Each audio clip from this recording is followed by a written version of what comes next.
they're bad people or nothing. No, no, no, no. Listen, I love everybody equally. I'm just saying that it's just it's just something that it shouldn't be like that because it's just changing the course in our future where like being gay is just like it shouldn't be like that. There's no happiness. Like you can't create a family the only way you can do it is by adopting, what I mean, and making all this stuff. But then the kid is not being taught on a man and woman, scenario. It's just like two guys. So that kid is more likely to be coming out gay, even though it's not gay. You know No, what no, I'm no, no, talking no. They about? wouldn't. They wouldn't come out gay if they're not gay, right? They would just be more likely to be accepted in being gay if they are. Thank you for that Yeah, but mustache. I if appreciate there's it. two Because both guys their parents are raping gay. But can him, I explain this to you?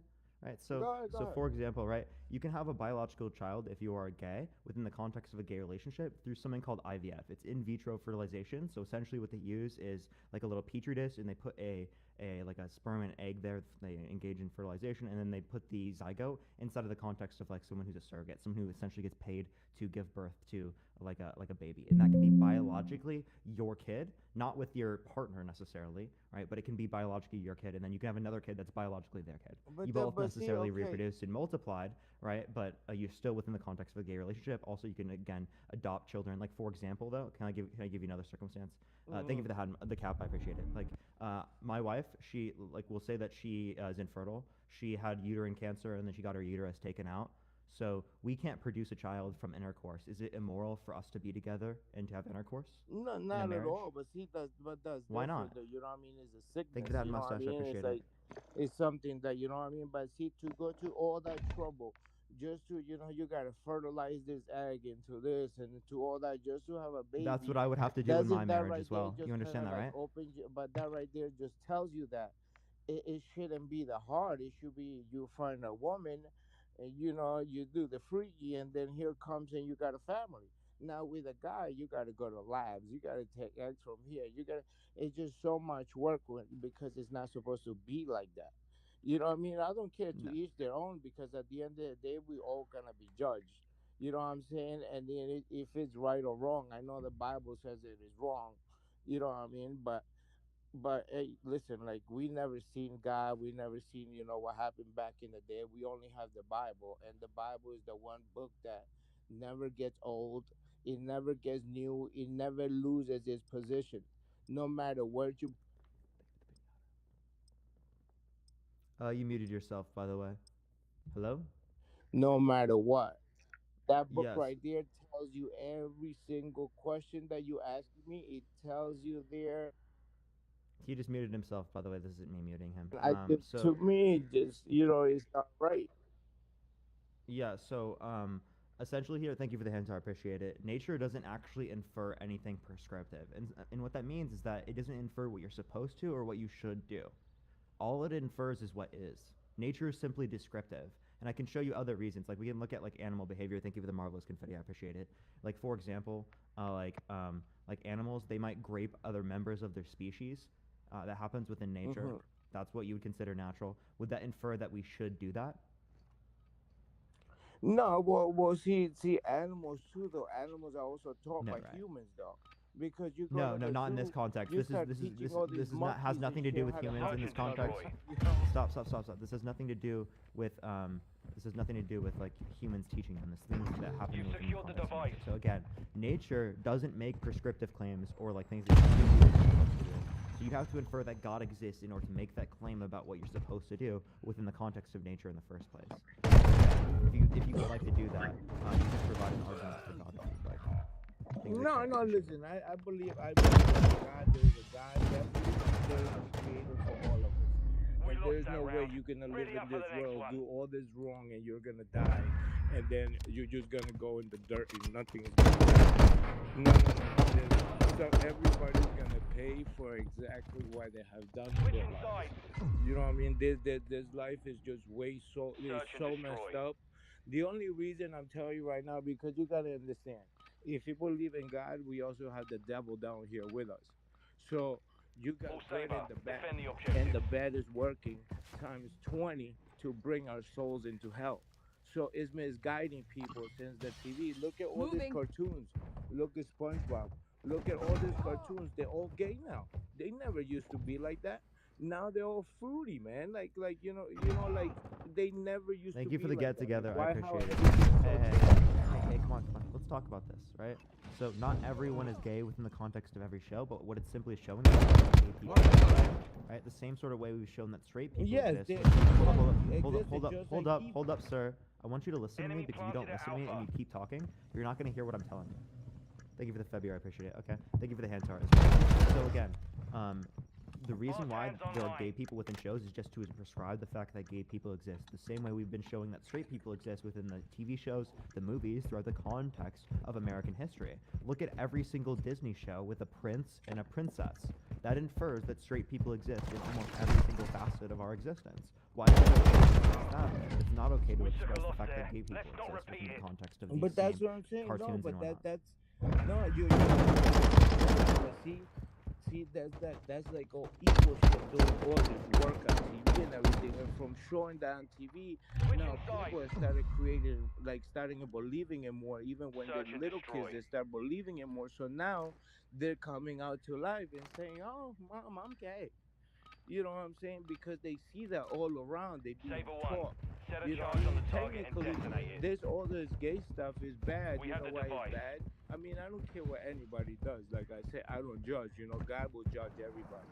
You know, but what is causing this is that if I'm a priest, right, and I go by the Bible 100%, okay, you know, it's wrong for me to marry same sex couples, all right? So now you come to my church because you're gay and I don't want to marry you. What's gonna happen? Now I'm gonna get thrown in jail because of hate crime because I don't support gay rights because I don't want to marry you. But then I also gotta do what God is telling me to do. So you know what that's causing? It's eliminating the people that talk about God. So the devil is winning on its side because all those people that are teaching you good things are getting pushed away and getting locked up because of hate crime now because they don't want to marry a same sex couple. So everything is just a chain for where the future where we're heading into. Look at the look at the world that we live in now. It is so messed up. It's like it's so retarded. Come on, you got a pandemic Oh and the my god, you can't Bidonic. say the opposite, my guy, bro. What the fuck? Yo, what the hell, man? We're gonna run through these. I wanted to run through some of these arguments. So first of all, they want to be more accepted in the fact that they're gay. It's not that like having gay parents pushes people to be gay necessarily. It just again is like more accepting environment for people to be gay. So they're more likely to express themselves if they are gay. Again, not make them gay. There's really no evidence to say that it causes people to be gay. Because then the same thing could be applied, right? Like, I grew up in a Christian conservative household in the Midwest. My sister, she's lesbian, right? The entire society around her told her not to be gay, right? So can you explain to me, given that same theory, that gay people only exist due to socialization or something? That doesn't make any sense. But yeah, we're gonna go into the next person. Again, if you like the content, make sure to follow me if you haven't already. Tap the screen if you want to see some more conversations. Let's try to get to 200K likes real quick. Oh, send out to more people. But yeah, let me get to the next person.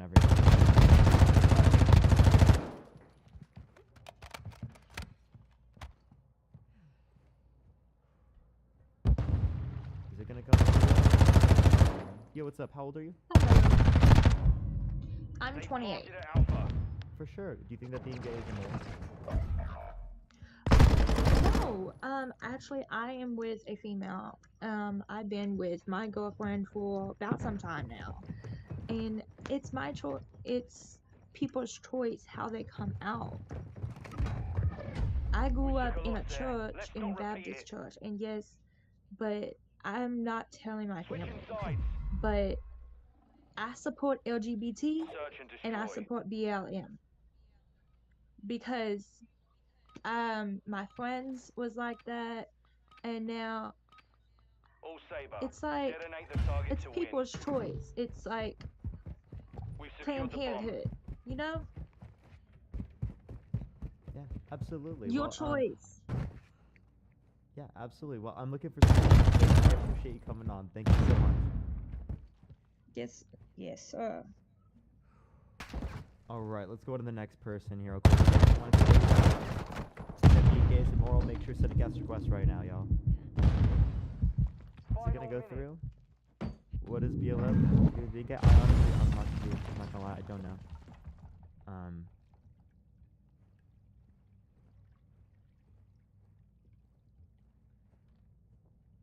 Hi, yeah, what's up? How old are you? I am 42. For sure. Do you think that being gay is immoral? Actually, I don't, and I'll tell you why. Because I'm actually Christian. I've been a Christian my whole life. And the reason why I'm Christian is because of what I've been through in my life and the experiences I've gone through. And I have a lot of different gay friends, and I've had friends tell me that they were born that way. They were born gay. And if they had a choice, they wouldn't be that way. I had a friend tell me that, but I don't think he believes that now, but that's when he first came out and told me. But I've had like at least 2 or 3 guy friends tell me to my face without telling anybody else that they were gay, and I kept it a secret for over 2 to 3 years. And they came out afterwards to their friends, and we accepted them. I mean, we're not. I'm just trying to tell you that not every person out there who believes in God believes that being gay is immoral. So I'm Oh just. yeah, I absolutely know that. Yeah, no, thank you so Yeah. much for coming on though. It was good talking to you. Thank you so much. You too. You too. Alright everyone, by the way, everyone, I'm looking for debates only to send a guest request if you think that being gay is immoral. I'm just trying to get some debates in here real quick, everyone. But yeah, let me get on to the next person, y'all. Search and destroy. Yeah, what's up? How old Hello, are you? my friend. I am 35 years old. I'm calling from Saber Albania. 1. Check You security think on that the being gay is objectives. immoral? It's not about me being immoral in the gay system. It's about making a commercial about that. Being gay right now in the whole world, yeah, everybody makes a commercial thing. What do If you you mean a see it, commercial thing? it's a commercial thing, my friend. Like everything you see girls now, it's sugar daddies. You see people. The only thing that they are gonna make now is being part of a 1 propaganda. minute left. But the real propaganda must still be a family. It doesn't matter if you are gay. It's your own thing. It's a personal thing. It's a sexual thing. I didn't come up like I'm saying to everybody else that I'm heterosexual. But people are fighting now to make this thing that is Return to everything, base. like everything that is about sex, it must be commercialized, it must be open, and it must be free. No, the only thing that it must be commercialized is the family.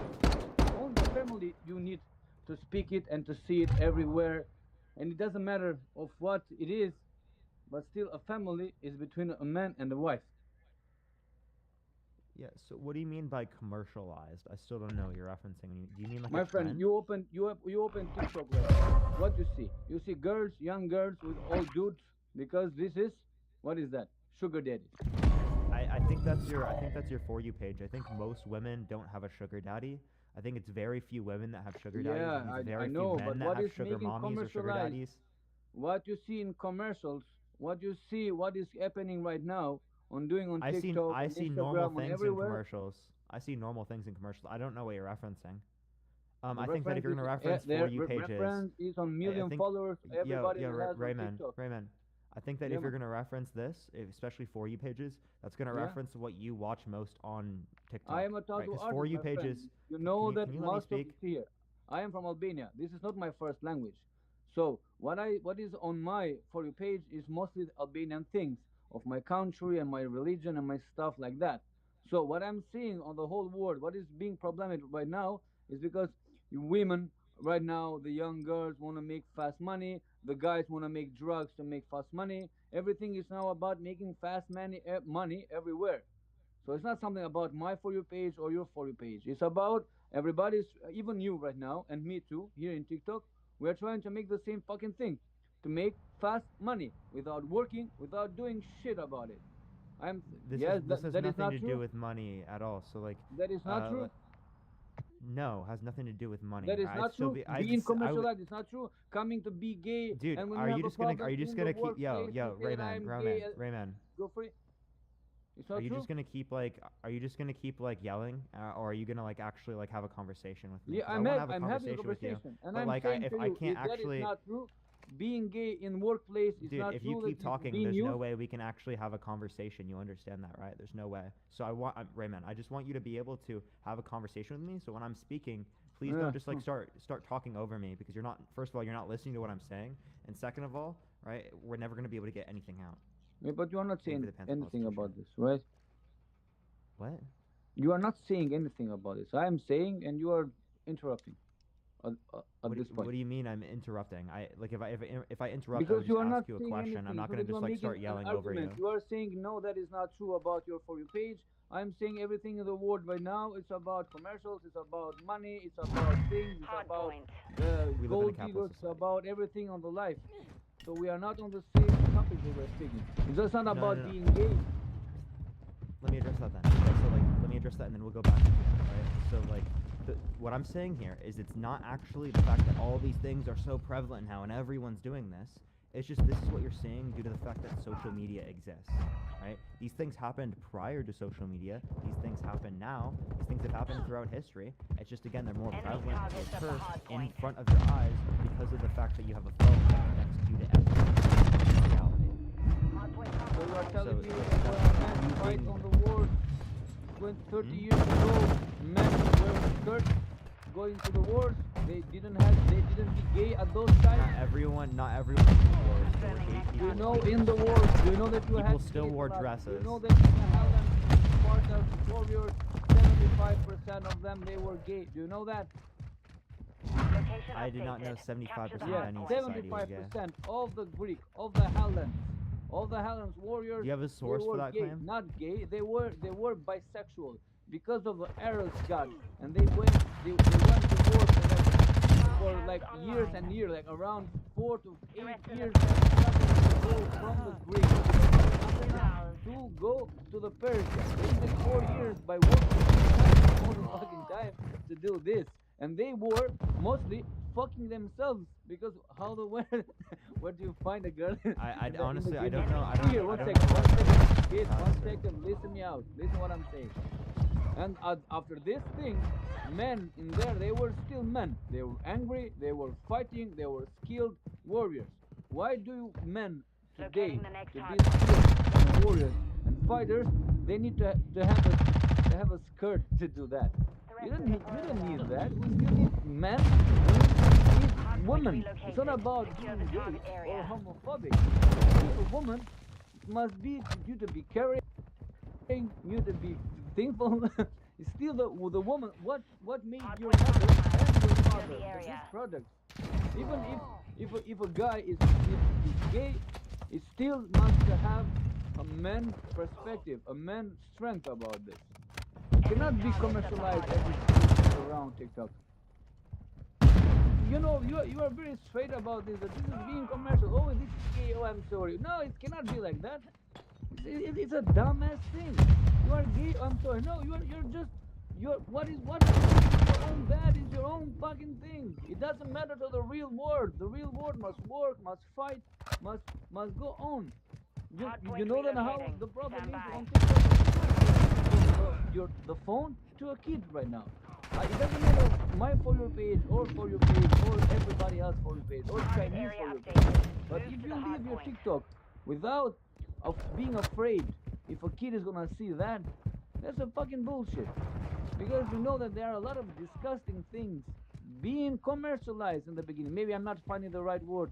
I'm sorry, my friend, but English is not my first language that I'm speaking.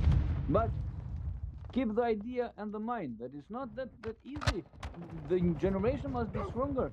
This is why it's happening wars and everything else, because the generation over and over again, the new ones, they are just being pussies.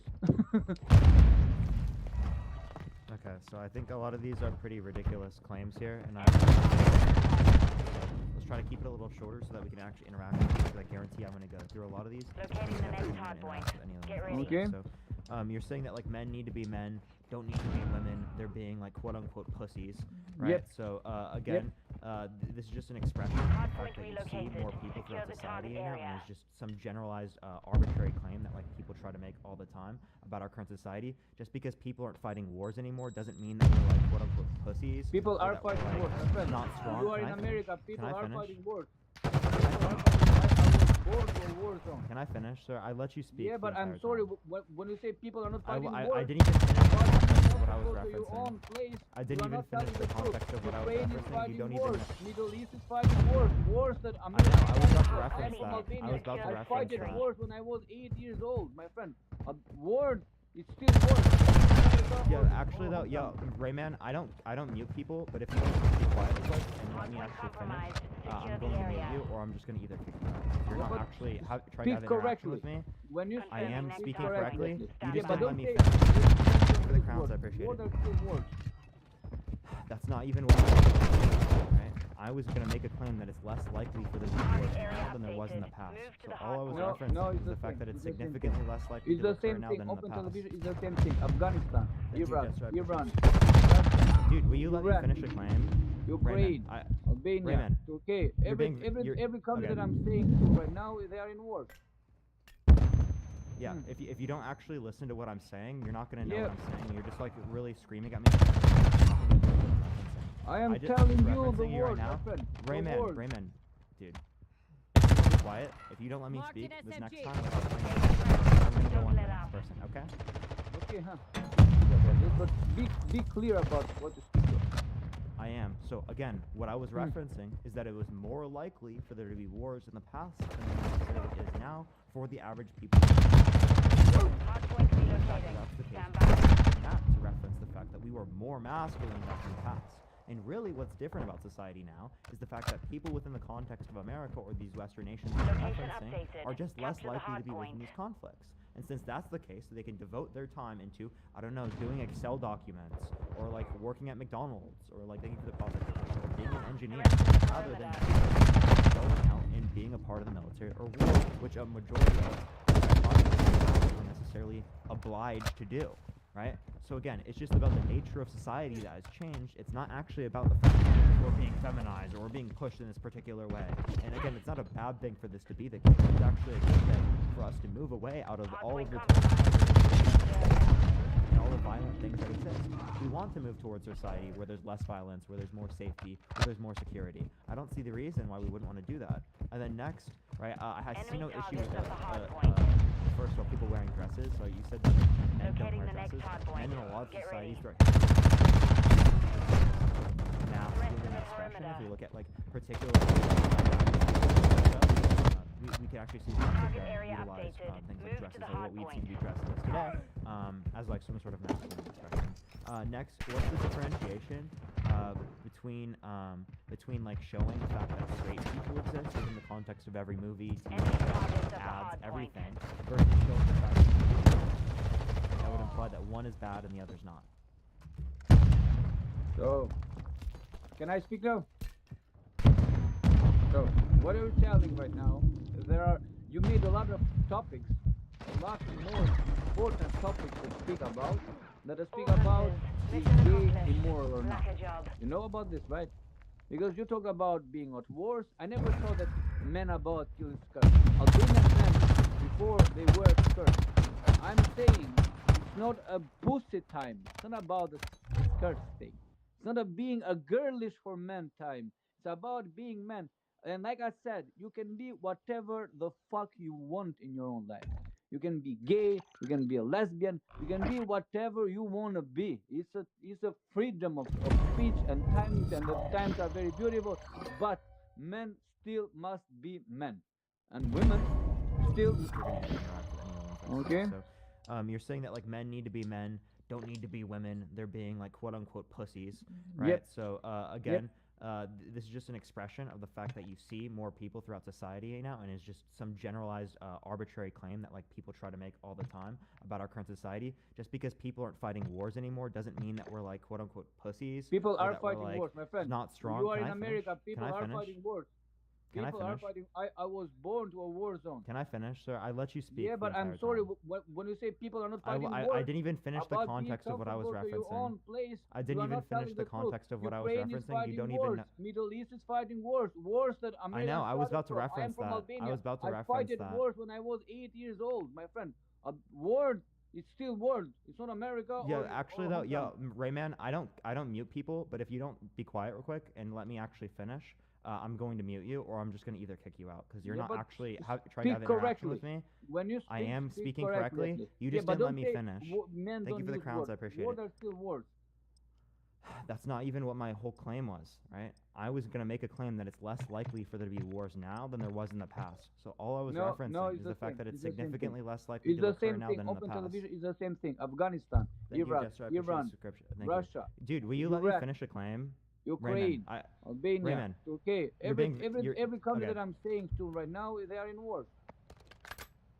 Yeah, if you don't actually listen to what I'm saying, you're not gonna know Yeah. what I'm saying, and you're just like really screaming at me for like a point that has nothing to do with what I'm referencing. I am I'm telling just you the referencing you right word, my now. friend. The Raymond, word. Raymond, dude, if you don't be quiet, if you don't let me speak this next time without cutting me off, I'm gonna go on to the next person. Okay? Okay, huh? Okay, speak Okay. about this, but be clear about what to speak though. I am. So again, what I was referencing is that it was more likely for there to be wars in the past than there necessarily is now for the average people within the context of a society. Given the fact that that's the case, we are using that to reference the fact that we were more masculine back in the past. And really what's different about society now is the fact that people within the context of America or these Western nations that you're referencing are just less likely to be within these conflicts. And since that's the case, they can devote their time into, I don't know, doing Excel documents, or like working at McDonald's, or like, thank you for the profit, I appreciate it, or being an engineer, rather than necessarily going out and being a part of the military or war, which a majority of like populace in the past were necessarily obliged to do, right? So again, it's just about the nature of society that has changed. It's not actually about the fact that we're being feminized or we're being pushed in this particular way. And again, it's not a bad thing for this to be the case. It's actually a good thing for us to move away out of all of the terrible things that exist within the context of nature and all the violent things that exist. We want to move towards a society where there's less violence, where there's more safety, where there's more security. I don't see the reason why we wouldn't want to do that. And then next, right, I see no issue with with first of all people wearing dresses. So you said that like men don't wear dresses. Men in a lot of societies throughout history have worn dresses, and that's actually been seen as some sort of masculine expression. If we look at like particularly dynasties within Asia, we can actually see lots of them utilize things like dresses, or what we'd see to be dresses as today, as like some sort of masculine expression. Next, what's the differentiation between like showing the fact that straight people exist within the context of every movie, TV show, ads, everything, versus showing the fact that gay people exist, right? That would imply that one is bad and the other's not. So, can I speak now? So, what are you telling right now? You made a lot of topics, a lot more important topics to speak about. That to speak about is gay immoral or not. You know about this, right? Because you talk about being at wars. I never saw that men about killing skirts. Albanian men before they wear skirts. I'm saying it's not a pussy time. It's not about the skirts thing. It's not a being a girlish for men time. It's about being men. And like I said, you can be whatever the fuck you want in your own life. You can be gay, you can be a lesbian, you can be whatever you want to be. It's a freedom of speech and times, and the times are very beautiful, but men still must be men.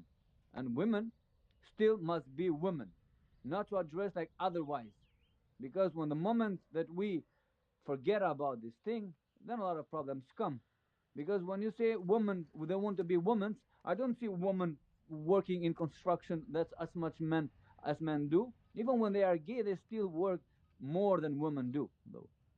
I don't see in the sewers or everywhere womanizing coming this to see about the lesbians and the feminists about working. Everybody now is about making money.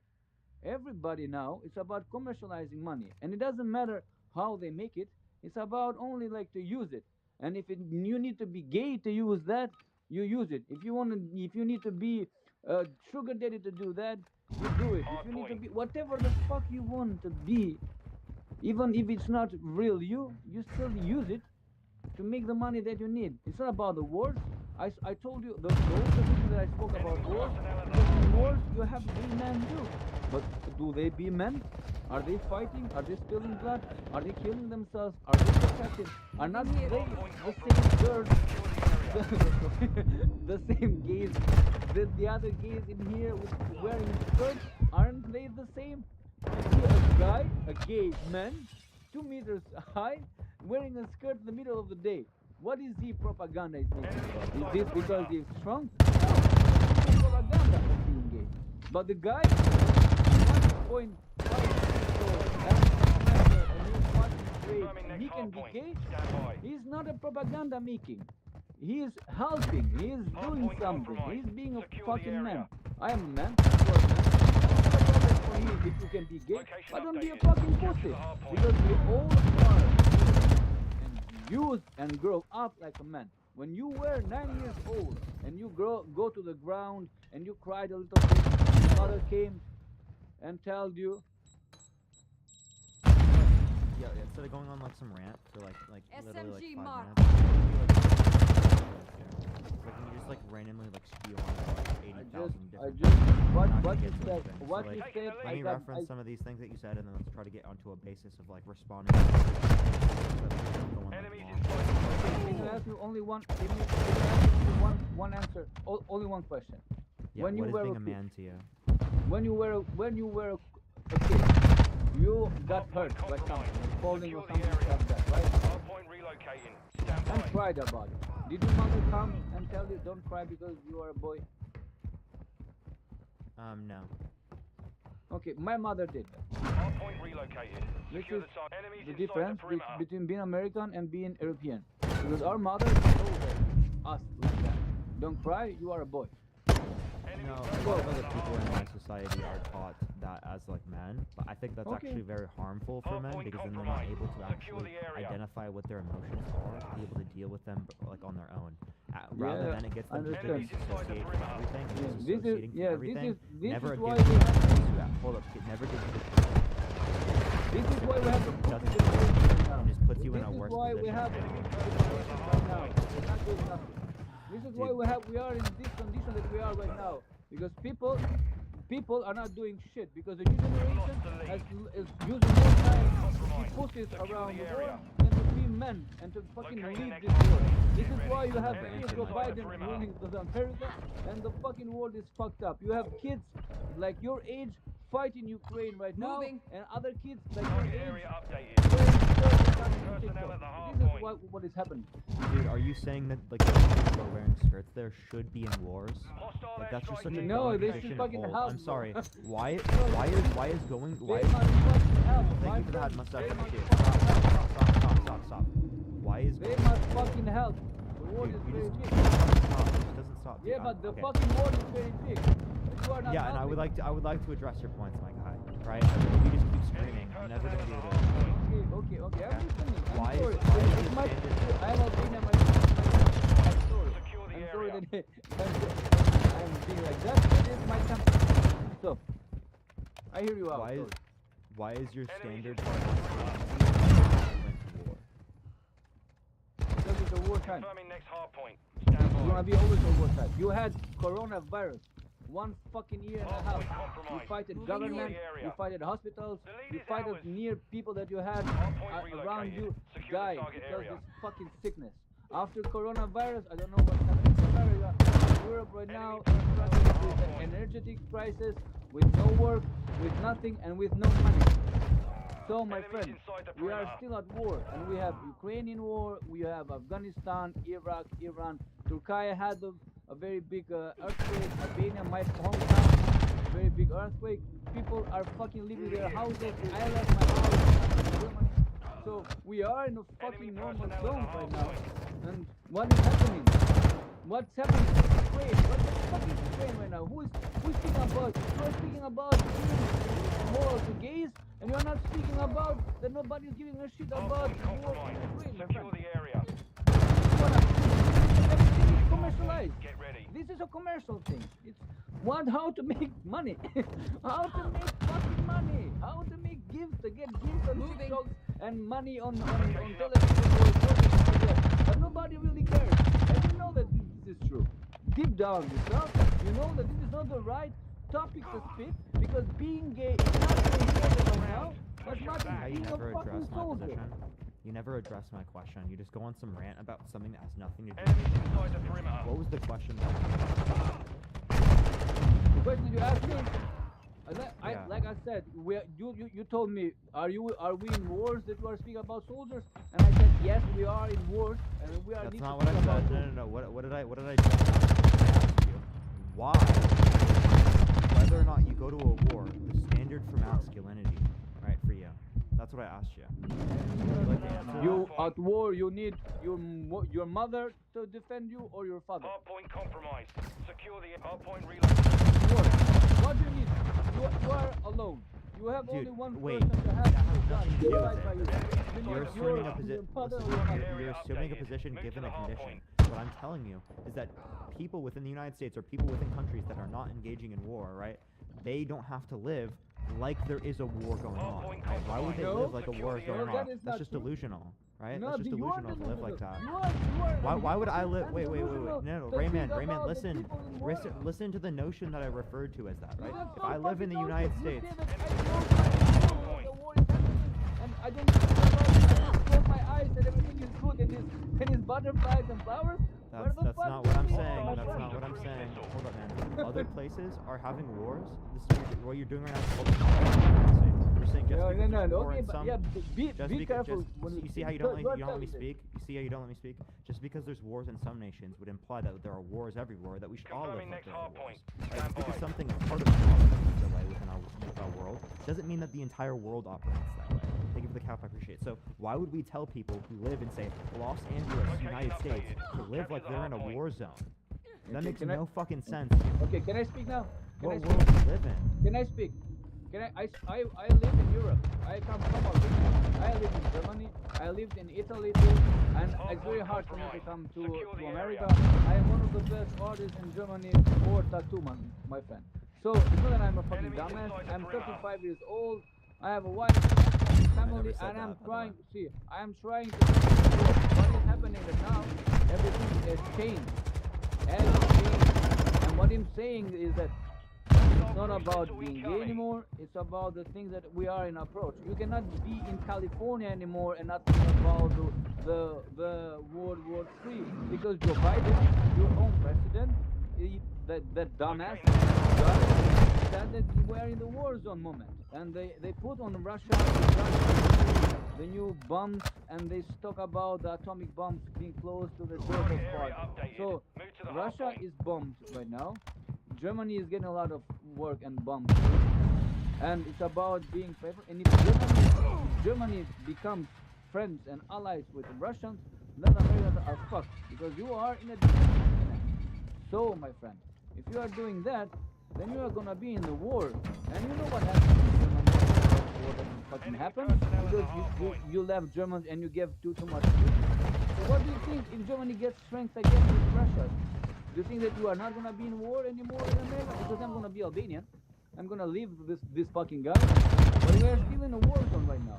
Only if something Hard point changes. Only if compromised. the Middle East right now we're making a contract with the Chinese. So a lot of things are changing and a lot of disposition about being Hardpoint part of the war. relocating. What do you Stand think by. is gonna happen to America? Because you are not strong anymore like you were before. Trump was a lot stronger, but Biden, he's fucking old dude. So he's making very bad relocated. decision Secure the about target it. area.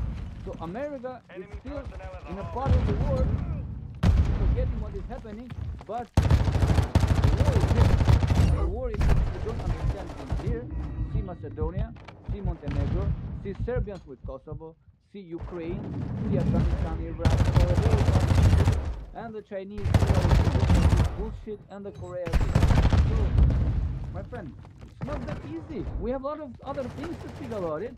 And we cannot change it because people are not changing, are not speaking about it.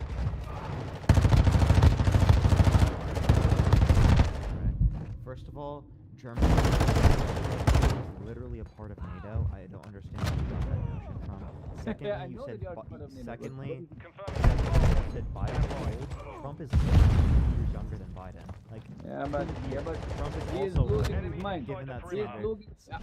I know that Trump. So, can't- so, sorry, my so friend. is Trump, right? I would say I the do vote not. for Sorry, both my friend. Biden. Sorry, I am not a You see how you just fucking don't let me Trump speak, man? I literally fan. I'm was. sorry, but I am not a Trump put in my words. I'm not a fan of Trump. I'm not supporting Trump in here. I'm It's not not saying my you're a fan of idea to Trump. I be was Trump simply responding supporter. to the point that you're making. Thank you I for the little crown. I don't appreciate vote, it. my friend. I am Rayman, Albanian. I Rayman, if don't you don't vote let me, for I'm gonna give America. you 3 seconds. Okay? Mhm. Again, I'm just gonna kick you out. I don't know why you keep interrupting me every single time when I literally am extremely quiet and let you rant for like minutes. No one else here on the panel will let you rant for this long. I promise you. Not a single other person. I'm letting you speak. You gotta let me interact with what you're saying. It's gonna be you screaming at me the entire time. Right? Okay, my friend. And this is, Okay. by the way, this is the first time I'm about to tell you this. Okay? If I have to tell Okay. you one more time, I'm just gonna kick you off. Okay. Okay, so there's gonna be no land invasion. So when you're referencing all these other places where there are land invasions or there are wars that are going on in the land, that's not going to be the same way as it is in the United States. Thank you for the hint, I appreciate it. This is why I said you are engaging in a composition fallacy. You're saying in one part of the world there are wars, therefore the rest of the world will necessarily have to act this way or will have to develop their masculinity in response to there being like wars or violence, right? And I'm saying that that's not the case in a lot of other nations around the world, particularly like the United States, the one I live in. Therefore, why would we act as if that was the case? And there's no possible reality I see where there's going to be a land invasion in the United States given the countries that exist right now, right? Within the next like 10, 15 years. I never would see that happening. I don't think anyone who actually has a brain or any expert on the matter would ever imply that that would happen, right? Not only does the US have the strongest navy in the world by far, they have the strongest air force, they have the most access to military camps across the entire world, they have the largest superpowers literally blocked off from global trade, like for example China. They literally can block off all of their trade with the rest of the world because they have the ability to stop them from going through Indonesia, right? Or like the oceans that go through that place, right? So that's also why Taiwan is so important in the modern era, right? So actually the reasons why a lot of people don't realize this in the U.S. The reasons why the U.S. is actually responding to Ukraine, again, because Ukraine's not a part of NATO. Thank you for the paper crane, I appreciate it. Not only because they made a deal with Ukraine, but it's also because of the precedents that would set for countries like China, right? If they set a precedence that they weren't going to necessarily encroach upon countries that were like superpowers are encroaching upon, like Ukraine and whatnot, what is China going to think about that? They're going to think, well, maybe the U.S. might not do anything when I try to take over Taiwan, right? And what that's going to do is that's going to put everyone in a worse standpoint, and that could possibly lead to World War III. So again, this whole notion that like, oh, we shouldn't be doing these things, us spending so much money on Ukraine is absolutely such a red herring to the entire argument. Why? Because the money that we spent in Ukraine, right, $50 billion, that's 1/4 of our net interest payments in the United States. That is less than 10% of our military budget yearly on an annual basis. And everyone thinks that's like the biggest deal in all of these things. I'm not stressing that for you, but what I'm doing is a lot of people are making such a big deal about these things of, oh, Biden's doing such a bad thing in relation to this. When if Trump did the complete opposite, right, where he didn't do anything, that would have put us in a significantly worse position with precedents that are set for other superpowers that exist. Can I speak now, my friend? Do you see how beautiful is the conversation now? Capturing B. A Do you see secure. that we don't need to speak about gays, but what is happening to the world right now? This conversation. Don't change it. Don't change in it. Don't the change US. it. Don't change it. You spoke 10 minutes about the war right now with me, and you know that this problem is, and it's a lot more important to do that. Let's speak about gays. So my whole idea is that you have I would fun. disagree. You I would disagree? disagree. I Yeah, can- but Yeah, I'll explain why. I can change their positions when We're I talk attacking about Bravo. why is being paid more, because a lot more people, particularly based upon the rest of the values that they have, whether or not they're religious, things like that. And We're this is going to engaging implicate upon Bravo. lots of other views that they hold, Capturing B. comparative to just talking about Ukraine. People can have an opinion on Ukraine, and that doesn't impact any other view that they have. So this can be very important for talking about this, not only because it can decrease the demonization and hatred targeted towards gay people in My- the U.S. and abroad, We're but it can attacking also Bravo. change how people like look My at these friend, different topics, you're- change you're- how people utilize it's critical my thinking and it's my utilize time logic. to speak. I asked you. I think it's my time. I heard you out on the first. Do you see on your comments that you have right here? People are saying that speak about war and speak about gay is the same important.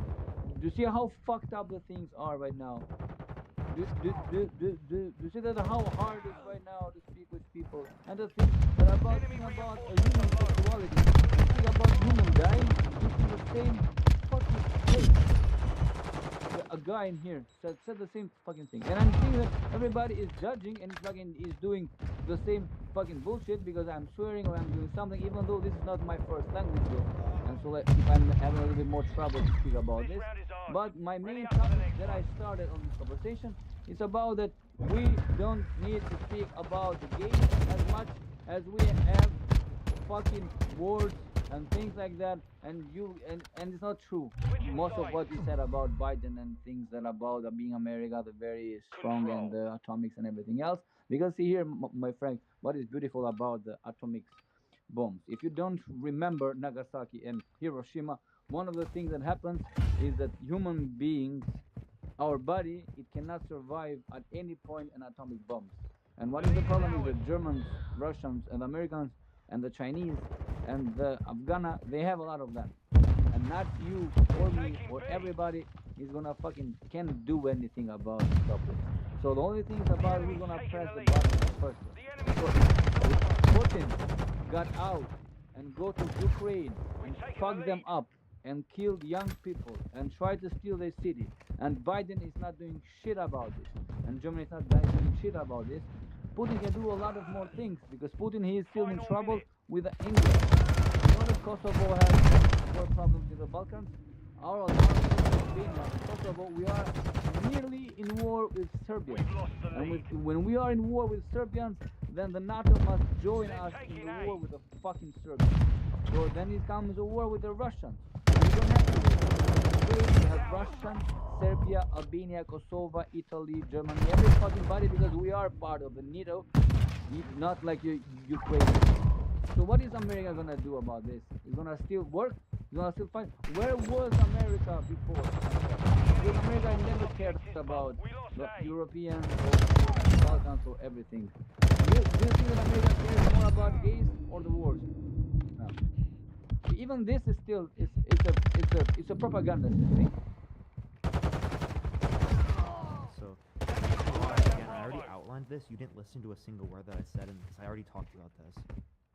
The reason why the U.S. actually cares about this is because of geopolitical interests in places like Taiwan. I already addressed this. No one talks about the fact that literally children are dying in Yemen due to embargoes from Saudi Arabia. Why do you think people aren't talking about the Uyghur Muslims being genocide in China? Right? No one talks about all these human rights abuses across the entire world, but then everyone wants to make thing with capitalism. Ukraine's a huge deal. What's happening is a huge deal as well. We have to identify the actual reason why we're engaging, rather than just making these broad strokes about like random ass things that have no relevance. Thank you for the marvelous confetti. Appreciate it. So again, us talking about this is again, I already addressed this, is going to address why people hold particular values. This is going to lead to the most amount of change in the long run. Because just talking about necessarily things that are happening in other countries isn't actually going to provide any change just by saying the fact that this happens. Why do people know that these things are occurring? People know that Ukraine is going to be now. Thank you for the hand, I appreciate it. And there are lots of other places where they can necessarily see this. But that doesn't implicate that we can't do two things at once. We can talk about the bad things that are happening in terms of wars that are happening and genocides, but we can also talk about this as well. Why? Because lots of people are impacted by both things at the same time. They're not mutually exclusive. It's not we just have to only put our energy on one and we can't put energy on the other. But who is dying from this? Who's dying from what? About to see it. You're telling me Lots of people die from this. Why? Because people are stoned in countries around the world for being gay. People are killed all the time. People in my country, listen, people in my country, I'm literally describing to you right now. If you talk over me. Which country are gay there are getting stoned about this? Which country? Come on. Name the name. Iraq? Yeah, Yeah, Saudi Arabia. Afghanistan, yeah. What did you do to At least you're not stuck in that room. What did I do? What? The What do you mean? Americans. What did the American military? I'm against our relationship with Saudi Arabia. I think it's very messed up. Not only does What did the I like how you're still not letting me. Actually, here I'm gonna cut you off here, and then have a great day. Yeah, Like, you thank just you. literally can't let me actually like go through necessarily do this, and he keeps doing it. The only way I can actually not willing to actually go through any of these things, right? I don't know. Whatever. Yeah. Top left. I went through literally several. I give people so many Only chances. one It's objective insane. left. Take control. Behind you. Hey. Well, no. Oh my gosh, yo, thank you for the Leon the Kitten. Yo, who Oh, sent that? Yo, can you hear how me? old are you? Oh, I'm 2001. 2001 for sure. Well, do you think that being gay is immoral? I think it's yeah, I think it is wrong. By the way, I'm South African, so I heard a lot of South Africans like over the live, and I felt sorry for them because of the language. So forgive me. Oh, you're Forgive me good. as well. Yeah, well, thank you, Stella. I appreciate the Leon. Thank you so much. But yeah, go for it. Why do you think that being gay is immoral? So I have a question. I kind of want to ask you. I sound young, yes. I have a question I want to ask you.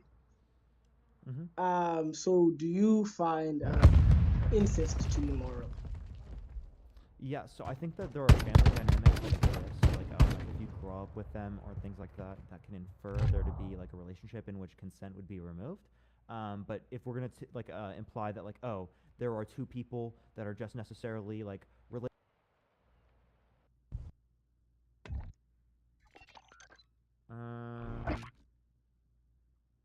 I don't even see any of these are that are referencing that, like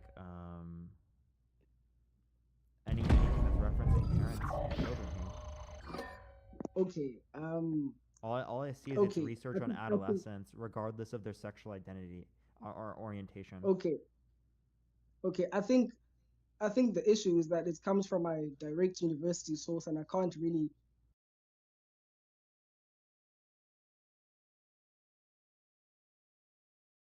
Absolutely terrible. Don't.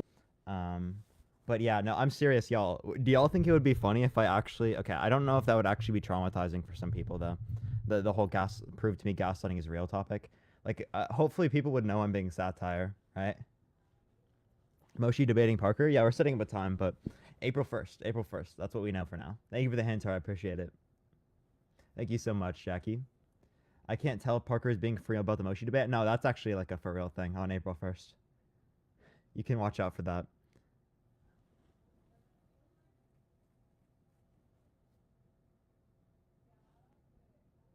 Can we ever get a psychic on? We're doing that right now. Yo, what's up? How old are you? Hello? Yeah, what's up? How old are you?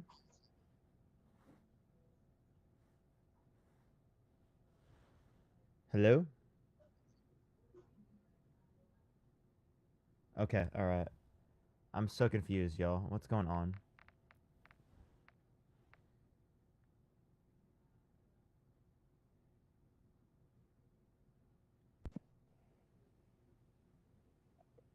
Alright, yo, what's up? How old are you?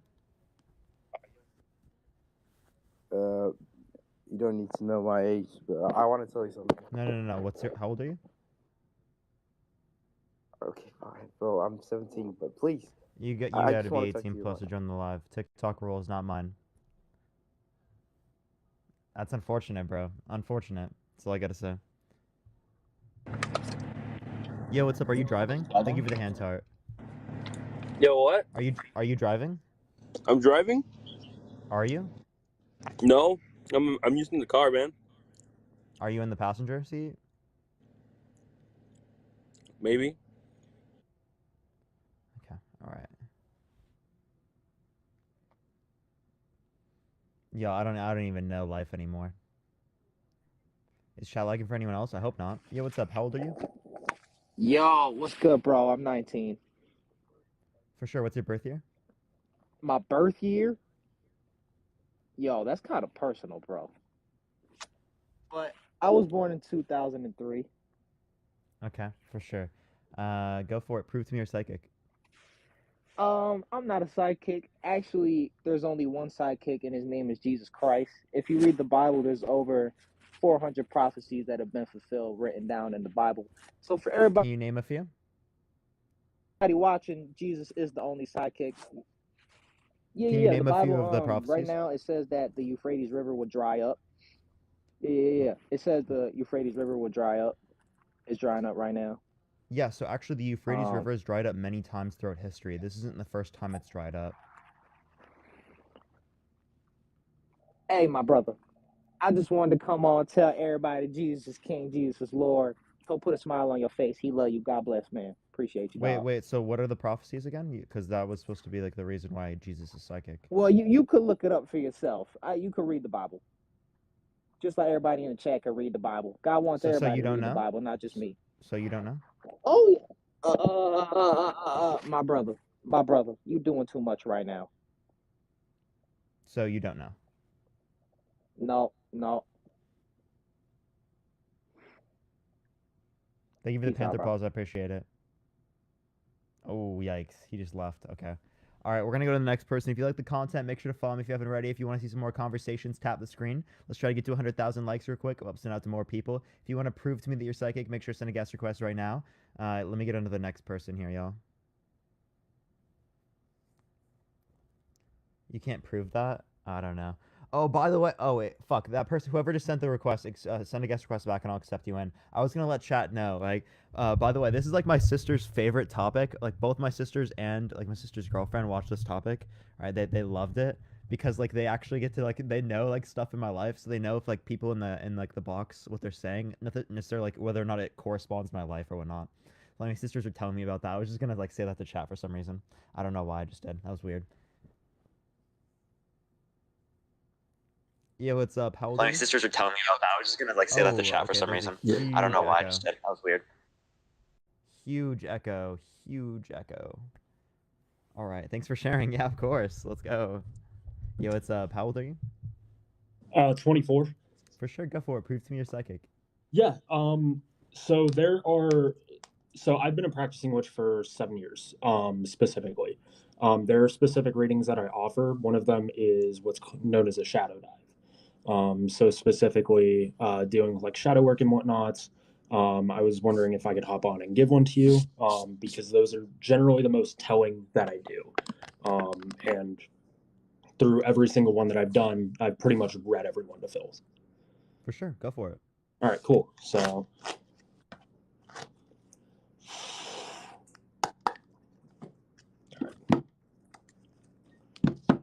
So these are generally 9 cards to get the basis of it, and then potentially more. I do them with Hecate, to be specific, and she gives me like downloads of what specifically to say. So I love how chat's saying I'm gonna curse you. Yeah, definitely. Just about, y'all. Just about, y'all. That's what I'm guessing. Yeah, that's what I predict, honestly. Definitely. All right. Come on. What do you have?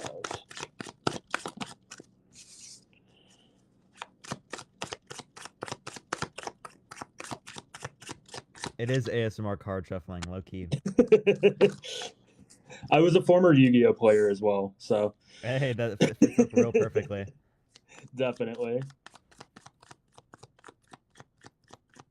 We'll pull the rest here.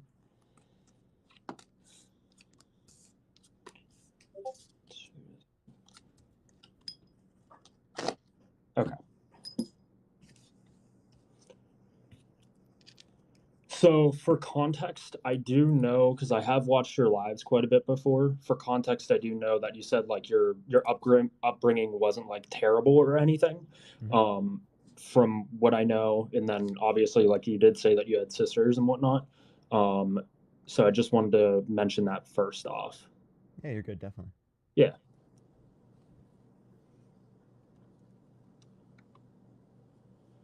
Okay. I'm just going through. I don't have all the meanings of all the cards memorized off the top of my head, so. Oh no, you're good. Don't worry. Yeah.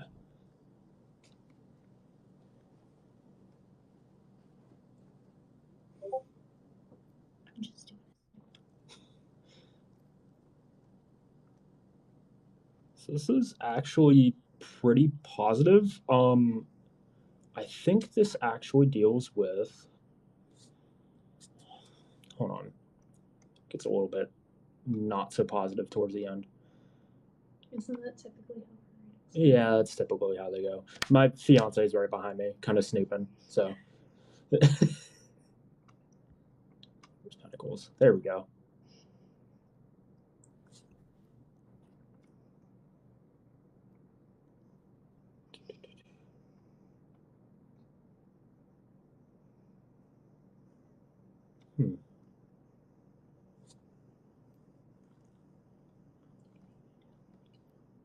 I know.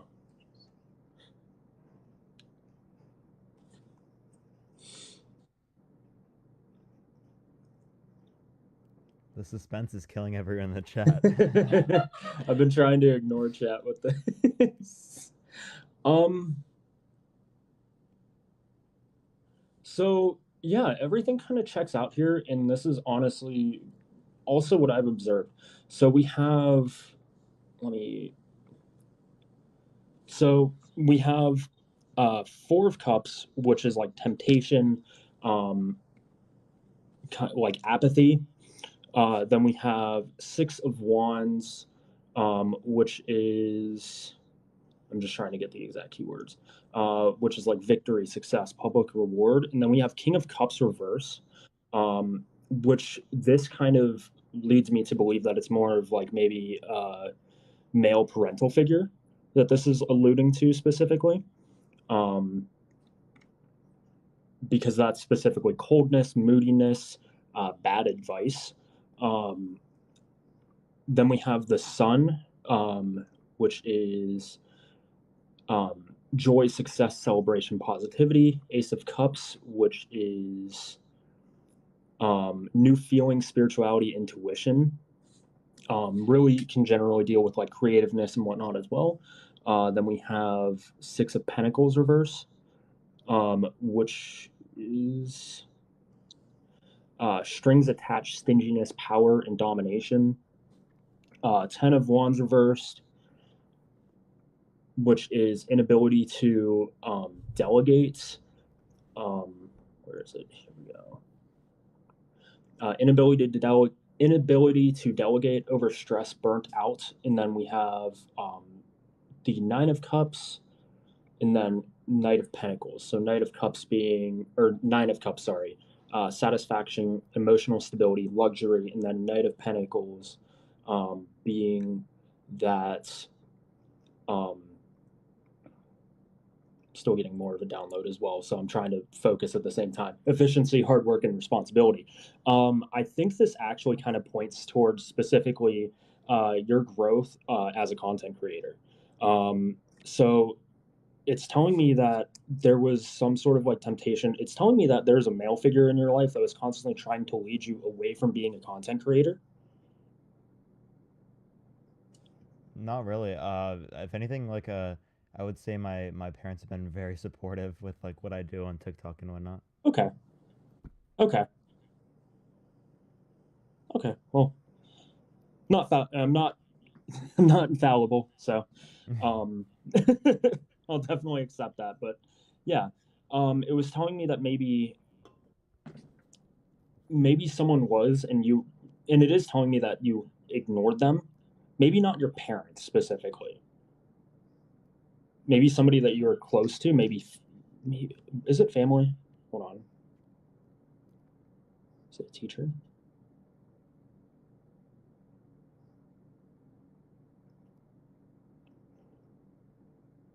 Could it have been like some sort of teacher? Oh, I don't have like a particular teacher that even really knew I do content or anything like that. Okay. Maybe like in middle school, like people knew, but it wasn't like people discounting me. It was kind of just like kids finding out about your 13-year-old like Call of Duty Cutcom channel. Like, so I don't know. Okay, that's fair. Yeah. I will admit you were a little bit harder for me to read. I will admit that, but yeah. Okay. Well, regardless, thank you. Sorry, chat. No, you're good. I appreciate you coming on. It was good talking to you. It's Thank okay. you so much. Yeah, I gave it a shot. Wizard L, the wall, I guess. No. Everyone put a W in the chat. Better say everyone. All right, I appreciate you coming on. It was good talking to you. Thank you so much. Yeah, no problem. Thank you. Have a good. All right, everyone, if you want to see some more conversations, make sure to tap the screen. It'll help send it out to more people. I appreciate everyone doing so. Let's try to get to 100,000 likes real quick. We'll send it out to more people. You already know the deal. Thank you for the hints. I appreciate it. We're probably going to be doing this for like 2 hours or so, like another hour and 40 minutes or so. So we're not going to be doing this for the whole live, likely not, unless something crazy happens or something. But yeah, if you want to come on and prove to your psychic, make sure to send a guest request right now. I'm going to accept the first people who send requests, y'all. Yo, what's up? How old are you? Hello, I'm 19. For sure. Go for it. Prove to me you're psychic. Okay. So, my friend's actually getting a deck of cards for me. So, here.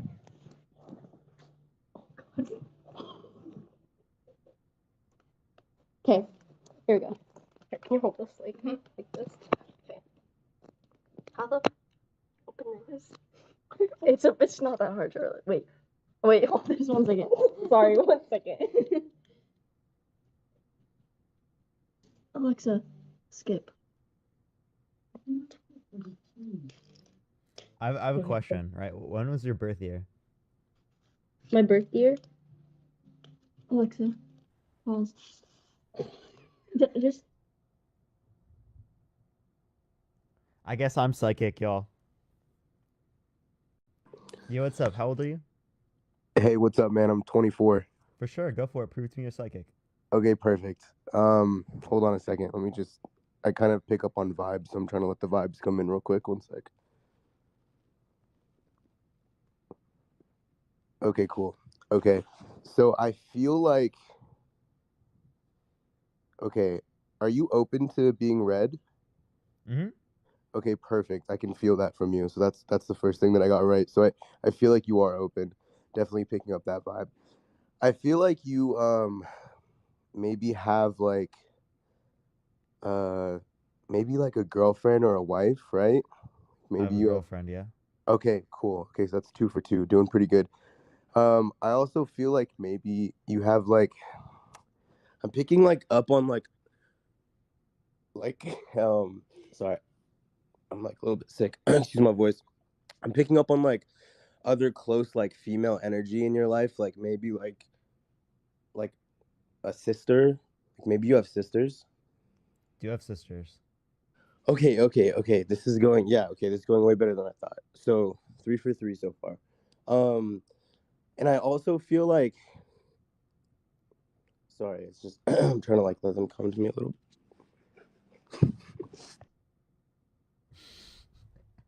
My bad, bro. I'm gonna Bro, it's the laugh that got me, y'all. It's the laugh that got me. Yo, what's up? How old are you? I'm 26. For sure. Go for it. Prove to me you're psychic. Yeah, so I've been watching your lives of everything that you've been doing, and I always get this feeling like a thought from you. I don't know how it is, but I know you talk about like the gays, and then you talk about religion, all these things. But basically, I keep getting this feeling that like you keep saying like in your mind you have this thought that says, "I need a new girlfriend." So I didn't know if you had a girlfriend or not. So I was just wondering like is that what you've been thinking in the past like week or so? Definitely not. Definitely not. Oh, okay. I'm completely fine with my girlfriend, and I don't know why. I've had another person come on and say the same thing here recently. Yeah, I had this but feeling. I'm like, wow, that's really weird. And so I came back. I'm like, I want to see if he confirms that or not. yeah, no, I like literally on a genuine level, definitely not feeling that for sure. Okay. I'm very Okay, happy great. with my girlfriend. Okay, good. Good. That's good then. For sure. Parker exposed? No, for real. No, this did not happen. No one can show Eliza's this, okay? Because this would be proof, y'all.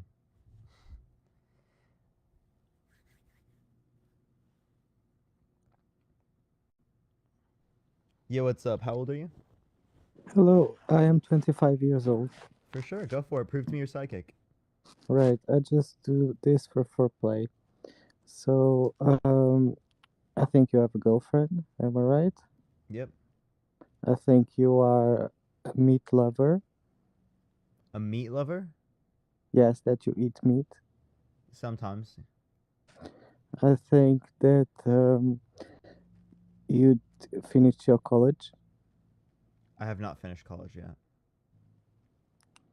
You have drive license. What'd you say? Say it again. I know that you have a drive license. I actually do not have a driver's license. No, I'm just kidding. I do have a driver's license. Right, good. I think that your biggest passion is to write a book with your girlfriend. Thank you for the hand. I appreciate it. To write a book, I would never write a book with my girlfriend. She has no thoughts in her mind. Thank you for the hand heart. I appreciate it. 0 thoughts in my girlfriend's mind about writing a book. Thank you for the hand heart. I appreciate it. No thoughts. No thoughts about that.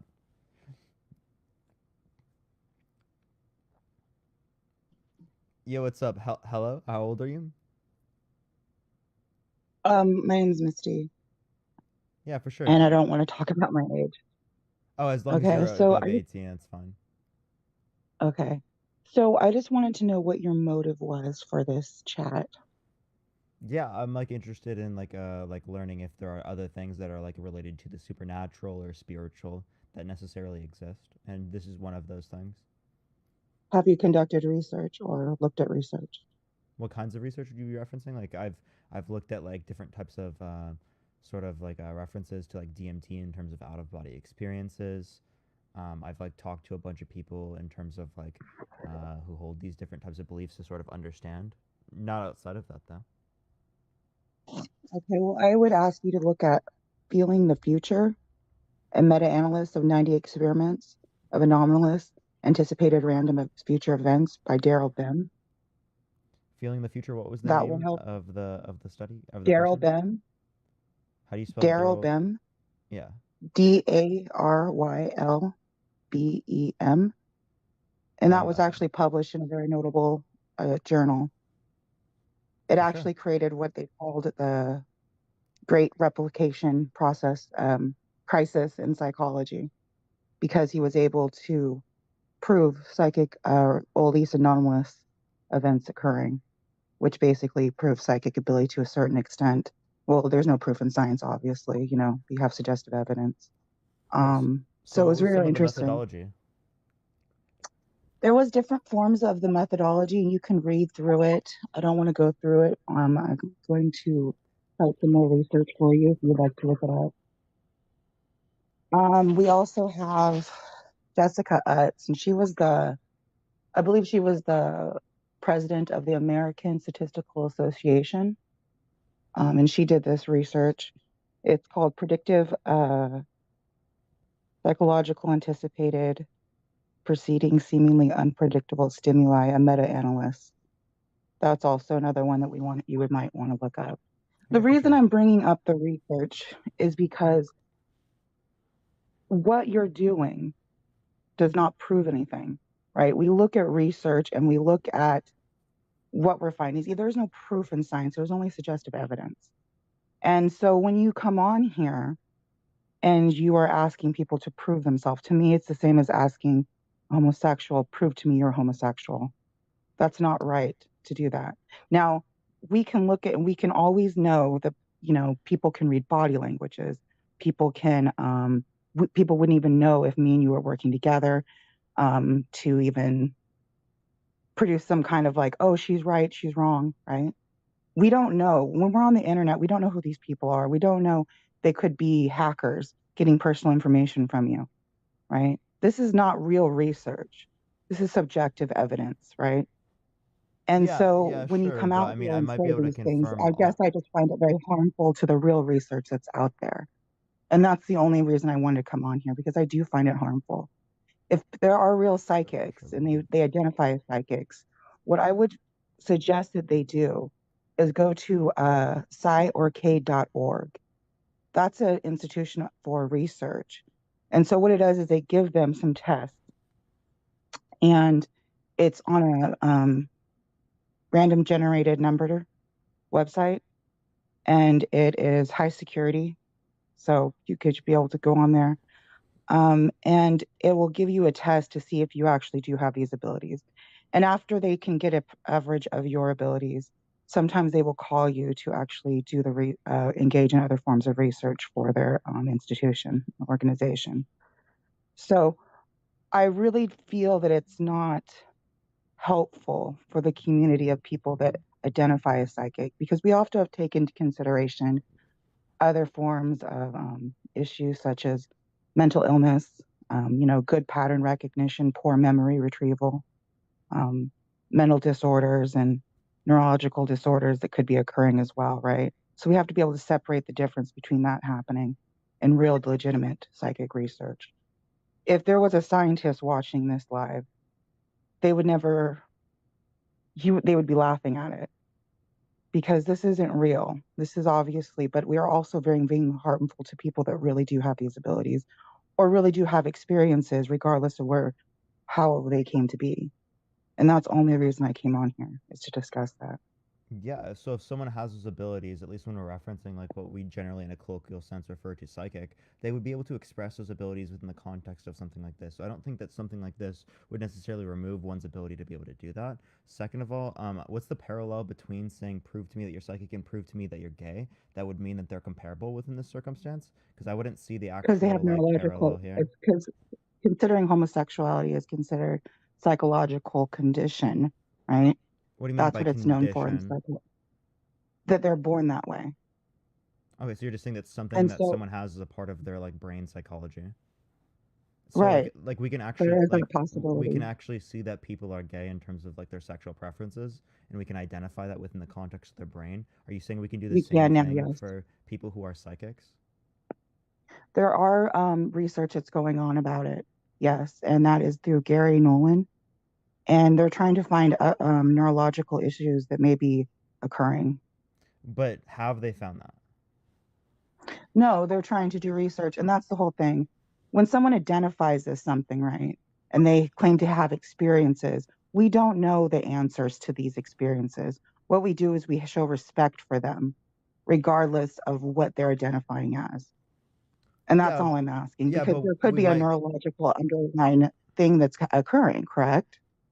maybe sure, but like generally speaking, right? We're not going to identify it to be true just based upon there being experiences. So I might be like respectful in terms of someone having experience. I'm not going to say like, oh, you didn't experience that. What I'm going to say is like, Right. do we apply the same standard of evidence in other scenarios? Like if someone just has an experience with Bigfoot, does that imply that Bigfoot exists? Because there are lots of police reports where people have No, it made doesn't. where they Actually, have that's seen why we do Bigfoot. research, right?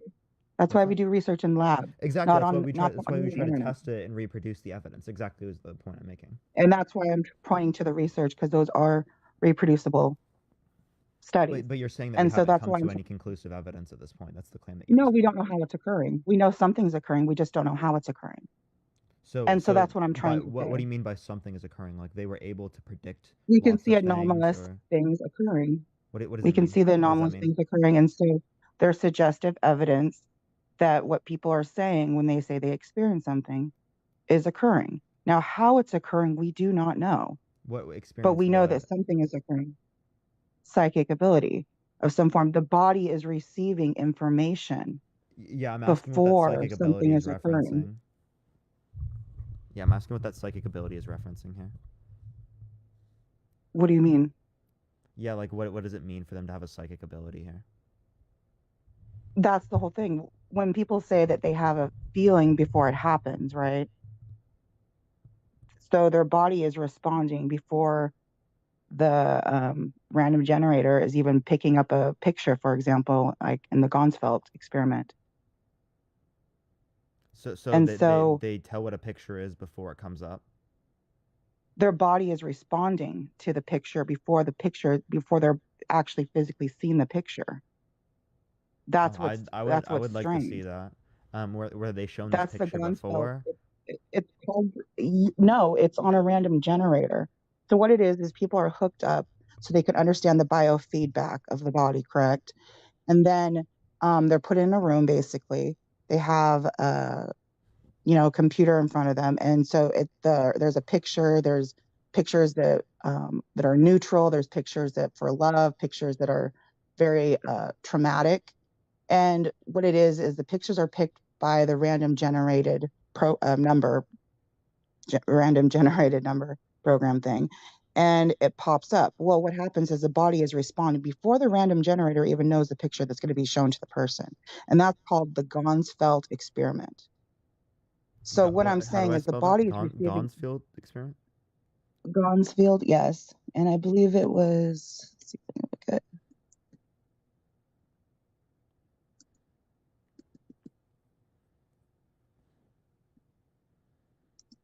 Gonsfield experiment.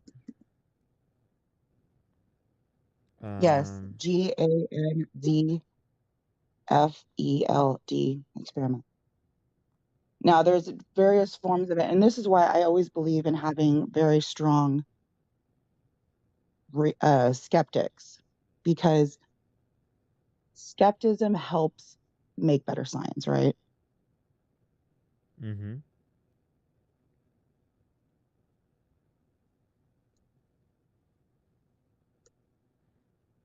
Yeah, so But we don't know what psi is. We don't know how it's happening. We just go by what people are experiencing, and then we just do the research. But doing this, I mean, obviously you're going to do what you want to do, but I just like to show respect for people that claim to have experiences or identify as something, and I don't feel it's necessary for them to have to prove themselves. yeah, again, I don't think that just if there's something that was like something someone identifies with that identifies as true. So you might like in like a sense of No, like it a doesn't social mean it's true. They're communication. just having an Hold up, experience hold and up. they identify as that. Yeah, so in a sense of social communication, you might say, "Oh, I'm going to be respectful in that circumstance," but that doesn't mean that you're going to see it as right. Because if you just see it as right, there's nothing going to be differentiating that between any other experience that is claimed. So if someone claims to have an experience that they are the Messiah, you would have to believe that they're the Messiah, right? Given that standard. Oh no, I'm not saying that. I'm not saying Okay, that wait. at Then all. what All I'm saying, distinguishes that experience to other I'm experiences? saying that when someone identifies as, hey, I have these experiences, that doesn't necessarily mean, oh yes, that's occurring. It just means that they are having an experience, and they identify, and it happens frequently, so they identify themselves as a psychic. And Yeah, but it so doesn't mean that it's true that like they have psychic abilities, correct? we don't know until, I guess, we'd have to do the research behind it to see if Exactly they my really point. are experiencing something. Yeah. Yeah. We'd have to do the research and make sure that it's not reading the body language, or we have to cut off all these possibilities and try to isolate it in order to do it. Yeah, so can you tell me where I could find the Gansfield experiment that actually had like some sort of conclusions? You should be able to just do Google Scholar. Because it comes up with lots of different things and it just refers to like in a general sense like what it's referencing, not like the study in of itself. I don't know the specific ones because they've been doing it for a while now.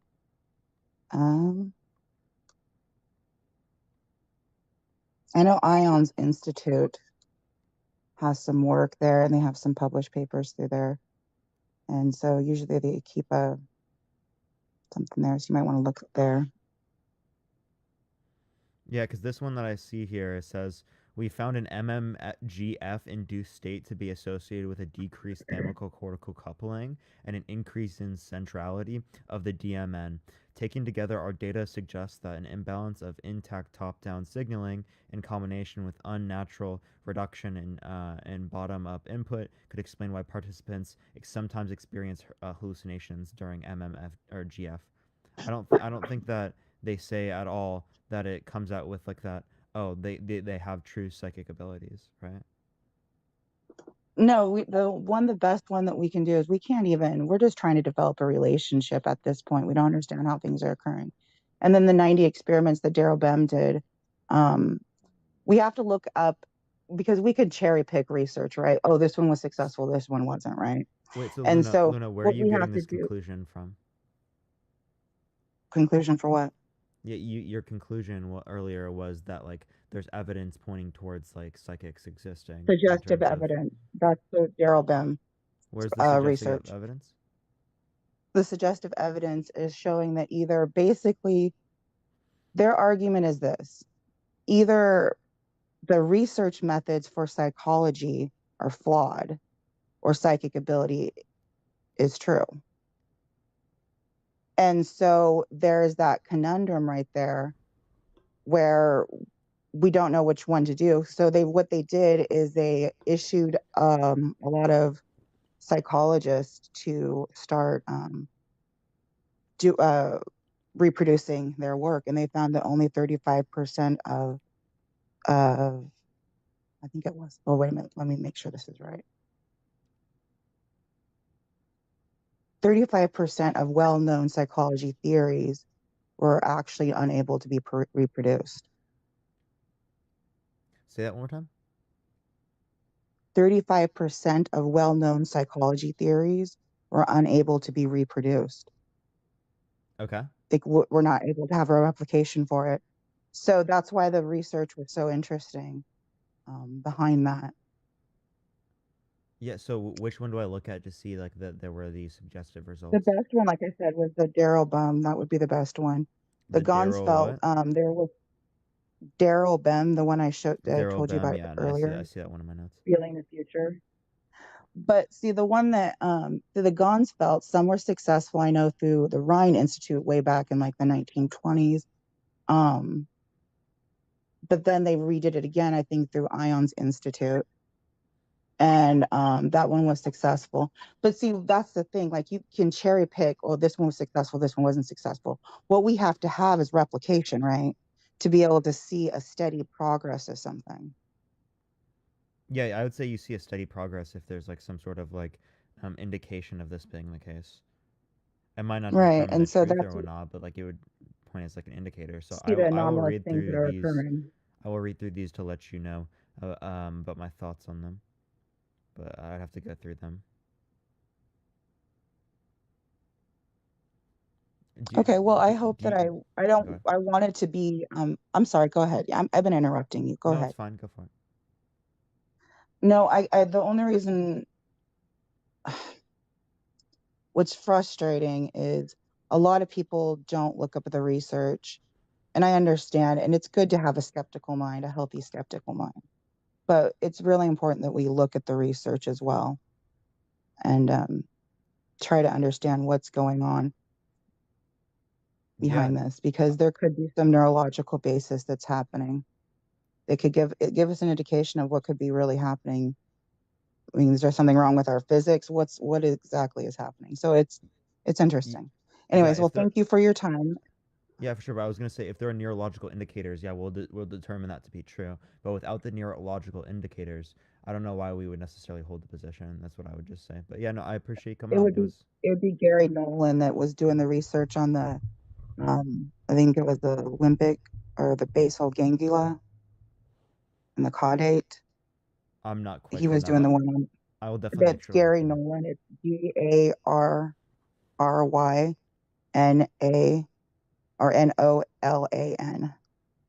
and he's a pathologist at the Stanford Research Institute. Okay. All right, for sure. Well, I appreciate you coming on. Thank you so much. All right, thank you. Can you kick me? Yeah, I got you. All right, we're going to go to the next person. If you want to see some more conversations, tap the screen. It'll help send out to more people. I appreciate everyone doing so. Let's try to get to 150,000 likes real quick. But yeah, let me go into the next person here real quick, y'all. Yeah, what's up? How old are you? I'm 23. For sure. Go for it. Prove to me you're psychic. Okay, I predict that in the future you're going to continue being a cunt. So you think I'm a why? I don't know. I just think you're a cunt. Do you have a reason? Because you made me sit through that fucking woman talking for ages, and she was so boring. So I just wanted to come on there just to tell you should have hung up on that bitch ages ago because she was. Bro, you don't have to be rude, but like you understand Mate, that went on for half an hour, bruv. That was not. Bro. You know what you can do? What is that? I know, but I like to watch you, bruv. I'm not saying that you're not good or entertaining, but she was just so fucking boring. See, I get it, man, but you can always just go all across. You know, you didn't have to like come on and like be mean to them, because like I mean, like they also have feelings. I'm not being mean to her. I'm just talking to you, mate. Yeah, but you understand that people who are on here, they listen. I don't care. It's the internet. Get over it. If you can't cope with criticism, you shouldn't be on the internet, mate. I'm not saying that people shouldn't like be able to deal with criticism if they come on, but that doesn't mean you should add to the criticisms that exist. Right? Just because other people get criticism on the internet doesn't mean that you should also engage in that. Well, yeah, it does. It means that I could be free, and I'm a free citizen, and I have free will. I can do what the fuck. Oh, you have your free will. You can do it. Yeah, right. But I'm not saying you should do it. I would say it would be wrong to do that. Well, right? you may say that it's wrong to do that, but in my opinion, if you can't take it, just fuck off. Well, it's not a big deal, mate. people shouldn't get so offended. And if they Xander, I do get appreciate. I'm not getting offended, offended. I'm not no, I'm not offended at about all. you. I'm I'm simply not just about you. describing that like we should probably be nice to people because that's gonna be better for communication, right? Rather than being rude to people. No, I'm not being rude to people. What I'm doing is I'm just expressing what I think, mate. If at the end of the day, it just doesn't matter, bruv. It's not that big of a deal. Just smoke a joint, chill out. Like, don't. It's not that big of a thing, mate. I don't see why. You definitely you sound think. like you just did that, bro. I'm not gonna lie. Yeah, I have, and you made me listen to that bitch for fucking ages. Bro, I mean, you don't gotta call women bitches. Like, I think that's like not good. Oh my god, bruv. Cry, cry, cry. All I'm hearing is bollocks. Okay, man. Have a good day. Yeah, you too, mate. All right.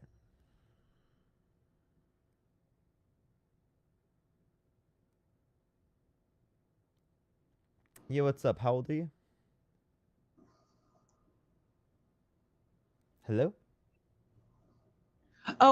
Oh my gosh. I literally, as soon as they said, oh my gosh, I literally hit the end. If you want to send a guest request back, make sure to do so. I literally, as soon as I hit the end, you said something. Oh my gosh, that was terrible timing, y'all. If you want to see some more conversations, make sure to tap the screen, everyone. But yeah, I can't take the accent seriously. The bruv. No, I'm just kidding. That's a joke, by the way.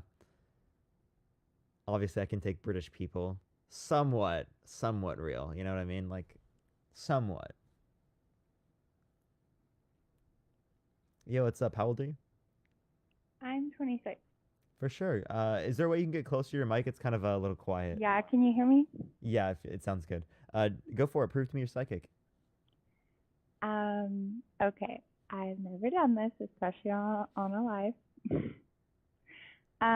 Did you have a masculine figure, maybe a brother or a father very close to you pass away? No, I didn't. Not like Not a a father friend. or brother. Okay. Did you have like a best friend that was a male who passed away? No, I had a grandfather. Okay. I just felt masculine energy like really, really close to you that was like a dad or a brother that might have passed away, and they want to say that you have a really good heart and they love how intelligent you are. And this isn't like, I'm not trying to like, this is just personal feeling that I'm wanting to share with you, and I don't really care if it proves that I'm psychic. But he really admires your intelligence and your heart as well. Like a lot of people use intelligence as a way to like feel higher than others and put people down. And you're the opposite of that. And he wants you to keep searching for the truth, and he's with you. And that's all I have to say. For sure. All right, I appreciate you coming on. Thank you so much.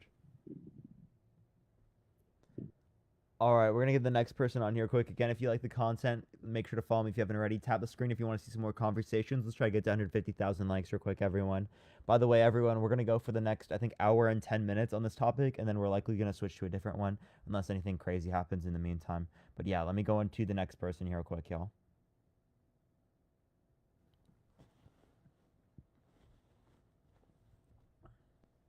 Yo, what's up? How old are you?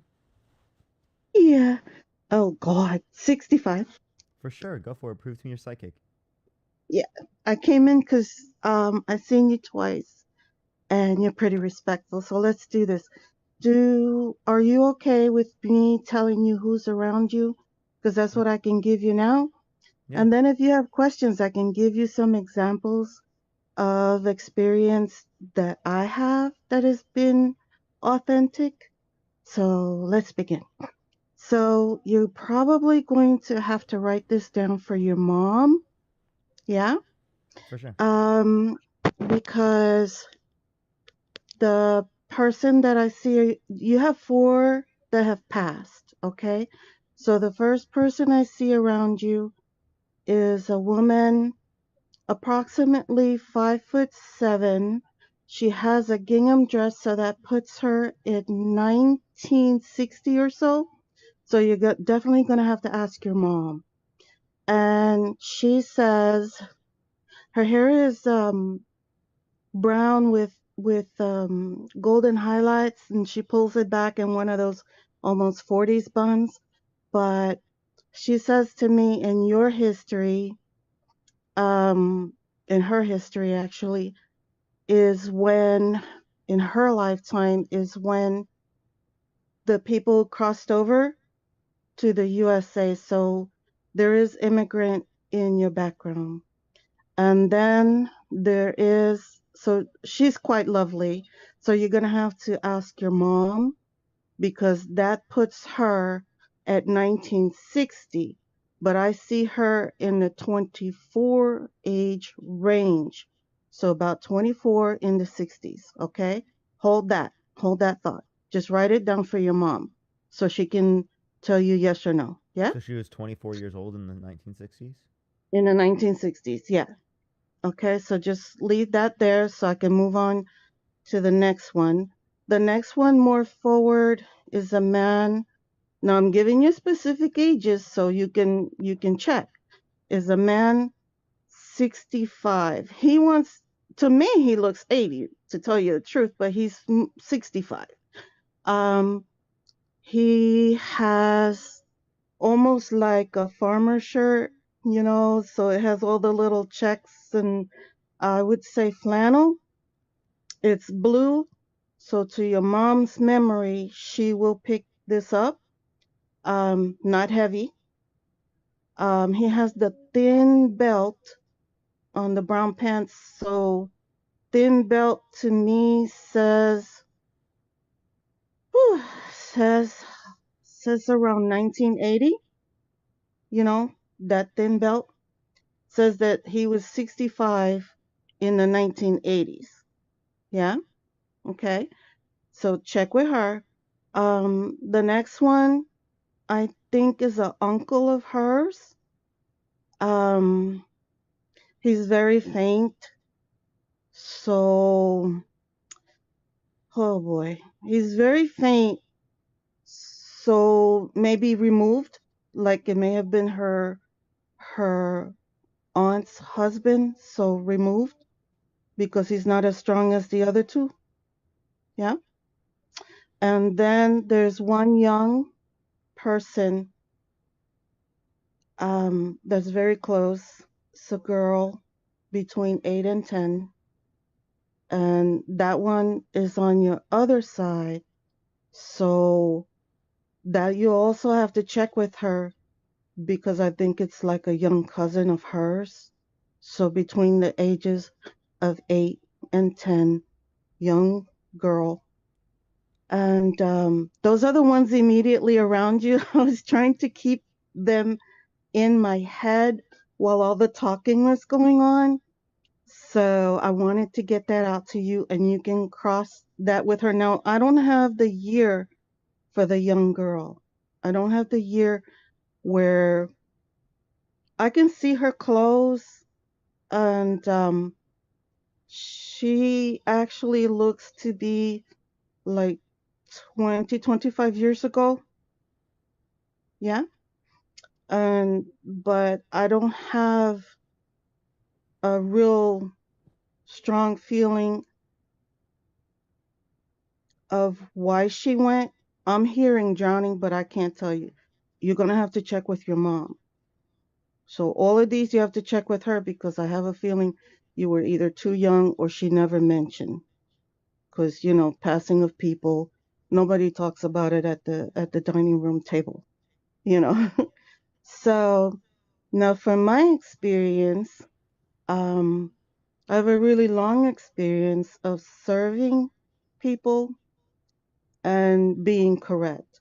Like, I had a friend, a detective in New York, and he couldn't find this guy that was stealing from churches. He was taking the whole safe from churches. So he called me, and he had him in 20 minutes because I told him where to go. But people think that a psychic knows everything. You don't. You don't know what the lottery number is going to be. You don't know everything. You know what you are given. So if I'm with someone, I was visiting what is called a personal growth retreat, and I was sitting in a whole lot of people that have gone through to try to be better people program, and I was sitting next to a police chaplain, and he did not believe in what I do. But in 10 minutes, I didn't know him. So in 10 minutes, I convinced him to go to the hospital the next day to go see a doctor because I could see he was having pain and he said he had gone already to the doctor and he passed his physical for the cops and the firemen in my area. So these are people, these are real people, but because they are also clients, I can't give them to you on a plate for you to check.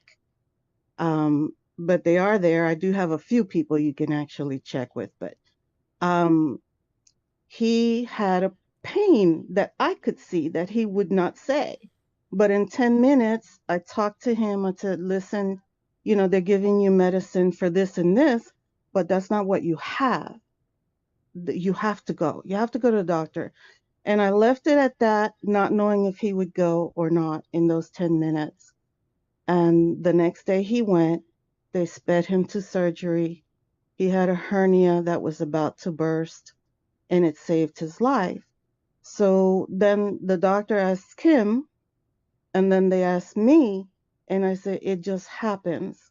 And this is what happens on a regular basis for me, but it doesn't work like people think. I can go into a place to cleanse it, like I really like cleansing homes for move in and move out. And if there's a spirit there, I can say why they are there. That's the way it works for me. I don't know how it works for other people. When I do my little tarot or runes or whatever I do for entertainment purposes, yeah, those are the films, the little videos that I put on for my TikTok, just to keep it alive. But that's not what I do. What I do is I help people find their path in their life when they're lost and they're like, I'm in this marriage and such is going on, and I help them do that. I try now not to do too many of when somebody's going to pass because I can see that coming, and that's proven. And it makes people very anxious. So I have an anxiety manager, and I've given readings about babies that were coming, and I didn't know her but 2 months, but I was able to tell her when her grandchildren were coming, what they were going to be, girl or boy, how much they were going to weigh, and what they were going to look like, and I don't know her. I don't know her. So, yeah, it does happen. It is very real. But we get what we get. If somebody pulls a psychic over to a corner and starts banging them around for lotto numbers, that's not how it works. We might get, Yeah, I wouldn't ask something like that. Like, generally speaking, I would say is like, you said that you can do that with people that in which you don't know or anything you've never met before. Is there anything you could tell me about myself that maybe could get us to confirm this? About yourself, I know those are the people in your past. You're going to have to check that with your mom, and then you can come, when I come back in, sneaking in to see you because you're really good. About yourself, for your future, for another path for you, let me see if I can pick it up because I'm really nervous. Usually people are with me alone and not online. But I see a totally different path.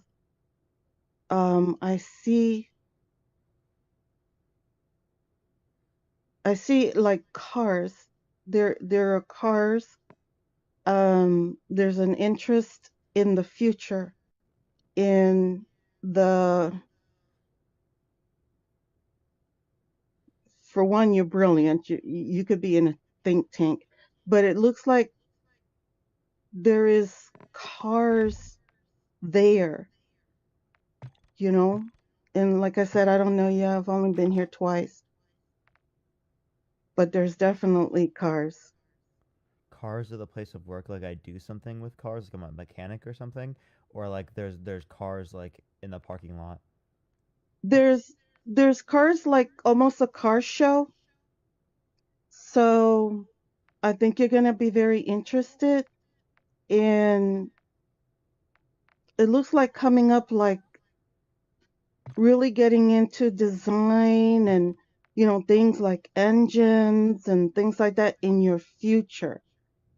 You're going to have that sort of draw or pull, and it may be because you have other people around you that are going to take you to that show. It looks like a car show, and even now, if you're not interested, you will see it and you're really going to dig it.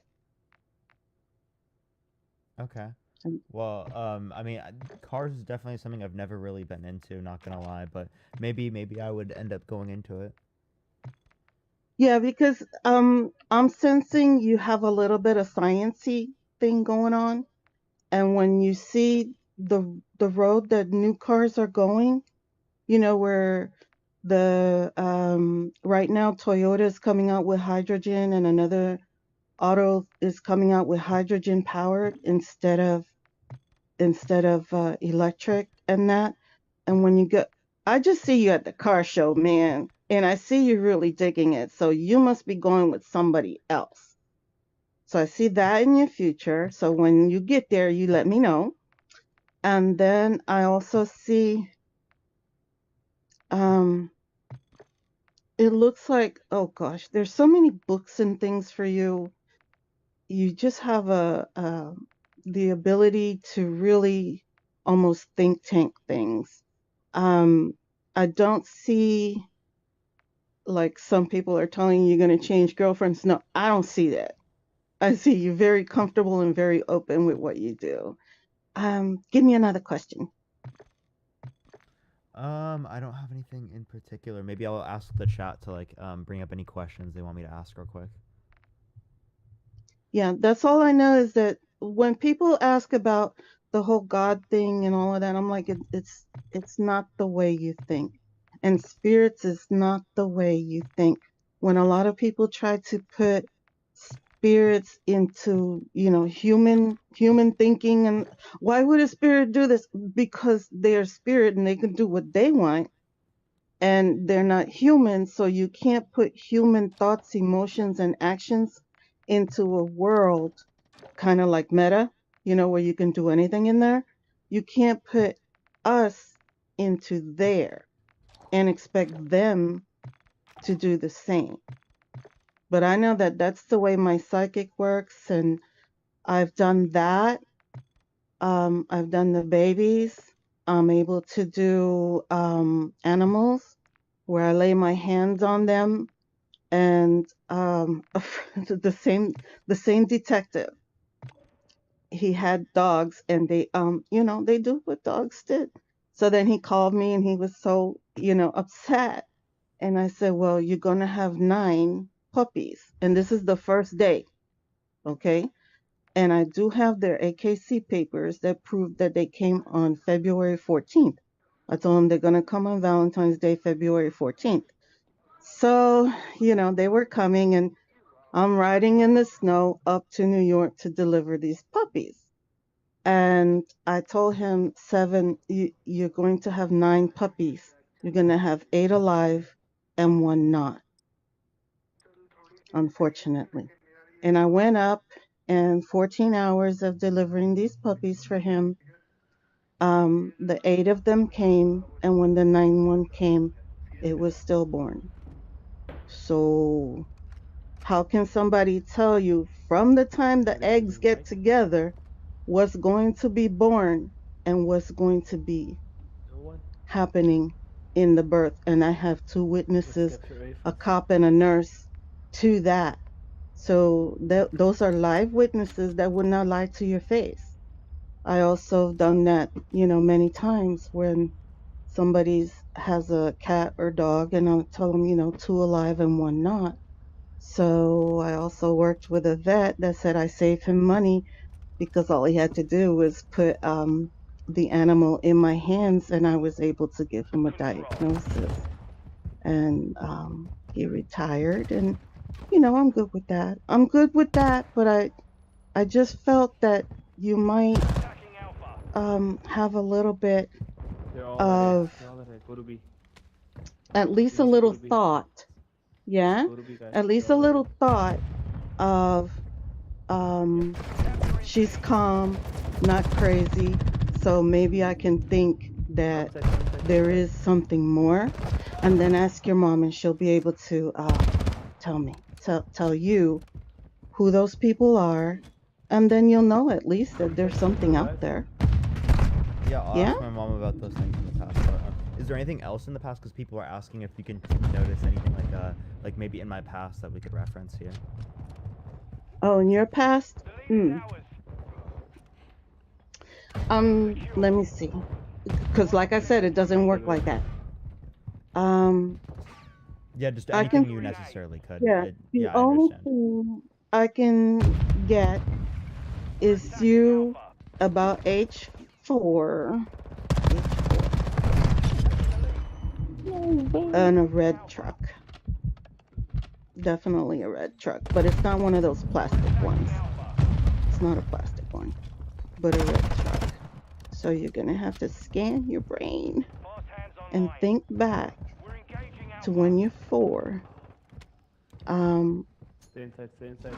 The house has bushes, but I can't see the rest of the house. Looks blue to me, but in the very front, it has some blue. But there's definitely you in the front with a red truck. Got this. Here you go. Good shit. So I can't see closer, like 14 or 15. I can't see there. I can see 4.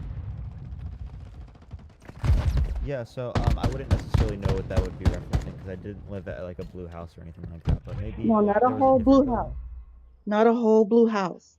I only see a little bit of the blue on top of the stairs.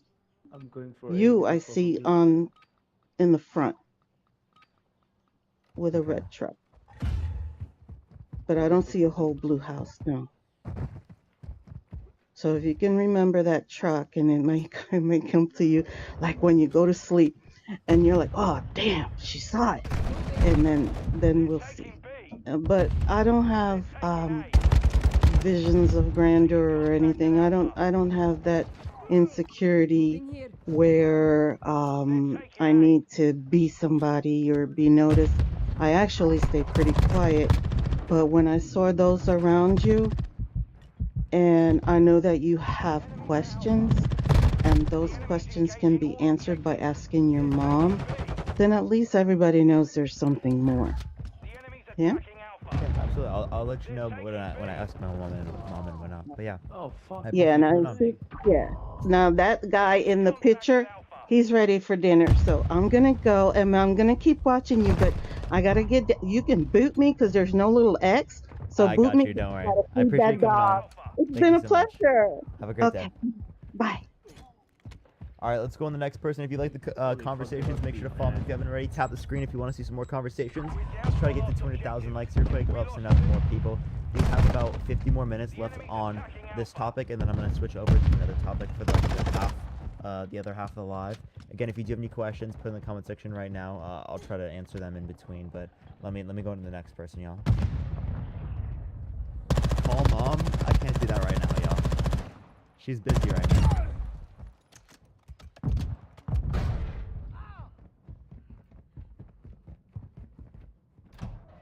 Maybe when she gets back, y'all. I'm pretty she's supposed to get back like maybe in a bit. Is it gonna go through? Hello? Tell her it's important. Yeah. Oh my gosh, I just cut that one out. Call dad. They're at an event together, and they said they're gonna get back here pretty soon. So I don't know when they're gonna get back. Maybe we would, but yeah, no, they're a bit busy. Convenient, no, for real. Hey, what's up? How old are you? Oh shit, they're up. Taking the lead. They're taking A. Reinforcements are running low. Yo, I cannot. It's so bad. Yo, what's up? Hello? How old are you? Hello. Yes, How old are you? I'm 34. For sure. Go for it. Prove to me you're psychic. Yes, so this reading will take.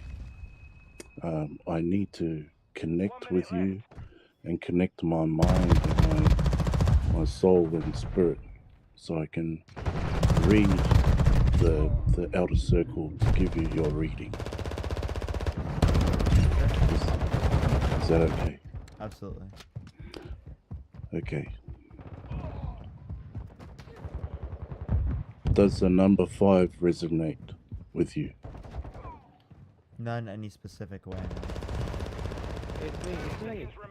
Did you ever remember the number 5 at any point in your life? Yeah, when it was my age.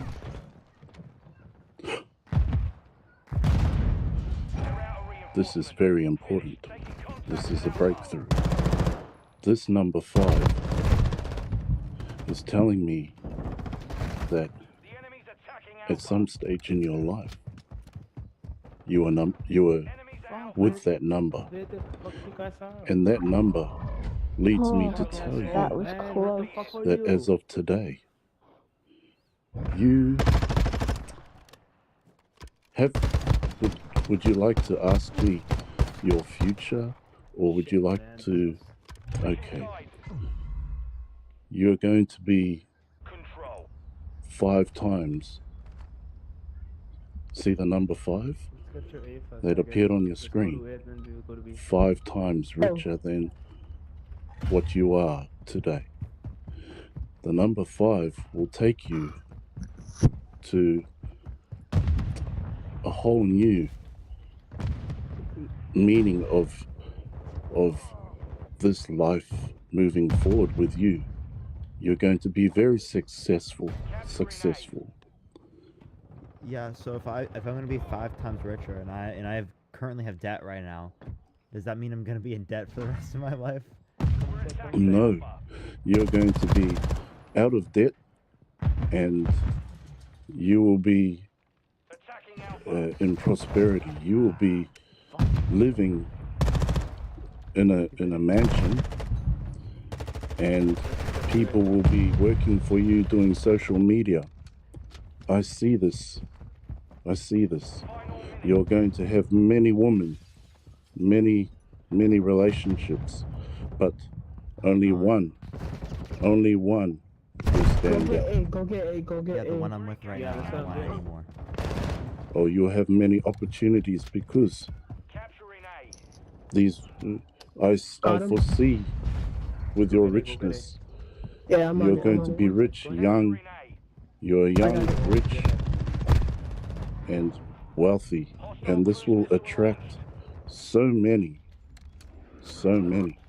that I could foresee that you will be in a situation where you will have to make a choice. You will make a choice whether you will be with the one you love for all eternity. Yes, this is the girl I'm talking about. That's the choice I've already made. I'm gonna try to get it from the back. Fantastic. The other side. This is the girl I visualized in my mind with the hat. Yes, I am speechless. Bro, they're all I'm captured. speechless. Thanks. Thank you for connecting with me. My mind is at all. Thank you so much. May you take this advice and become very rich. Thank you so much. Thank you so much. Oh, he's up there on the roof. He's up on the roof. Let's go, y'all. I appreciate Yeah, it. they got B right now. Soldier. They up on the roof. Go get A. All right, let's go to the next person. Multiple women kills me? No, for real. I swear it's always to do with like me finding new women or something like that. I swear. I always hear that. Like my girlfriend hears about that every single time I do this topic. Renegade. All right, everyone. All right, let me go to the next person, y'all. Lots of women. Yeah, no, for real. Yo, what's up? How old are you? Hi, I'm 21. For sure, go for it. Prove to me you're psychotic. Hi. So basically, I'm just gonna ask like a few questions about you and just try and get to know you a bit. And Just see Right. if I can connect with Wanna you all on like a rush deeper A level, right off the just to bat? get like a really Yeah, deep understanding of who you are. Right now, because That's all right with you. we're doing defend right now. We gotta Okay. defend. Yeah, but So it was from other right, let me team. think They about were this. there. Yeah, they are.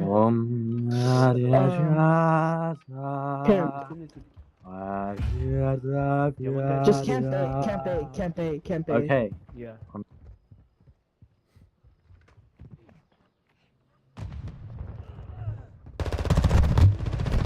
Yo, what's up? How old are you? Hey, They're my taking age, B. I don't Go really to like B. saying. Oh, why did you They're kick the taking other B. guy? Bruh, that guy was trolling. That guy's, I'm pretty sure he goes live. I'm not quite sure. I see people saying Connor all the time, so. Okay, cool. Listen, I have 3 gifts. Tell me which one you prefer. I've They all got clairvoyance, it. remote vision, and telekinesis. Oh, come on. Do you want? Let's begin with the clairvoyance. They got you. Is it okay? I will need your. Is your Chinese zodiac Don't let them sign take A horse? now, man. Don't let them take A. How do I check that? Were you born 2002 or 2000? I'm 2002. 2000. Oh. We're also on the roof. Be careful on the roof. Can you give me your zodiac Yeah, I got the sign? roof one. Yeah, Oh they're yeah, all, like they're the sun. camping roof too. Sun sign? Yeah. What's your Western zodiac sign? Aries. Okay. You know, because your zodiac sign is it's like your and your date of birth is like your number of your it's like the number of your cosmic passport. Okay, now I have a general idea. Let me connect with you.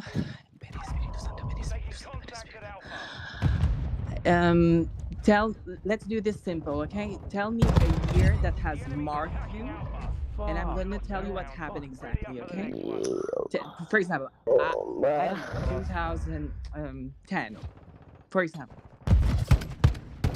So tell me a year that has marked you, and think well about that thing, and I'm gonna tell you what happened. Go for A, can't B.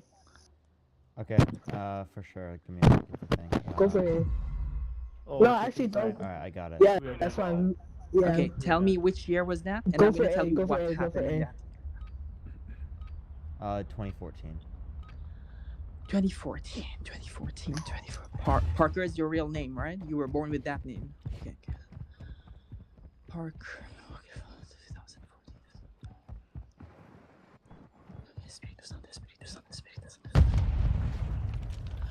2014. I see loneliness, like you were abandoned in some way. You felt lonely in some way. Yeah. I see abandonment, like yeah. It's like were you abandoned in some way? Like somebody left you, or that hurt you a lot? No. I'm capturing A right now. Wait. Just once. Let me give another shot. Fucking asshole. I thought it was something friendly. Oh man, they're all at A. They're all at A. B. Go to B. What if the guy is not even fucking friendly with Some rather celebration like a marriage, like a baby was born, like some important celebration that marked you in some way? No. My third eye is a bit wavy today. You know, we are in Pisces, and anyway, let me just have a general look what's going on in your life right now. Sure. Attacking Alpha.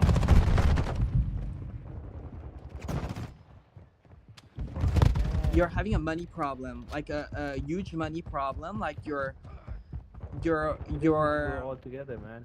You're even asking people for help because you're having serious money problem, and you're gripping to the few money you have right now. Is this correct? No. Oh my god. Anyway, seems it's not, my third eye is not so. I only got your date of birth, your year of birth correct. Do you want to try telekinesis with me? For sure. Listen, I can move only, or if you enter in my profile, you will see me moving objects. It's pinned on the first video there. I need you to bring me something round but organic, like orange, or orange. You have orange. It needs to be round and but organic, not I could run downstairs and grab some real quick. Like an orange. You want me to do that right now? Okay, quick, yeah. Okay. Okay, I'll for wait. sure. All right, here. I'll be right back then. Oh my gosh, I have to like go around this. Give me 1 second.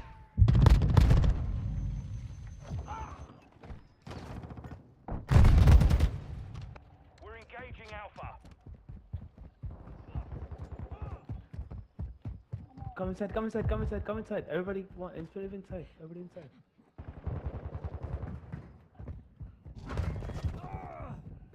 Everybody inside. Quick. We're attacking Alpha.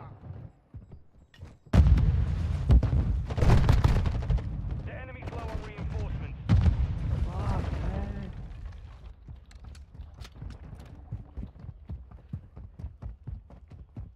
We have only 6 lives left. Be careful, guys. Attacking Alpha. All right, I am back. Okay, cool. Put the orange on your hand. No, on your hand. On your. Okay, maybe that.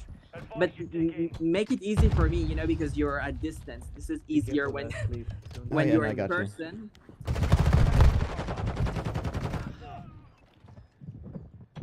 But put it in such a way where it will be easy to fall. Okay, don't put it completely flat, like yeah, no, it's good.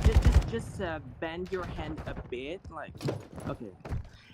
You need to have patience. It might take 2 to 3 minutes. Okay.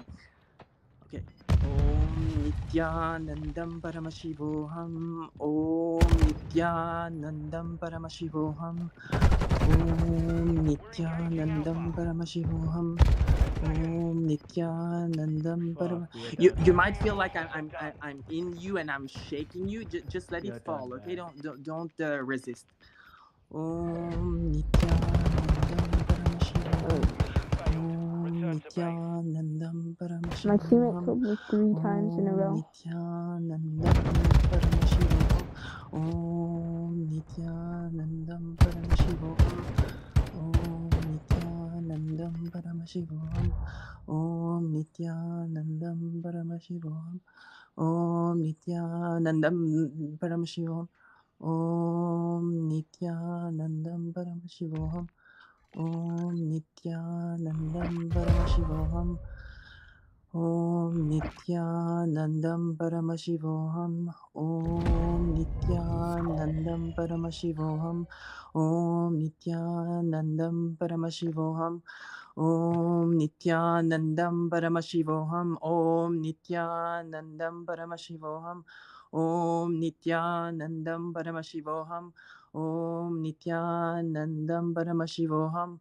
Om Nityanandam Paramashivoham. Whoa. Guys, if you're a skeptic, go in my profile and see I pinned it there. I was doing it with my colleagues at the airport, and if you know, it's so I'm thanking the god Shiva right now who just helped me through this. Okay. I'm also learning to do it with how to say when it's not organic, you know. And so just my advice to you all, if you want to open your third eye, and this is a message God himself and the Holy Spirit told me to pass you all, you need to all to take the psilocybin mushrooms. Okay, the psilocybin mushrooms, search it in your respective countries. Yeah, definitely don't just do that. Thank you for Cindy, I appreciate it. If you are not like okay with stuff like that. By the way, I moved it myself. Like nothing was no, like, but moving. try the Mexican, okay? The Mexican, yeah, the Mexican psilocybin mushroom, and just do messages. Do you like think you can do telekinesis through the phone? Because like I was the one that moved my hand there. I was just gonna see if you ran with it, but like. I don't know whether are you telling the truth because yeah, no, I promise. Really, but anyway, you can go in my profile and you will see it's for real there. But maybe another time. Would you want to try it again then? Okay. Again? Oh, you. I'm gonna go watch Okay, A. let's go. I'll put it like on my shoulder or something. No. It needs to Thank you for the touch your sunglasses. I skin. appreciate It needs to. Touch I my need to skin? connect with you to connect to the. Okay. Okay. Put it on my. No, I'm not gonna put it on my face. I'll just- Okay. Yeah. Put it on your head. Okay. This is quite. I don't see it anymore. Here, yeah, no, this is actually not really. Here, I'll try to move closer. No, Parker. It's weird. No, it's weird there. Just put it on your hand. No, not like this. On your palm of your hand. Okay, like this. Okay. No, but the thing is, I will connect with you, and I will control your mind, and you will feel like I am controlling you. That's why at some point you might feel like, you know, don't do it too difficult for me. Okay, that's good. Okay. Om Nityanandam Paramashivoham. Om Nityanandam Paramashivoham. Om Nityanandam Paramashivoham. Om Nityanandam Paramashivoham. Om Nityanandam Paramashivoham. Om Nityanandam Paramash. Please, the gifts are. Om Nityanandam Paramashivoham. Om Nityanandam Paramashivoham. No, it's too far. It's too far. You need to closer? Okay. to bend a bit. Okay, for sure, I got you. Put it more on your right because it's coming on my. Okay, here. Okay. Om Nityanandam Paramashivoham. Om Nityanandam Paramashivoham. Om Nityanandam Paramashivoham. Om Nityanandam Paramashivoham. Om Nityanandam Paramashivoham. Om Nityanandam Paramashivoham. Om Nityanandam Paramashivoham. Om Nityanandam Paramashivoham. Om Nityanandam Parker, are you sure you're not grabbing it with your palms so it doesn't move? Like, okay. I'm trying to hold it like how you said to hold it. You want me to hold it flat? I can. No, flat it will be very difficult. If you were in person, it's easier because your magnetic field, but from distance, like I need to teleport in with my third eye. It's wait. Oops. Oh, you want me to What? keep?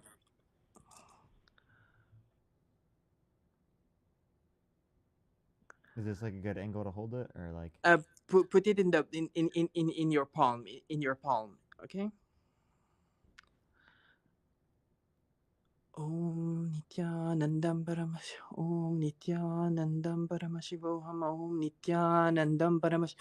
Om. Thank you for the confetti. I appreciate it, Lauren. Om Nityanandam Paramashivoham. Om Nityanandam Paramashivoham. Om Nityanandam Paramashivoham. Om Nityanandam Paramashivoham. I'm psychically drained right now. Like, let's leave it. But if you people are skeptic, you can check it on my wall. There, you will see it. Okay. But anyway, I got your year of birth. No, I need to practice. You know, people think like the third eye is you see everything. Like, you have some people who are advanced, they see like completely, but me, I'm an intermediate level. So yeah, thanks for having me here, Parker. Okay. Yeah, for sure. I appreciate you coming on. Thank you so much. Take care. Bye. All right, here, everyone, give me 30 seconds. I need to grab this real quick so that I can like fix my microphone. Give me 1 second. Let me just do this real quick. This is gonna help so much, y'all. Let me do this. All right, there we are. That's gonna help so much.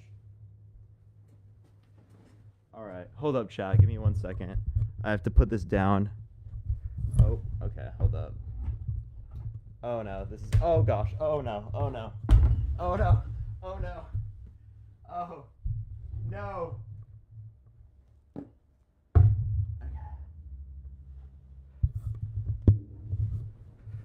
All right, we're good, y'all. Chat, we're fine. Okay. Oh my gosh, chat, we're dying. Okay. Hopefully it stays up right there. I really don't want it to mess up. This is gonna be bad. We're fine. Orange is okay, everyone. I just had to fix my microphone because for some reason, right, it won't like stay up correctly. So I put something that was heavy. If it falls this way, that's gonna be really bad. That's gonna be very, very harmful. Hopefully not. All right. Orange tacked him? No, for real. All right, let me go to the next person. It was actually Clementine, all right? Or no, it was fake. That's the only reason it didn't work, okay? All right, let me go to the next person here, everyone. If you want to see some more conversations, make sure to tap the screen. It will help send out to more people. I appreciate everyone doing so. But yeah, let me go into the next person here real quick, y'all.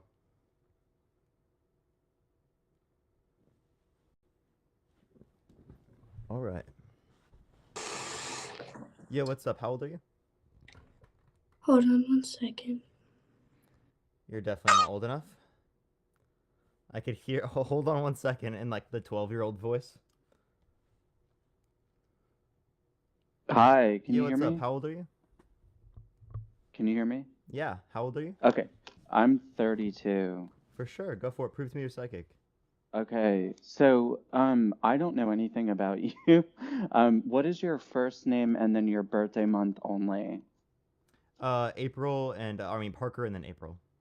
Parker and then April. Okay.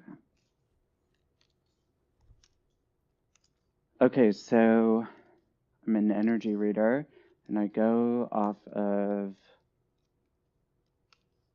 vibration from a person and I can tune into people's frequencies to kind of access information, and I combine that with a card system. So,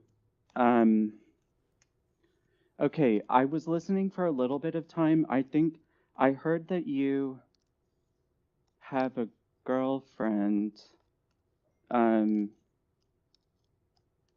Interesting.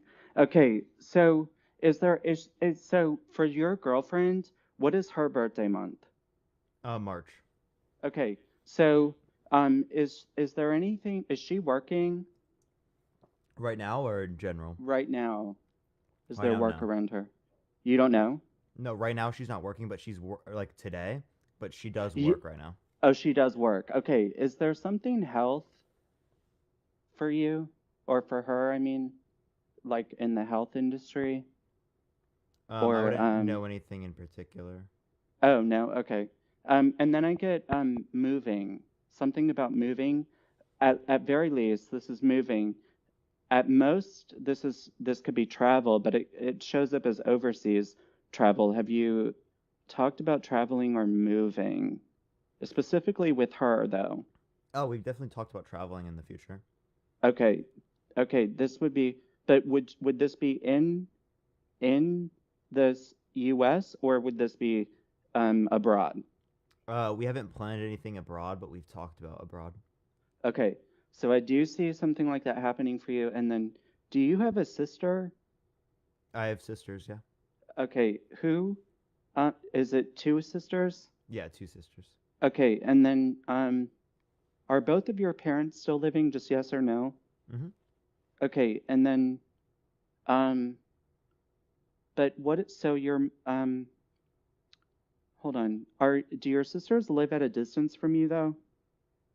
Right now they do, yeah. Like a different state? Same state. Oh, same state. Are there children around either of them? Or is that a no? Yeah, no. Sorry. No. Okay. But are they with someone? Is there one with someone romantically? Yes. Okay. I'm just gonna tell you this. Like forecasting, it looks like I do see expansion in the family.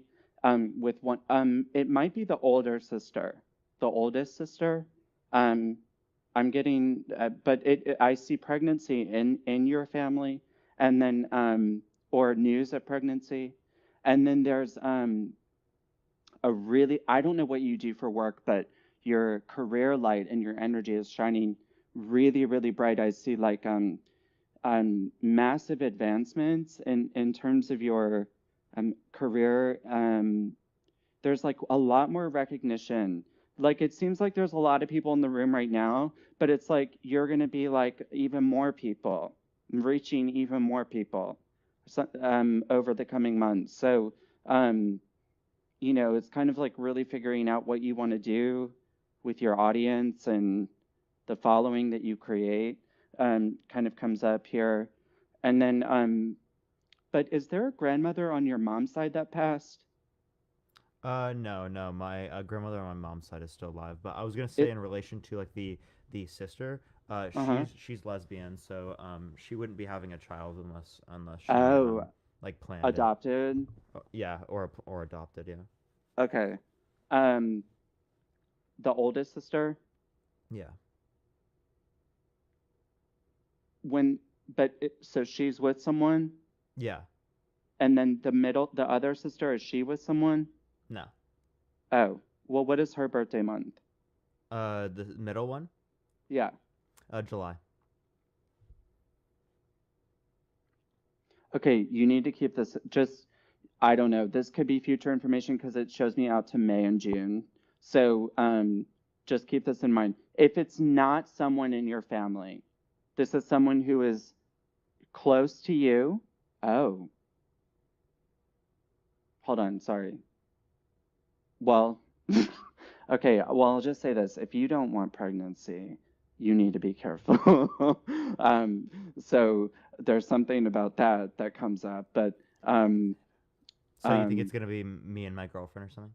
it could be. There's pregnancy really strong around you, for sure.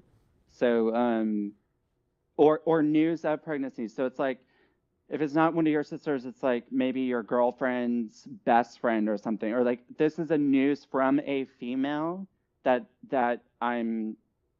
they're saying I'm pregnant, and it's very surprising. But the energy shows up close to your field, so who knows? I mean, it could be.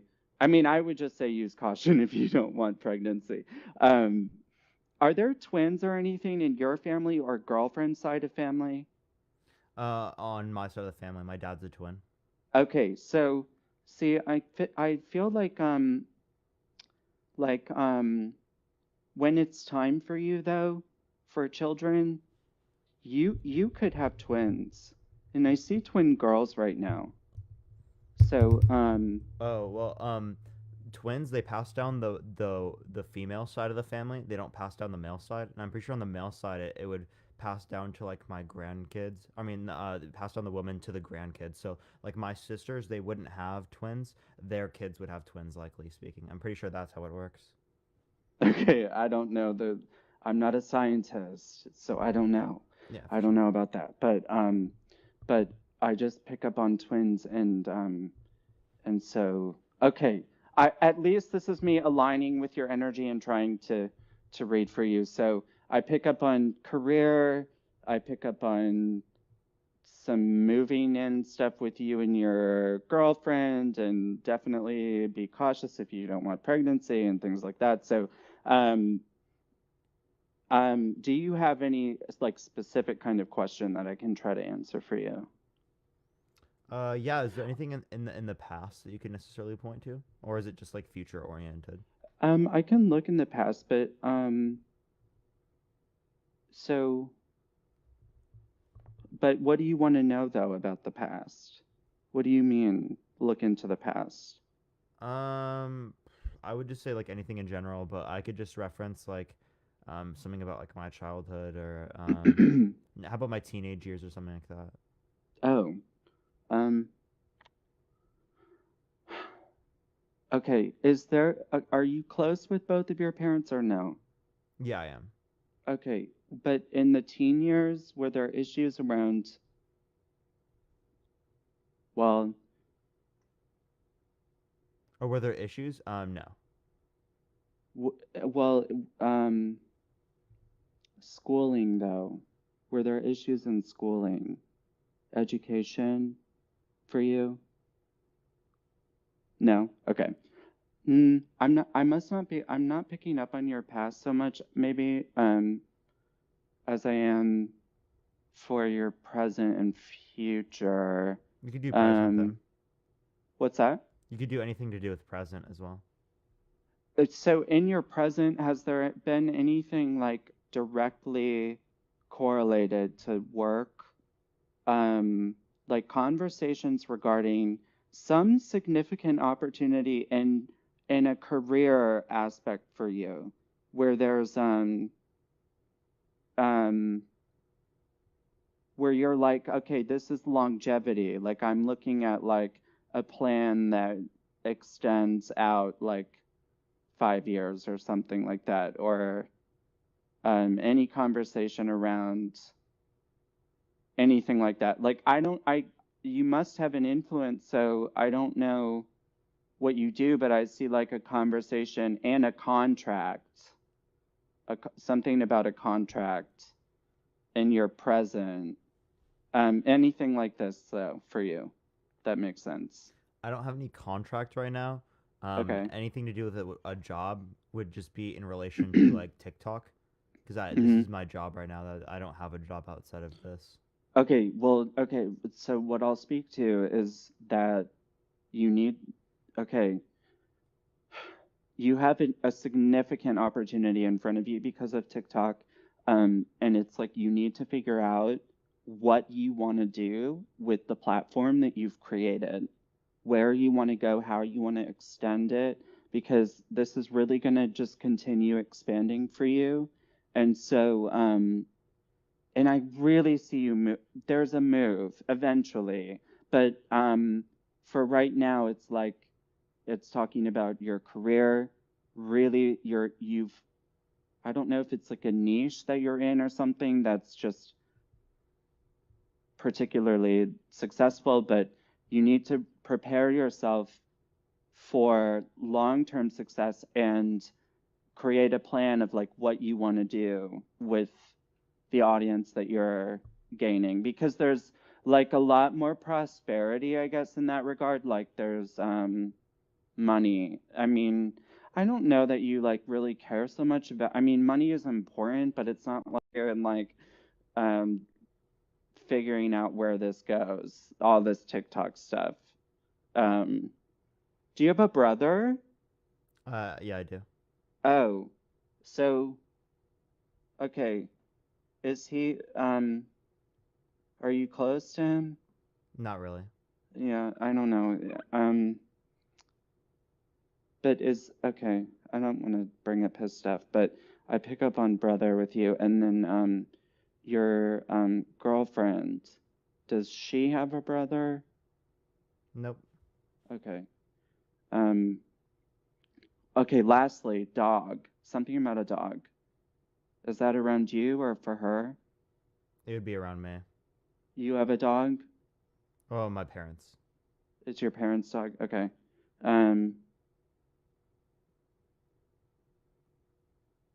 Yeah. Okay. I'll just leave it. Yeah. Thank you so much for bringing me on. I appreciate it. And I just want to leave it at like, be careful if you're not looking for pregnancy. Be careful around that. And but yeah, thank you so much for letting me do this. I appreciate it. I hope some of this resonated with you and made sense. But this is what I have. Yeah. For sure. I appreciate you coming on. It was good talking to you. Thank you so much. Likewise. Thank you. All right, y'all. I'm going to go into the next person. If you like the conversations, make sure to follow me if you haven't already. Tap the screen if you want to see some more conversations. Let's try to get to 250,000 likes real quick. Thank you for the hand tower. I appreciate it. It helps send out to more people. I appreciate everyone doing so. But yeah, let me go into the next person here real quick, y'all. By the way, everyone, like 30 more minutes on this, or 15 more minutes on this topic, actually. So like 1 or 2 more people, y'all. Yo, what's up? How old are you? Oh shit. Oh, sorry. I didn't mean to like request. Oh, you're good. Don't worry. I appreciate you coming on. Thank you. Thank you.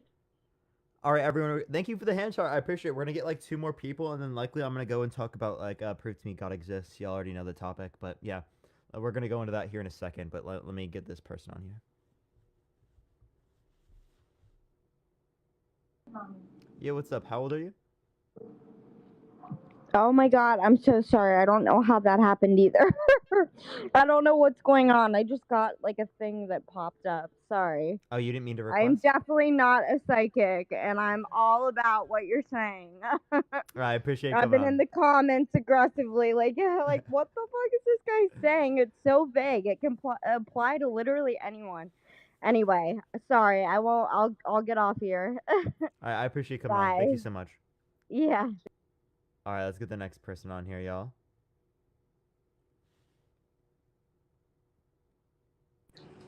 Yeah, what's up? How old are you? Okay, I'm 23. You're 23? Is that what you said? Hello? Hello? Are you there? Can you hear me? Yeah. Wait, how old did you say you were? Yeah, I'm here. I'm 23. 23? Okay, for sure. Go for it. Prove to me you're psychic. Okay, so the only way I can prove to you I'm a psychic is if I actually turn on my camera. Is that What's up? Hello? okay? You cut out. What'd you say? Me back because my name. All right. Thank you so much for the handout. I appreciate it. Yeah, for sure. All right, y'all. We're going to go into the next person. I appreciate everyone coming on. Thank y'all so much. Yeah, let me get to the next person here real quick. Give it a second, everyone. Oh, y'all, it's like the whole setup at my parents' house kind of sucks. I'm not going to lie. I miss my house, everyone. I miss my house. We'll be back there tomorrow. Don't worry, everyone. Yeah, what's up? How old are you? Hello? Okay, nice. Was that like a kid? No, that was a dog, I think. I think that was a dog. Yo, it's good. How old are you? I'm about to come. I'm about to go.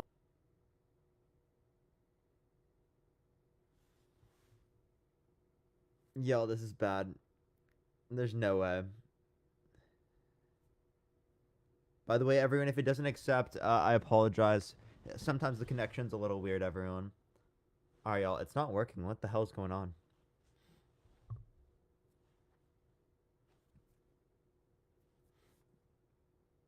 Oh, for some reason it's adding 2 people. Nice. Hello?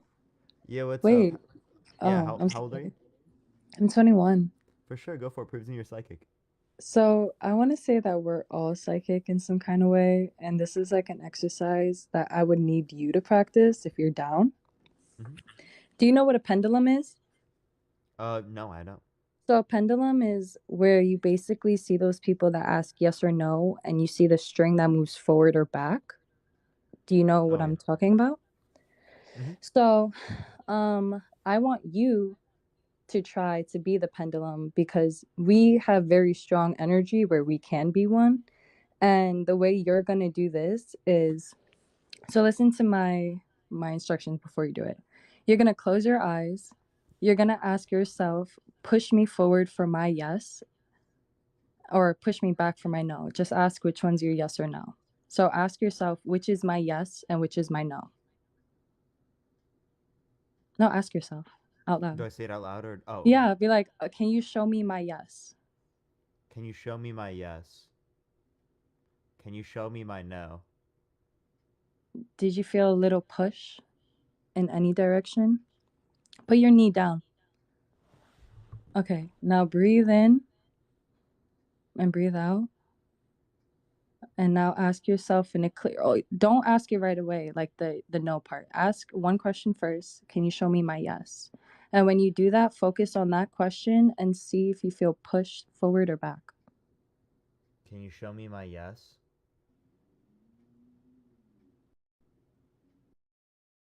Are you getting pushed any direction? All right, so I'm wrong. That was honestly like a point for you to like see what your yes or no was, but it's okay. I failed at that. You could kick me out. Are you supposed to feel like a little push or something? Yeah, so when you close your eyes, like at least like a little tug to the front or a little tug to the back. Like it's nothing where you feel like a whole shove. It's like a little movement forward or backwards. And usually like when you do that, like how I do is I'll ask myself a basic question. What is my name Ashley? And if it pushes me back, that's my no. Is my name Jade? It pushes me forward, that's my yes. And usually I do that when I'm like stuck in like debating a question, and it really works. Like you see everyone in the comments are literally saying it, yes, yes, but I don't know, it's weird that you didn't do it. You want But me to try it yeah. again? Yeah, that you much, that's just appreciated. don't focus on the it's not real, it's not real. Like Oh, I'm not close your focusing eyes. on that, trust me. Okay, so close your eyes and like truly like connect with your heart and ask yourself. And imagine a yes in front of you and a no behind you and redo it.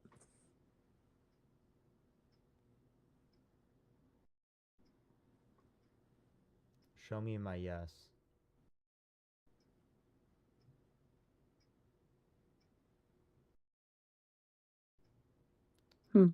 Show me my no.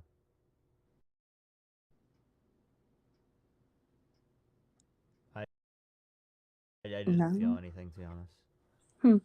Okay, well maybe when you're off of this live, try it when you stand up instead, and Yeah, for sure. it will work. All right, I bye. appreciate you coming on. Thank you so much. Of course, thank you. Yeah, we'll do the stand here in a bit, y'all. All right, we're gonna get one more person on right now for this topic, and then we're gonna switch over to the other topic. Prove to me that God exists. We'll probably hit a restart on the live to do that one. Should I hit a restart or should I just like do it right now? Like once I do that. But yeah, let me go to the next person, y'all. Oh my gosh, my dog's barking, y'all. Restart? Yeah, we will. Oh, okay. For some reason, it didn't go through. We'll get 2 more people, y'all. Go for it. Prove to me you're psychic, man. Oh yeah, so it's clear. Like, obviously, I can't prove this right now. However, we're gonna see in like 2 weeks that you're gonna be pro-life, believe that God exists, and that being gay is immoral. All 3 of these things are gonna happen. All 3 by next week. But not in 2 weeks. 2 weeks. 2 weeks. Okay. All right. I will mark that down in the calendar. Right. Yep. 2 weeks from now, I will let y'all know what that is. All right. Anyways, I was able to foresee this through my psychic powers, and that's all I gotta say. Later, everyone. For sure. Absolutely. Honestly. Yeah. It's that pro-life intuition, chat. It's the pro-life intuition. Honestly, pretty crazy, right? Who would have thought, y'all? All right. Let's go to the next person.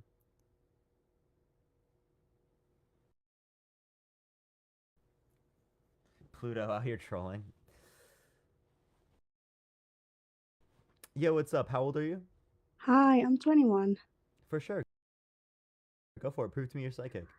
Hi, so I'm actually not going to prove that I'm psychic. I just want to say something about the last girl that is actually like really interesting. So I actually used to go to a psychologist that used to use that method. So basically when you don't know what to choose from, you basically take a paper and you put it on the floor and you kind of do the same thing that the other girl was saying. So yeah. That was actually like actually like a psychologist thing and not really like a psychic thing, you know? So yeah, that was basically it. I appreciate you coming on. Thank you so much. You're welcome. Thank you. All right, let's go to the next person, everyone.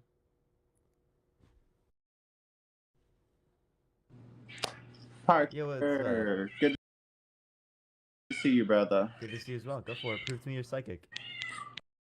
All right. So I am a psychic tarot reader on here on TikTok. It's what I do for a living. So if you don't mind me pulling some cards on you. Go for it. Will you shut up, cat? Sorry, she's in heat. They're cute. Don't worry. I know. I just wish she would just get knocked up already. Okay, so you can ask, let's say, a general question. I don't want no information. In fact, that first guy that came on here with the blonde hair, we do not ask 5011 questions. I'm going to tell you that right now, straight from the get-go, okay? We do not ask 5011 questions, because then if there's enough questions that are asked and then you're answering them back to back to back, you'll eventually forget what it is that you said in the past, and they're just going to utilize that as a means to answer. Okay. I had to get that off my chest with the ancestors. Let's go with ancestor stuff. Okay. I'm going to tell you right now, they can be very intense, so brace yourself. For sure. All right, so... And do you have anything in specific that you want to know that they are working with you for? I'll just go with general. General. Okay, cool. Spirit, what do you have? Ancestors, what do you want Parker to know? What do you want Parker to know?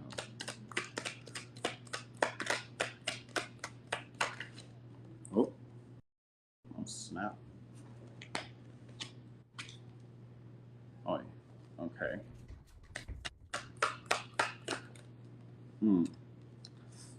Wait. Okay. Ooh.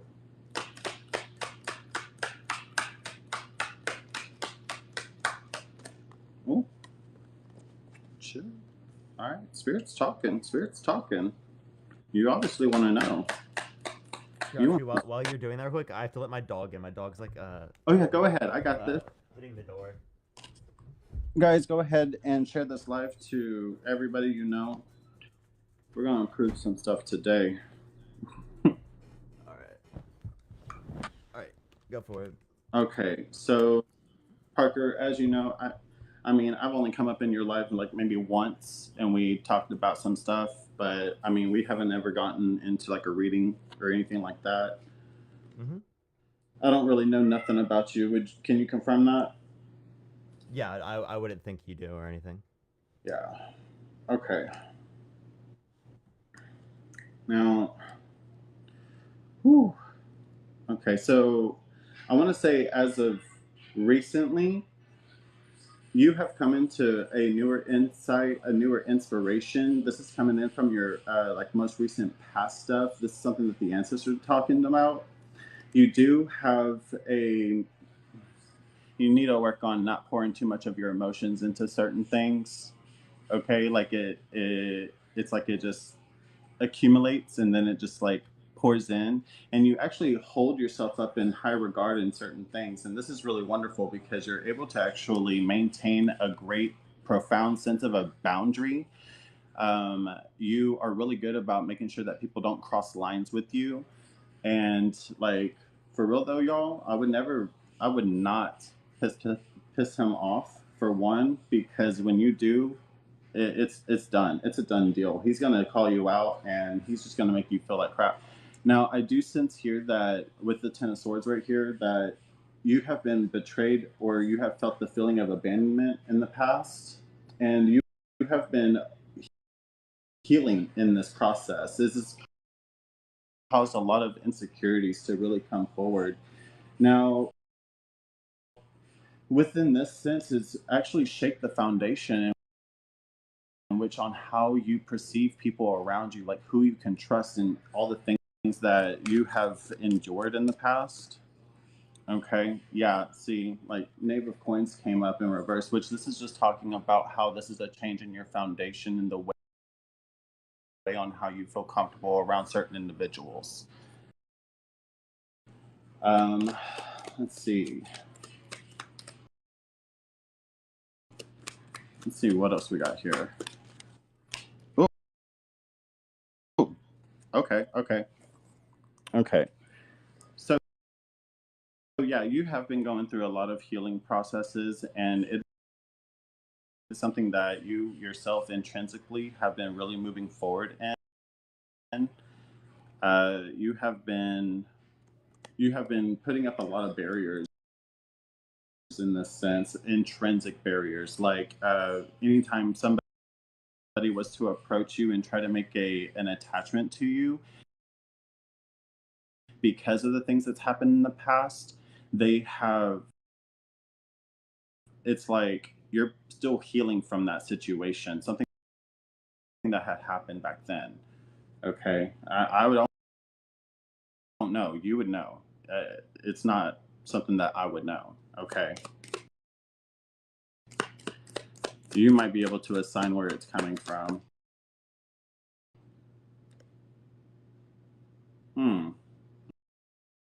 Okay. So Spirit's talking about something that you have been wanting to move forward in. It's like you are gaining a better conceptualized idea of like an equal exchange. Like it's like how people treat me is how I treat other people. Yes, but this is something more to do with like how people convey things to you, like the way that they speak or the way that how they come across. This is like coming more so in the event of like okay, if you're gonna talk to me about certain things, okay, we can have like a solid foundation. But in the event that they talk about something that is a triggering response for you, then it's just all like no, I'm not gonna have that. Which this is something more in the realm of like for everybody, I would feel. I mean, which just says that you have a good head on your shoulders in that event. Now,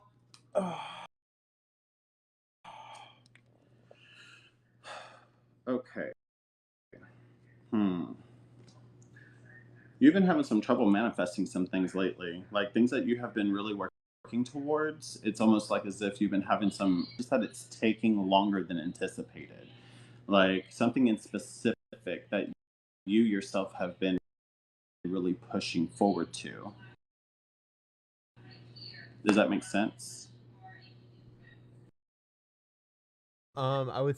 I mean, I don't know. I don't know what you mean by manifested here. I would just say, like, yeah, generally speaking, yeah, there are things that I haven't necessarily fully actualized yet. I guess I would say. Right. So it's like things that you yourself are working towards and are directing your energy into, and things that you have really been investing yourself into, even by thought, by emotions, by even the steps you take. Okay, it is something that it's something very specific that you yourself that you have been manifesting, trying to make happen, right? And it's almost like as if this isn't necessarily happening when you're wanting it to, per se. Okay, it's something specifically in the realm of, I want to say, finances is screaming out pretty big for me, financially speaking. You're looking for that equal exchange. It's like I want to have something that is going to provide for me exactly what I need to make my ends meet. Okay, which, yes, this is something that we all want, right? It's something that we all need in our lives. But this is something that you yourself have been personally navigating into. You've been navigating the waters recently.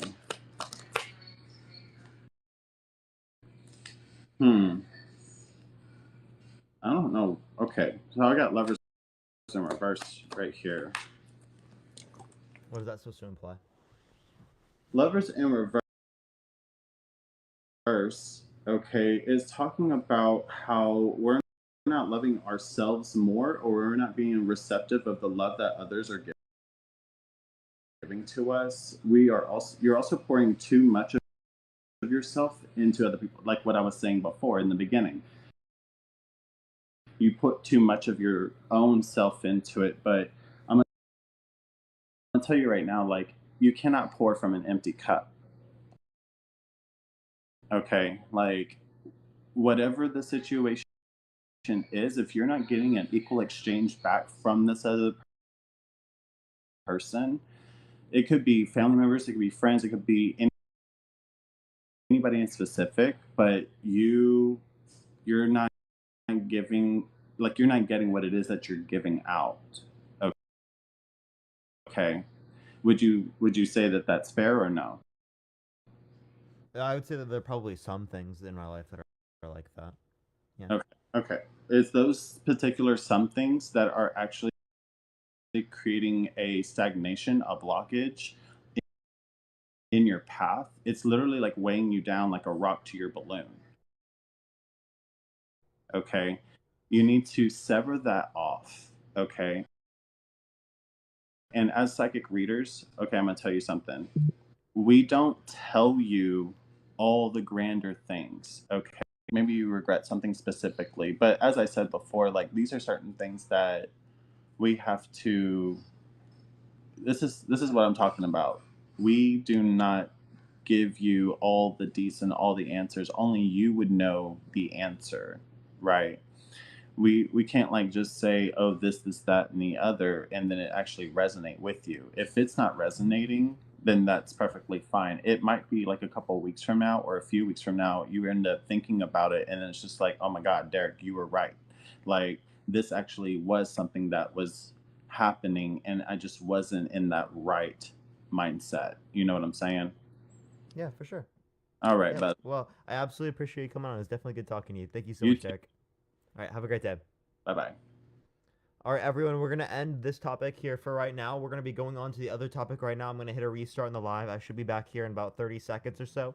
Once you want to come by, if you want to come watch the live and whatnot, just tap the screen. It helps send out to more people. We'll try to get to 100K likes right out the gate. But I appreciate everyone so far. I'll be right back, everyone. Give me a second, y'all.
also a high probability.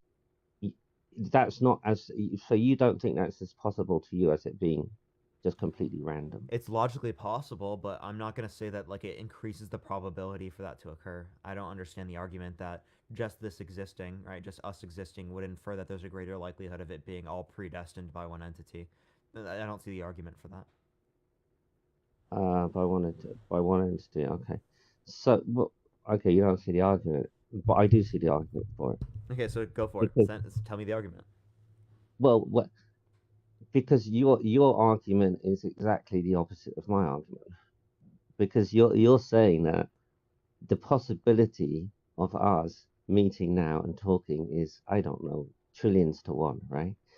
I don't know what it is, billions to one, trillions to one. What a huge unlikely occurrence. So therefore, isn't it this just more likely to be a likely occurrence? Is it more likely to be a likely occurrence? What? Yes, because you're saying that the chances are so minimal of us meeting on TikTok and discussing this right now in the universe, right? That it's probably not a random chance, is it? It's probably No, meant to I happen. would say it's random, but we can't observe the fact that it functioned a particular way if we don't do that. Does that make sense? Okay. Like if I didn't eat cereal this morning, I couldn't observe the fact that I ate cereal this morning. You could observe the fact you're saying that you ate cereal. I couldn't, right? If I didn't eat cereal, I didn't eat cereal. So if I didn't eat cereal, I can't observe me eating cereal this morning. If I didn't eat cereal. Right. Okay. So how about what I was saying about the this people saying, well, this okay, let's take gravity. Let's take gravity. Do you believe in gravity? Do I believe in gravity? Yeah. Yeah. I believe Okay, so gravity do is you the most believe that- accurate model we have right now. Do you believe gravity is a constant? What do you mean a constant? Or what's the figure for gravity? You're a physicist, obviously. I'm not a physicist. Well, what's the what? It's 9.8 meters per second. Okay. That's the force. That's a constant, right? That's the constant in our universe, yeah. It's actually not. Yeah, it is. No, it's not. Based upon where we are, yeah. Based upon where you are? Based upon everyone on the planet, it's 9.8. No. Yeah, I got you on without that air one. resistance. I got you on that one. You Where'd can you get check me? it out yourself. You can check it yourself. Yeah, no, I Gravity have. is Show me. not Show me a where constant. I'm wrong, because that's literally right. You just Google that and say, is gravity a constant all around the world? And you'll find it's not a constant number. So you're gonna then argue that there's different levels of air resistance in different places. Yes. Okay. Yeah, that's the only difference. Okay. So if Yeah, there's 9.8 is assuming no air resistance, right? That's the number that we use in physics class. well, it's not used by all physicists because it changes on the on the air of the instruments you use and actually the place where you're measuring it. It's not a constant number. Yeah, and when you go into those places, you take into account air resistance, right? But it's going to be constant throughout the Okay. universe in terms of its application, right? Assuming no air resistance within the context of, say, like the space or whatnot.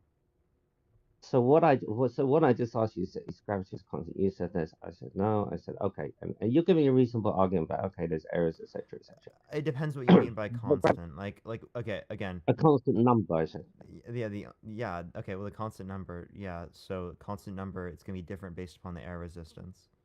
Constant, I thought you were Well, referencing air does it resistance exist? and Does weight it exist is at the same measured level and the of measurement. force throughout the entire universe? So yeah, that would be the case. Well, there'd be a lot of factors, right? It would be It's the same instrument level of force, just measurement. the only differentiating factor is air resistance, which is another force.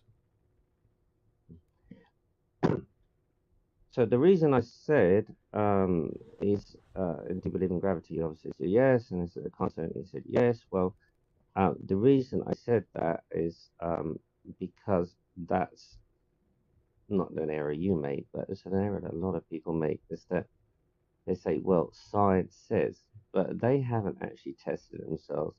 They don't know that themselves. So why should they believe that? It's faith. Wait, say that one more Is time. that not faith? If I say to someone, okay, do you believe in gravity? Say yes, right? And then I say, okay, is gravity a constant? They say yes. Okay, and I say it's not, and they say, well, it's not true. And they say, okay, well, due to some errors, yeah, it's not a constant. Okay, that's a good point from you. But Banjo, if when you say yeah, constant, we had different connotations of what constant meant in our minds. So it wasn't the fact that like one was wrong or whatnot. It was the fact that we just had a different understanding of what we were using, of the term we were using in that situation. oh, okay, yeah, you There was a explained it to me. And miscommunication. We aided the miscommunication. Now you understand. yes, I do understand. I accept that. But gravity is an interesting one because it does change slightly due to the things you're saying. But however, what I was saying, not at you, but I'm saying at the general population. That sounds arrogant. I probably am, but at the general population, would say, well, scientists say no matter can travel faster than the speed of light. Correct? I'm not a physicist. I'm from a different field, but You no say you can't matter. travel past. Sure, we don't know if you can or not. Well, people say, well, science says you cannot travel faster than the speed of light, or matter cannot travel faster than the What do speed you of mean light. by travel faster, right? Like if there was an ability to like, change like how time interacts, you can technically move. It depends what you mean by faster. Like there'd be so many different issues with that. Because like Okay, I would say like if if I you was meant fast, like let's say I got from here to Alpha Centauri in a second because I teleported, right? Essentially, you went faster, right, than if you were to just fly there, right? Essentially, if you're referencing like time and distance. okay, so if I was to say to, I don't know, an average 100 people walking up and down the street outside Kentucky Fried Chicken, um, can anything go faster than the speed of light? They wouldn't say, It maths or depends on something. your They'd probably all definition. just say, If we're referring to, oh, to you, but I mean to let, a general person, and you're not a general person, obviously, right? So if I said to a general person, can you travel faster than the speed of light? They would say no, and I say why? And they would say, so well, basic science, duh. But that is based on faith for them. That is faith. So they are believing that on faith without actually understanding because they cannot do the calculations themselves. So what is the difference between that, believing in science on faith, than believing in Jesus or Satan or evidence. whoever? But they don't know the evidence. They can confirm that though. That's the How? distinction. Is they might not know it themselves in that current standpoint, but they can go and confirm it.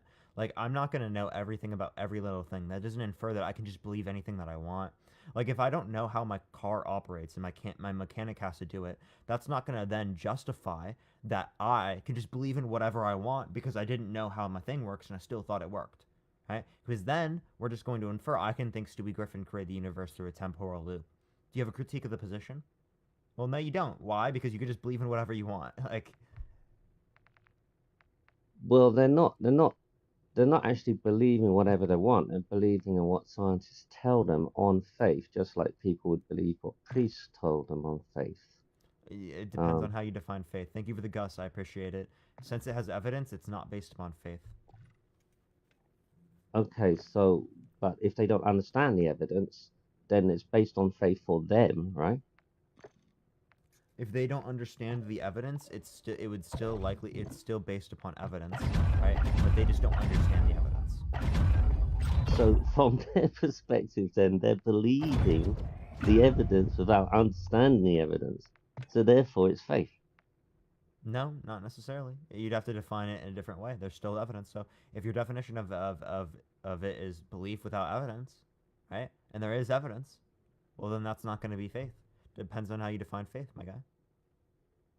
Okay, so if you didn't understand perhaps I don't know the if or not you, you as humans, Thank you for the Lucy Llama, I appreciate it. did not understand, not capable of understanding God, and our minds and our science are not capable of understanding God, does that prove that God does not exist? Thank you for the hand mustache. I appreciate it. If we can't Maybe understand stupid. God and we don't know if God exists, that wouldn't infer that If we're God not doesn't capable. exist. An ant is not capable of understanding that humans exist, are they? They are, maybe. I don't know. It depends on like Yeah, their we don't know. subjective experience. I don't think they can like think thoughts, right? But if they like saw a human, right, they'd probably think that exists the same sort of way when they like are eating food. They think that that exists. Or Does that make, a kind of make sense? bacteria, It's for just like example. experiential related. They just can't think of it. They don't have the capacity to think in that manner. Thank you, McKenna. I appreciate the subscription. Whereas, like we would say, we have the capacity to think, right? You can confirm 1 + 1 is equal to 2, right? Yes. Okay. You can, but there's some things that you cannot confirm.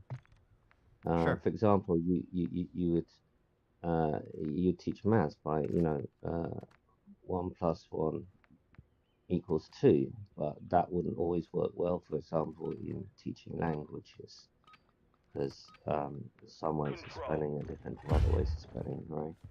So it depends, and art kind of leaves off where science can't explain, right? But yeah, I pretty much anyway. I had a good talk with you, but I'd just like to mention before something I was actually supporting you on. The guy before was talking about transplants. That was actually I'd advise your viewers not to watch this, but that was actually I'm not sure when, as I told you, I'm getting on a bit in age. But that was actually tried by sponsored by the Catholic Church, where they'd used primates and they'd actually cut the head off another one at the same time. Primates, and it failed miserably most times. Every time actually. The primate did the most successful one. I think they lasted a couple of minutes, and then they passed away. So the head transplantation one was.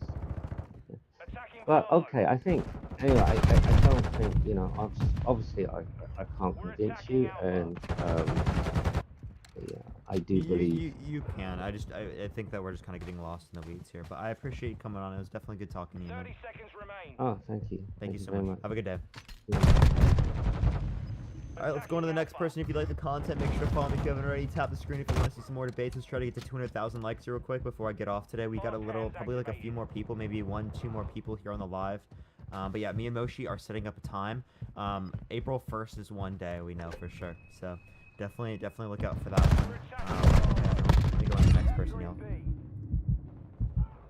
We're engaging Bravo. Yo, what's up? How old are you? I'm 16. Oh, you gotta be 18 plus to join the live. Hello? Alright, they're live paused. I'm gonna go on to the next person. They're live paused. By the way, we only got like 1 or 2 more people here left, everyone. Yo, what's up? How old are you? Can you hear me? Yeah. How old are you? Yeah, I'm 42. For sure. Do you believe Same God as the exists? last one. My name's Brad. Nice to meet you, mate. Nice to meet you too. Do you believe God exists? Yeah, I do. From my own experiences. I guess my argument is quite simple. I've posted it a few times. I was muted a little bit, which is fair. I posted 1 Corinthians 2. And the principle here is that I think, like with science, I don't know too much about science, but with science, the law is proven by the laws of science. And so what I look at when I look at trying to prove something spiritual, like the fact that God exists, is that in Corinthians it says that you have to discern it spiritually. So it has to be discerned by the laws of spiritual law, not by the laws of worldly law. So if you want to understand something from a scientific point of view or a worldly point of view, you're going to learn through those laws. And the laws of spiritual law are different to the laws of the worldly law. Yeah, so I'm not using science. The only thing I'm using here is logic, and you would still think logic applies in the spiritual realm, right? God damn it. Not necessarily. It's a different type of logic. Logic you know, again, we can define logic from a worldly perspective or logic from a spiritual perspective. Yeah, And what's the so, distinction? well, the distinction is that the rules that apply in a spiritual law are different. So, for example, if we just kept it very simple, to know that God exists, you need to pray and ask. You need to ask God if He exists. So, if you took the principle, I'm a Mormon, so I'm a Latter-day Saint, and what we believe is that if you pray to God in the name of Jesus Christ and ask if He exists, you will get a spiritual experience that'll let you know if He exists, if you have true intent, real intent to know. So that's sort of like the calculation of what you need to do in order to understand and have what we call a witness that God exists. He will actually manifest Himself to you in some form. And it's not like an unknown weird form. It's going to be a very specific way. It'll be something that, you know, then you talk about the fruits of the Spirit. You know, the fruits of the Spirit are very specific rules that you can know if it's real or not. Yeah, so I actually have asked like for God to express itself to me in terms of praying multiple different times. Yep, And I have yep. done so in like a genuine manner. It hasn't come to me yet or anything like that, but I've Yeah. been able to confirm it and that sort of thing. You just said that there were different rules. So like I have a question for you. Like the law of identity, that would still exist, right? Like things are themselves. Like if I exist, I exist. Absolutely, yeah, they're existing. Yeah, that I would say the rules would be similar. So logic applies out even in the spiritual realm as well, right? Yeah, logic, again, I haven't delved into logic too much when it comes, and that sounds horrible. But to me, it's logical if someone says, if you do this, this, and this, this will happen. To me, that's logical. And when it happens like it did with me, that makes sense to me, and it works with something that's true. Yeah, so we're just referencing different things. Sure. So yeah, if I'm trying to identify this through like logic, so you think that God is all-knowing, all-powerful, all-good, right? Correct. Okay. Do you think God has free will? Is He what, sorry? Does God have free will? Not completely, no. He is governed by law as well. So God does not have free will? He's governed by law. So if you mean by free will he can do anything, I would say no. Is that what you mean by free will? By free will, I just mean he can choose otherwise without being by another actor. What I would say, this is how I'd answer free will. He is not free to do absolutely anything he wants, but he doesn't desire to do anything wrong because he is perfect. So he is governed by truth, law, and he is governed by a law. So he doesn't have the ability to do evil. So he can't choose to do evil. Okay, so can't do evil, but can make free choices outside of that? Yeah, he chooses, absolutely, but he's governed by law. Okay, so is it logically possible for God to give us that same sort of will? Absolutely, but we need to be living by laws of a spiritual nature in order for us to have all that God has within Himself, so we can obtain everything that God has. So there's a possible world in which humans have the ability to make choices, but can't do evil? Yeah, well, at that point, they would not. They would become perfected, and they would have no need or desire to do evil. Yeah, world is logically possible. The entailment of this video, actually, we'll ask you this first. Did God have a choice to either create the universe or to not create the universe? Well, it's a really good question, quite a deep question. I don't know the answer to that. I was assuming that it was governed by law as well. So I believe that Him creating an earth and spiritual children would have been governed by some law.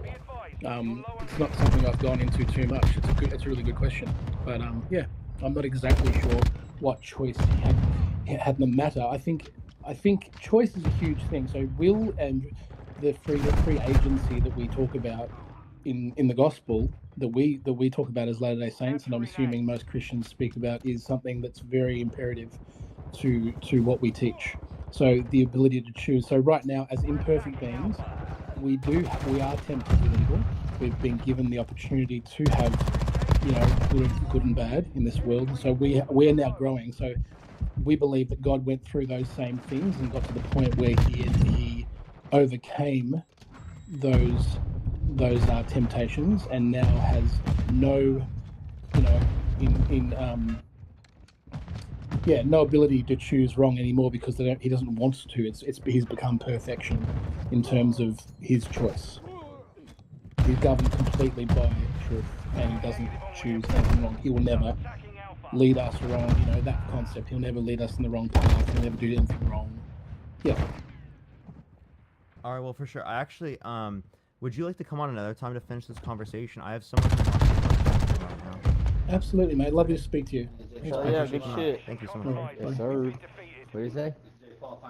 Thank you for the hand, I appreciate it, T. Lee. Thank you so much. He didn't get knocked out. It was kind of a close fight, bro. If he was one, he was in the right. I told them they can invite me. Give it a second, everyone. I'll be joining in. And then this is going to be the last conversation I have for today, everyone. I won't have much time and whatnot because I have to get going here pretty soon. I've already been on live for like multiple hours already. Is he going to invite me? Join.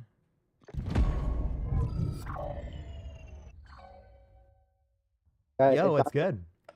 Assalamu alaikum, brother. I'll turn this off. How you doing? Doing good, bro. How are you? Alhamdulillah, alhamdulillah. How about yourself? People have been spamming my live saying go live with Parker. Yeah, no, I get spams on my lives with go live with Moshi, go live with Adele. I already see that. I see that like all the time. Okay, so real quick, guys, I just want to say for everyone that's listening, Parker and I, obviously, we have a debate that we agreed on doing April 1st. But this is, I think, just a general discussion, break the waters, So, yeah, that's it. So, welcome, everyone. Hi, Adel. Hi, Parker. And let's see where the water takes us. Yeah, for sure. I'm down to talk about anything. Just letting y'all know, I only have like a little bit left because I have to like leave to go pick up my girlfriend here in like 30 minutes or so. So I got a bit. Okay, Parker. W. Is that moral or what? What's not moral? I'm saying, is it moral? Me being with my girlfriend?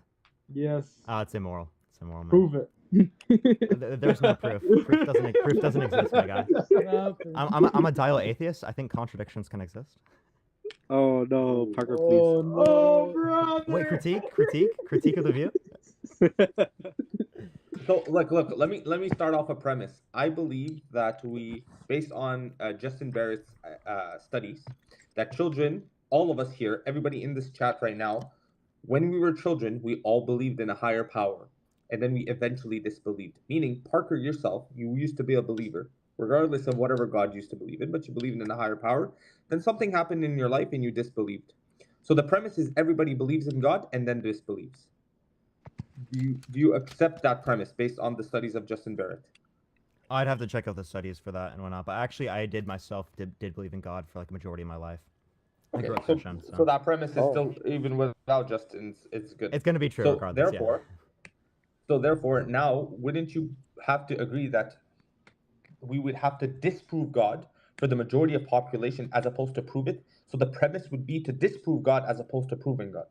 No, the burden of proof isn't going to be established by whether or not people agree with something. It's going to be established by the positive claim or negative claim that's necessarily made. So if I infer that God doesn't exist, I would have to then justify that by saying that there's a contradiction. Whereas if I infer that God does exist, I would have to justify that by saying, oh, there's an argument for God's existence or something like that. Or I would say that like this would be given or this would make the most sense given like the predictive power of this hypothesis or something like that. We can go into those arguments about comparing explanations. Yeah, but if you presuppose the existence of God, right, and we set it up as a hypothesis, the evidence to that claim would be the fact, especially if you talk a particular religion, the evidence for that claim would be the fact that people have an innate predisposition to believe in it, right? So that, although yes, on the basis alone of people believing it, that probably wouldn't be enough, but if, because of this particular claim that's being made here, which is the existence of God, then the existence of God is you can say substantiated partially. It's like inductive evidence, or it's an abductive case, part of an overall abductive case, to have people believing in God, especially as an innate predisposition, right? Yeah. So by the way, for the Muslims, all that Hadi was explaining was the fitrah and very complicated. Yes, sir. So are you just saying that this innate predisposition is setting the justification for like setting the burden of proof onto the opposite? Yes. It would be evidence, but would I believe in God just based off that? I would say no, because there's so much more to believe in God off of that. However, that does serve as inductive An evidence. abductive or inductive case? It's an abductive case, yeah. I wouldn't say that necessarily makes sense, because if we apply instinctual evidence in other circumstances, thank you for the hand, I appreciate it. Like, we would say, like, if like an animal has an instinctual knowledge or an instinctual response to say, like, treat their offspring in a negative way, like to kill their offspring to then like survive themselves, is that going to implicate that that's the correct method of action? Because you believe in objective morals. Okay, yes. So in particular circumstances, yes, but it depends upon what the instinct is actually leading towards, right? So for example, let's say the instinct, let's say I'm on a roller coaster, right? Technically, I'm fully safe, right? There's a 0.00001% chance of me dying, right? However, we have to ask our question, why do I have that instinct to begin with, correct? And the reason I have that instinct is because of a real general danger of very high heights for human beings, because we can't make the land, unlike birds, right? So there is going to be some sort of reality to why we actually have that innate predisposition. Now, a good explanation as to why we would have that innate predisposition is that we were made by God, right? And hence, it adds to an overall abductive case. You know what I'm saying? Yeah, so that'll just be like given your view, and this is kind of like a notion of saying like if it exists, it's efficient, and that sort of like identifies a usefulness. It is an identified truth in this claim. By the way, a lot of people are saying it's complicated. Let me just simplify what Hadi was saying. Hadi is saying, hey, there are things in our nature that are there for our protection and our survival, and there are things that are there. It's our what's it called, factory reset settings. Among those things is being scared of danger, of the heights, of some sort of animals. And among those things is to believe in a higher power. So that being said, if we are born in our factory settings is to believe in a higher power, wouldn't the burden of proof to remove it from the factory reset, if you want to reprogram us, to prove that God doesn't exist? I wouldn't see that necessarily be the case the same sort of way I brought up in other circumstances. Would you say that then the instinctual response of like the spider of killing their offspring would be the base position, and that you'd have to argue to disprove that? Well, that's that's literally what the Quran says, actually. Yeah, and just to add, it's a little bit of a strawman case, because that's a case of morality and what's justified in terms of what we ought to do, for example, right? Yeah, but you believe in moral facts, right? Of course, but that's not identical to the argument, right? So to show that as a counter argument, right? What's the distinction? Yeah, the distinction is I'm proposing a particular reality, and you're going to an objective truth about a normative claim, and that goes into a whole other category, right? They're both facts. They're both facts, but one is a reality intrinsically, and one has to do with reality is just referencing our facts are just referencing to reality. Okay, but if I just need to define a fact and define truth, you're just going to say in accordance to reality, right? Okay, yes. So even though they're both in accordance to reality, there is a much more specified claim in one rather than the other, correct? What do you mean by that? Okay, so one is simply showing this, okay? If we have some sort of circumstance, let's say an innate intuition, right?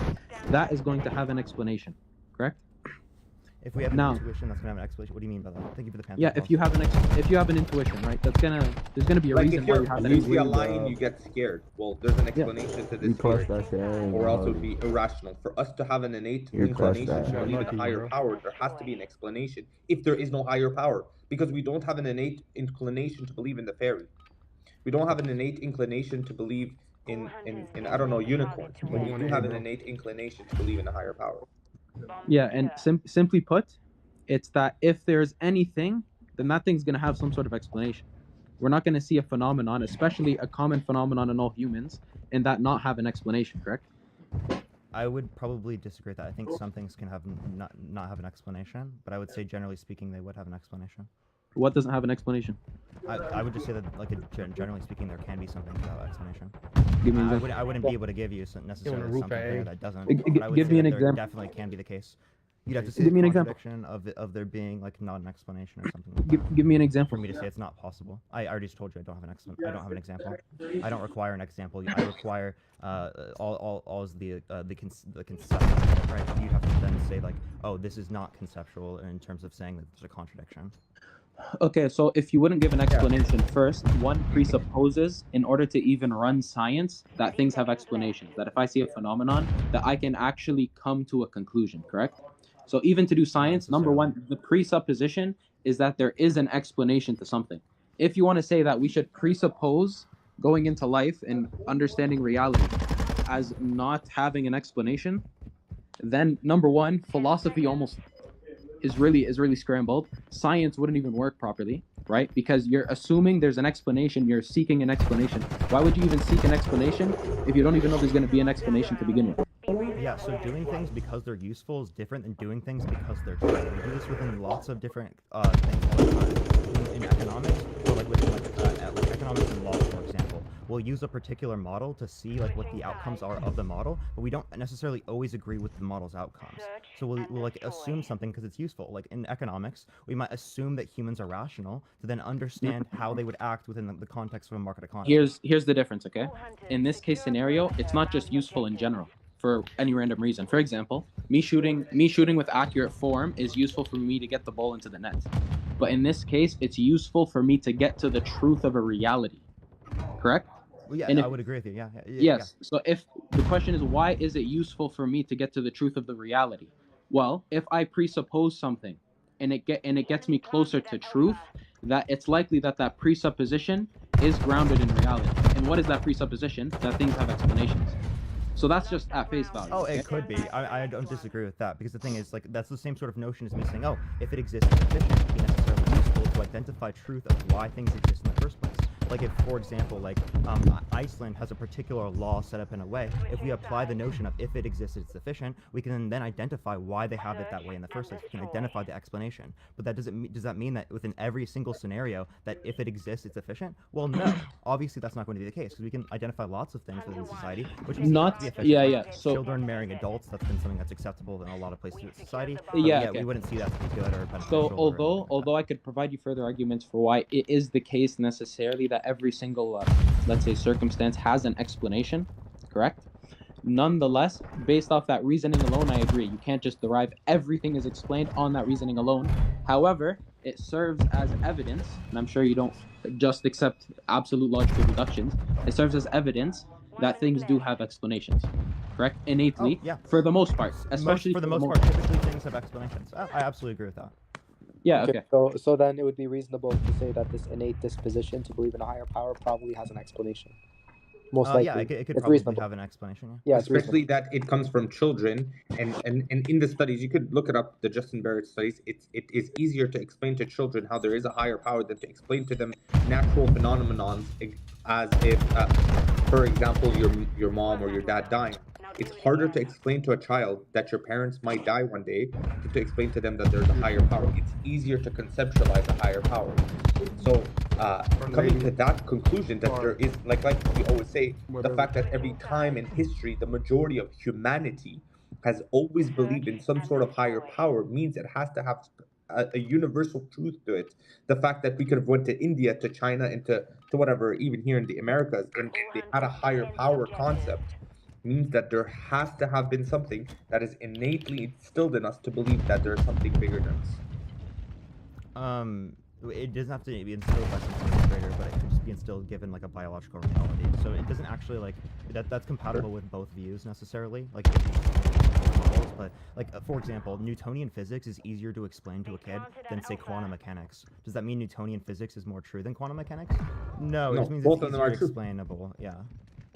But I agree with that. Your parents dying and God existing are both true. You see what I mean? So it doesn't actually, one does not take out the other, but I'm just showing you the reality of you wouldn't disagree that your parents, respectfully, and I hope they have an amazing life, would die one day. You can understand that. You could conceptualize it.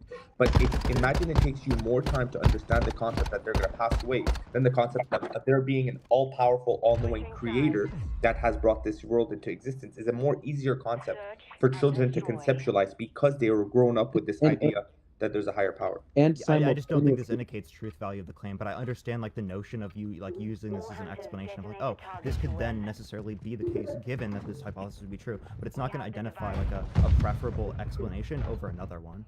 That's what I would just say. Yeah, actually, no, it would, because the simplicity to an explanation or a theory, right, is actually indicative of its truthhood if we just go to Occam's razor. Unless you reject Occam's razor. Yeah, I would say I don't know in terms of Occam's razor at this point. By the way, explain. I think one of the cool things you guys should do is just dumb down some of the stuff. So Occam's razor is to say that the most, this is the most simplest way. It's to say that the simplest understanding to something is usually the one that is true. I think just for a lot of people, they really don't understand a lot of the theories or the terminology, names of yeah, with the least presuppositions. I just want to add something, guys. I just want to say, like, presuppositions and simplest are two different things, though. But go for it. okay, so I just want to add something. Like, big credit to like everyone that's joined. Big credit to Parker for joining. I just want to say, like, we can have a difference of opinion and we can still have a rational discussion without anyone getting upset, obviously. So I think it's great that we're setting this example for people watching, right? So it's good. But yeah, carry on, guys. I'm just listening. I just want to also say, like, not only just on here, if y'all ever want to have a conversation, like, off live or anything like that, I'm always open for those, because, like, I know it's, like, always on live, there's a bunch of people, you kind of have to deal with, like, what people are listening to, what people are thinking about, Bye. and, like, I'm always open to having conversations outside of this. Thank you, Dejecta, for the subscription. Like, No, I don't want to talk to you out of live, brother. No, like, on a genuine level, like, I actually, like, this probably sounds, like, super, like, I don't know what the words I'm looking for, cliche, for people to say, but I actually genuinely do want, like, some sort of God to exist. If someone can, like, justify this for me, I would jump on that, and I would be doing lives exactly like what y'all are doing all the time. Inshallah, you'll be Muslim very soon, my man. Very open-minded person in terms of, like, these different beliefs. Like so, you said it before. I believe what you said before. You're like, yo, if I were to choose a religion, it would be Islam, and inshallah, you will choose a religion. Inshallah, will be Islam. We're here for it, bro.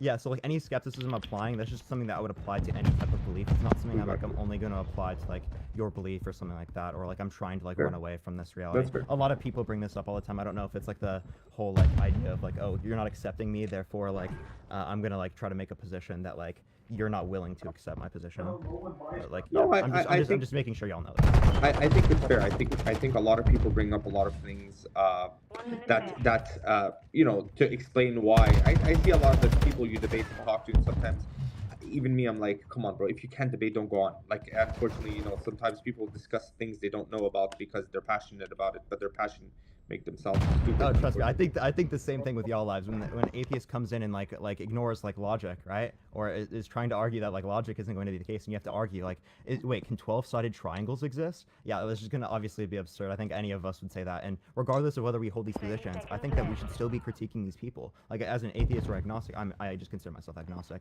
I'm going to reference that like. They're wrong, and I think that we should argue against that. So, like, if someone's from the other perspective arguing against that, I think that's a good thing on live, even if I disagree with their conclusion. Yeah, I think the more the truth is the goal of a conversation, the better. Right? So, and the greater, or the more priority there is to the truth, the better the conversation is, almost by definition, because this type of conversation is one that is seeking the truth. So it's almost no point that we have a conversation seeking the truth and we don't even care about seeking the truth at the same time. We're like living in air, living in chaos. So we might as well. Yes, I agree. I think you want to add anything? Yeah, the one thing that I was saying, like, especially, I don't know, like, Muslims that like to come on your live a lot, unfortunately, sometimes, they don't know Islam, nor they know how to discuss atheism and stuff, and unfortunately, your own positions get shaken up. Like, even the other day, the only reason I requested the first time I went on Parker's live is some guy was discussing something intense about Islam, and just, he brings it up but doesn't know how to defend it or doesn't know anything about it. Don't do that, Muslims. Don't go. If you don't, it's not an obligation for you guys to go discuss these things, inshallah, if you don't know. So it is important. But I think it's important to have these conversations. I think you guys have set up a debate, right? You and Mushi? Yeah, we have it for April 1st at this point. April 1st. Bro, it's gonna be in Ramadan, bro. You got that in Ramadan? Yeah, during Ramadan. Bro, I'm telling you, fasting and debating is the worst thing ever. I've tried it once. It was the worst decision ever. No way, why? You know what? It's better. Bro, you know why? Did your throat get dry or something? No, you it's your get mind. dry, It's you're your tired. mind. Bro, you're very tired. Bro, No, it takes a lot of energy to I'll tell you why it's good, because the Parker is really knowledgeable. So in the event that I lose the debate, I'll just blame it on the fasting. Well, I knew you were gonna do that. No, I'm just. No, but or you're so good that Parker fasts with you the next day. Yo. I'm down for fasting. I have a proposition. Parker fasts on the same day. I'm down. Oh. I'm actually really good with fasting, so I don't think it's gonna necessarily impact me. I Not intermittent even fast. water. What fasting do you do? What fasting do you do? Intermittent fasting. That's Fire. My cousin actually just did a whole day water fast, so it was kind of fire. Yeah, well, fasting is actually like, if you do it in the right way, it's like really, really beneficial for your health. Yeah, a but lot of Parker, people I'm saying discount not it. even water, man. Not even water? Not even water. Not even water? That's a bit much. That's a bit much. I'd be dead then. I can't Not do that. even water, bro. It's okay. It's all good. Parker, if you want, look into dry fasting, by the way. There is actually like a lot of benefits. And apparently, from what I've looked into, it pretty much is like a 2 times effect to what the effects of water fasting is. Although it's a little more cautious. You can't like do it for 3 days straight, right? Yeah, that's gonna be yikes. Yeah. Parker, what was your best argument for God that you've ever received? And I'm curious to I why was just gonna ask you the same reject thing. it. Yeah. Argument for like a deist god or some necessary Like being an or like higher power. Higher power. Why did you reject it? Yeah. Because again, a lot of the necessary being arguments, they don't actually entail like a deist or a theist god. They might entail that there could be some fundamental particles that explain the universe. So a lot of the arguments people run are open to those things. So honestly, I'd probably see the Kalam cosmological, like a lot of contingency arguments and like the Buffergate arguments that shouldn't necessarily be on like the same level. How curious. So when you say it could be like if we derive a necessary existence, you're saying it could be fundamental like particles, right? Yeah, Like- yeah, that's actually like a lot of these models are compatible with it being some cause that's like naturalistic, not necessarily some sort of personal being or god. And when you're referencing theism, that's like one of the fundamental characteristics, especially of theism, is a personal being. Right, but like for example, right, like when you what I was specifically pointing to is when you say fundamental particles, there's a distinction, right? When you say particles, but a necessary being cannot have no distinction, and there cannot be any multiplicity. So how can the necessary being be fundamental particles?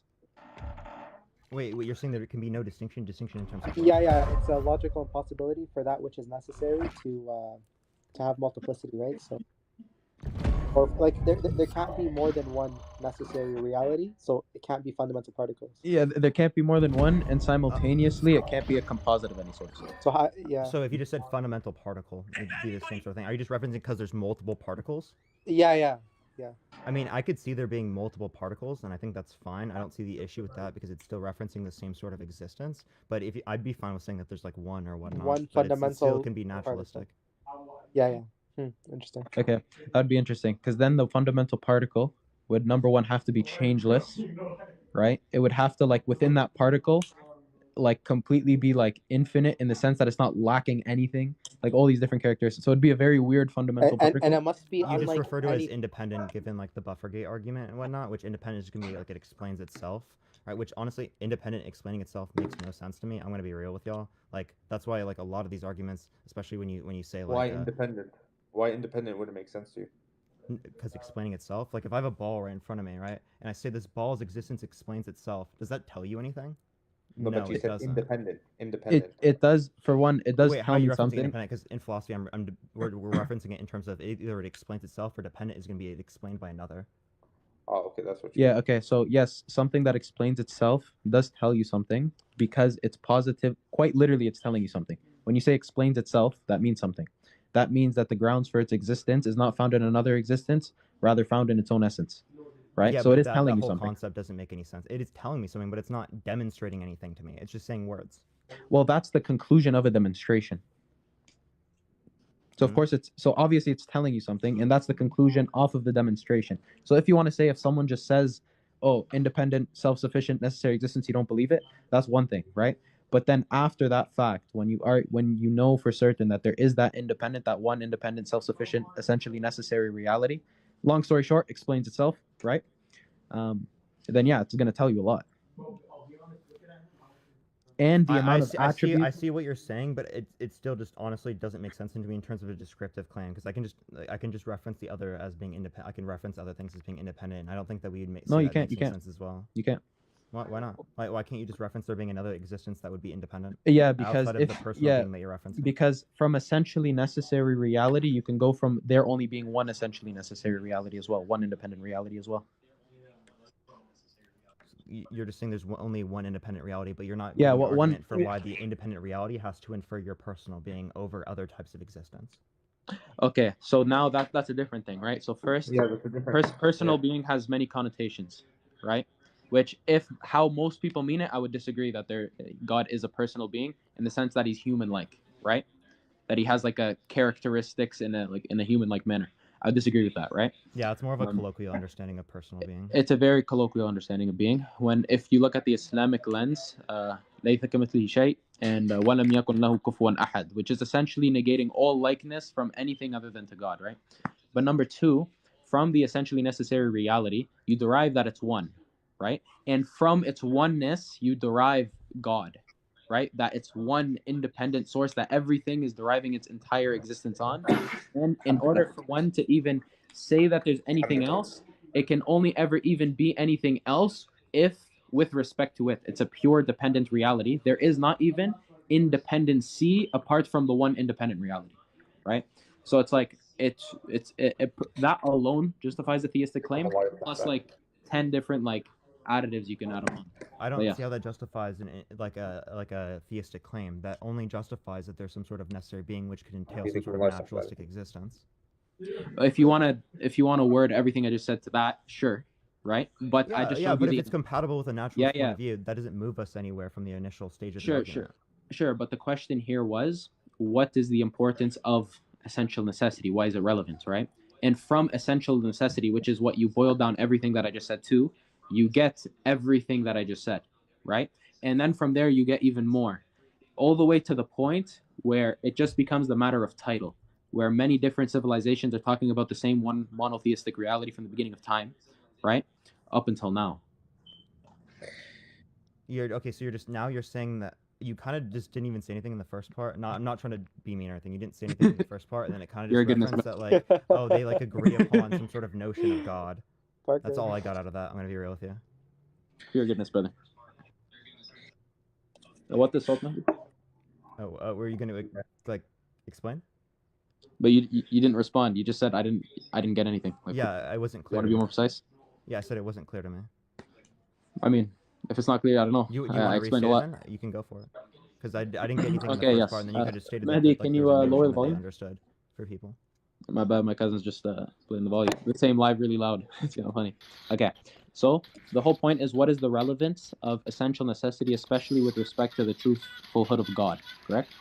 Now, if you presuppose the reality of an essentially necessary reality, now not only do you know that there's an essentially necessary reality, you are first explaining existence itself into the question, which is probably the most relevant question a human being could ask. Why is there something rather than nothing? That might be the most relevant question someone can ask in terms of truth. That is the answer to the question, why is there something at all rather than nothing, right? So that's first, right? It's quite literally the grounds of everything, including your own thought, including your own consciousness, including everything. It is the very grounds. Any consciousness, mental faculties, personality, etc. that you have is purely going to be that which is only a sign, aka that which is derived from the one essential necessity, essentially necessary reality, right? Now, meaning that, okay, if personality and this stuff is so great, whatever that is, the source is even greater, correct? And greatness here means that one is quite literally based upon another, right? So for example, the soil, the tree is based upon everything that is within the seed, correct? But anyway, those are for other examples. Just to keep it simple, you have a whole, not just concept of an essentially necessary, but now you have a whole concept of creation, which is that which is explained by the one essential necessary reality. Simultaneously, this thing becomes unlimited. Why? Because it's essentially necessary, it is the complete and total explanation for its own existence, and nothing else can explain it in any other way. And simultaneously, it is the explanation to everything else. So it is based upon nothing, it is restricted by nothing external to itself, and everything is restricted by it.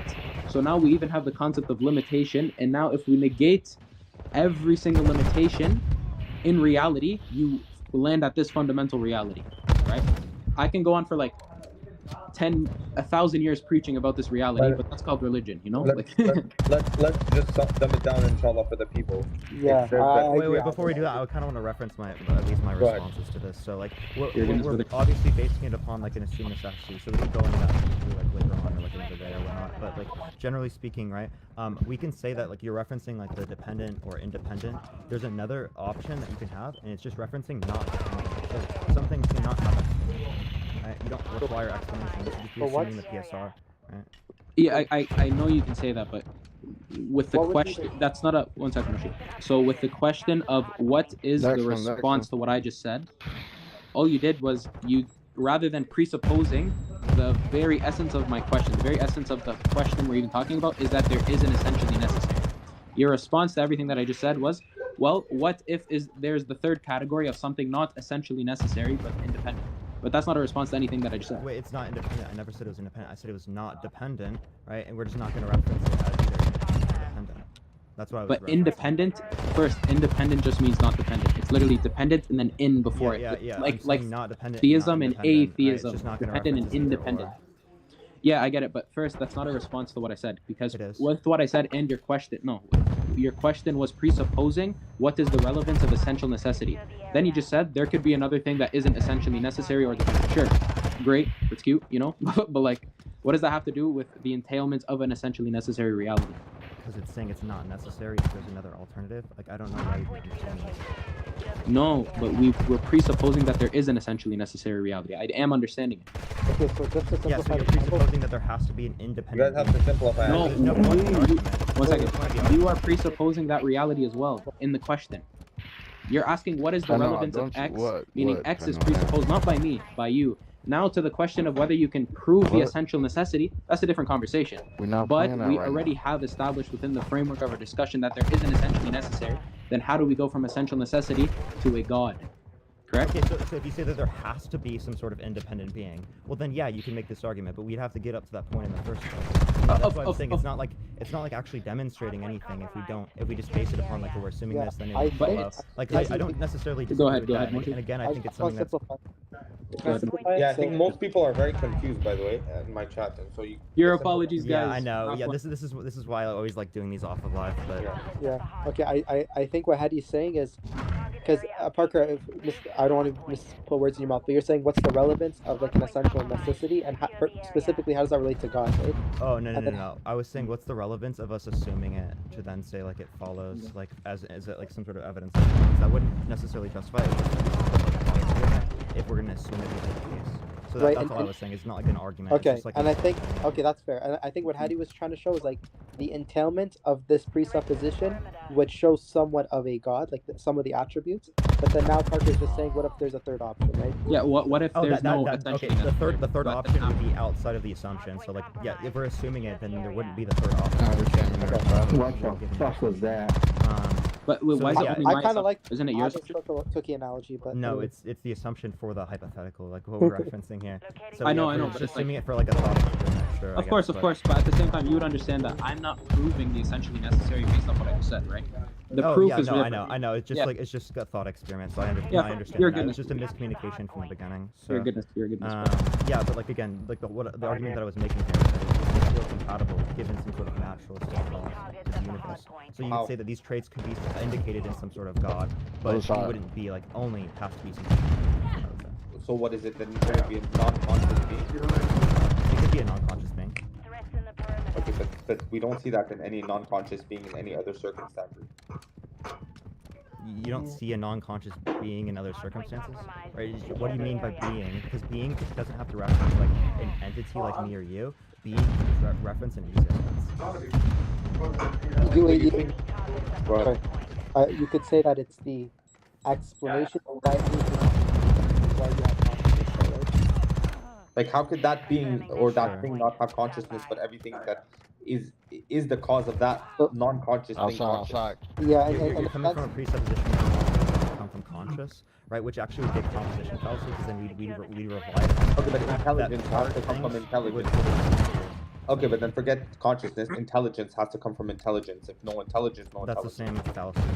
But how? Wait, how's that a composition fallacy? Yeah, just because a part is a particular doesn't indicate the whole is that way. But he's not because saying you identify that some conscious beings come from other conscious beings or some life comes from life does indicate that the whole would that all life comes from something. Okay, because then you would also play the claim from the initial standpoint, because it's life and it had to come from life. Then like the initial life, there's just yeah. So first, yeah. Go ahead, Moshe. I don't think what Ad was saying is that God. It would be a composition fallacy if we were to say that God is the whole and we're the pieces within it. We're not saying that. We're saying God is independent from everything and He's just the cause. Oh no, that's not what he's referencing. What I'm referencing fallacy is he's saying that because we observe that there's like conscious beings that create other conscious beings, that would infer that if we have conscious beings here, that would entail that the universal existence would require a conscious being. That's why I'm saying it's a composition fallacy, because you're arguing that part of it is going to explain the whole operation. Like an analogy I like to use for people is that trees are made of atoms. Atoms are not visible to the human eye. So that would follow then that trees are not visible to the human eye. Okay, yeah. So with this particular thing, this isn't the argument being made that because particular pieces are a thing. Hear me? Just got a call. Yeah, you're good. Yeah, we're good. You're good. You're good now. Okay. It's laggy, but anyway. Okay. So just because particular pieces in the whole, no, we are saying that to put it simply, the cause is not devoid of the effect. And to put it in an analogy, just to make it even more simple, an empty cup of water will not be the emptiness in particular. The emptiness of water will not be the explanation of why there is water, right? The lacking of water won't be the explanation of water. And you can just know this in almost any inductive case. I mean, give me a certain, like, if I don't have money, I'm not going to give you money. Maybe I can give you knowledge because I have knowledge, and then through that knowledge, you will get money. But through my lacking of money, I'm not going to give you money. Number one, that's just intuitive. So essentially, number two, yeah, go ahead. I was gonna say, like, essentially, I think what Heidi's saying is like, you're positing that this necessary reality lacks consciousness. Yeah. Yet it is the ultimate explanation for why anything has consciousness. Assalamu alaikum. Yeah, I don't see the issue with saying that. It's giving that which it lacks. It's like it's giving something which it's devoid of. Yeah, is there an issue with that? No, but then there can be a reality. You can't give something, like you said again. You can't give you money if I don't have any money. Same thing. Intelligence cannot be given from it. I don't think that's completely analogous, right? Because the thing is, you can give something a particular property, but not attain that property yourself, right? Like you might necessarily like, I don't know, you can give a property to your kid in terms of like some sort of genetic disorder or something like that, but you didn't have the genetic disorder. Why's everybody frozen? No, you can. I understand genetic disorder. It's not the same thing. But if the essence of creation does not have intelligence, there would be no intelligence in the creation. If the creator had no intelligence, the creation would have no intelligence. Not necessarily. There would be no intelligence. I'll give you a very simple analogy. If somebody, what's called coding a game, is not intelligent, it will show in the game itself. If somebody who created the universe is not but it intelligent, doesn't entail that like 100%. It has to. It has to. Or else what's the argument for you assume that the essence of intelligence would come from your own self. Is that strawberry snacks? It has to have come with knowledge itself. The whole concept of knowledge has to be brought in. It cannot have been. You can't teach yourself if you yourself have nothing to learn from. You can't teach, yeah, because teaching would require things to learn from. Yeah, I understand Exactly. that, but I don't Which see how that means follows. knowledge has to be brought down. Knowledge has to be brought, and if the knowledge is not there from the creator who created it, there would be no knowledge. Therefore, the creator has to have intelligence. So can knowledge come from experience or from natural reality? Experience of things that were brought down, not other knowledge. If there is no knowledge to learn from, you could not have knowledge. Yeah. So again, naturalistic. If you opened up a book and the book is empty, the same way a theistic view can explain this. I don't see the reason why it can't. But the atheistic view of the fact that this creator is not intelligent would make no sense. He would have created with no intelligence. It would make no sense. It would be illogical. I think, Parker, you would agree that like you can't deny that like consciousness, all knowledge, literally quite everything would depend upon this reality if we presuppose its existence. So consciousness would depend upon intelligence. Yeah, like if we're presupposing this reality, right, and we know that knowledge is existing and that consciousness exists, then consciousness and knowledge, all the knowledge, every single bit of knowledge, every single bit of consciousness depends upon it, necessarily. Would you deny that? If knowledge had to have come from a particular position. No. Sorry.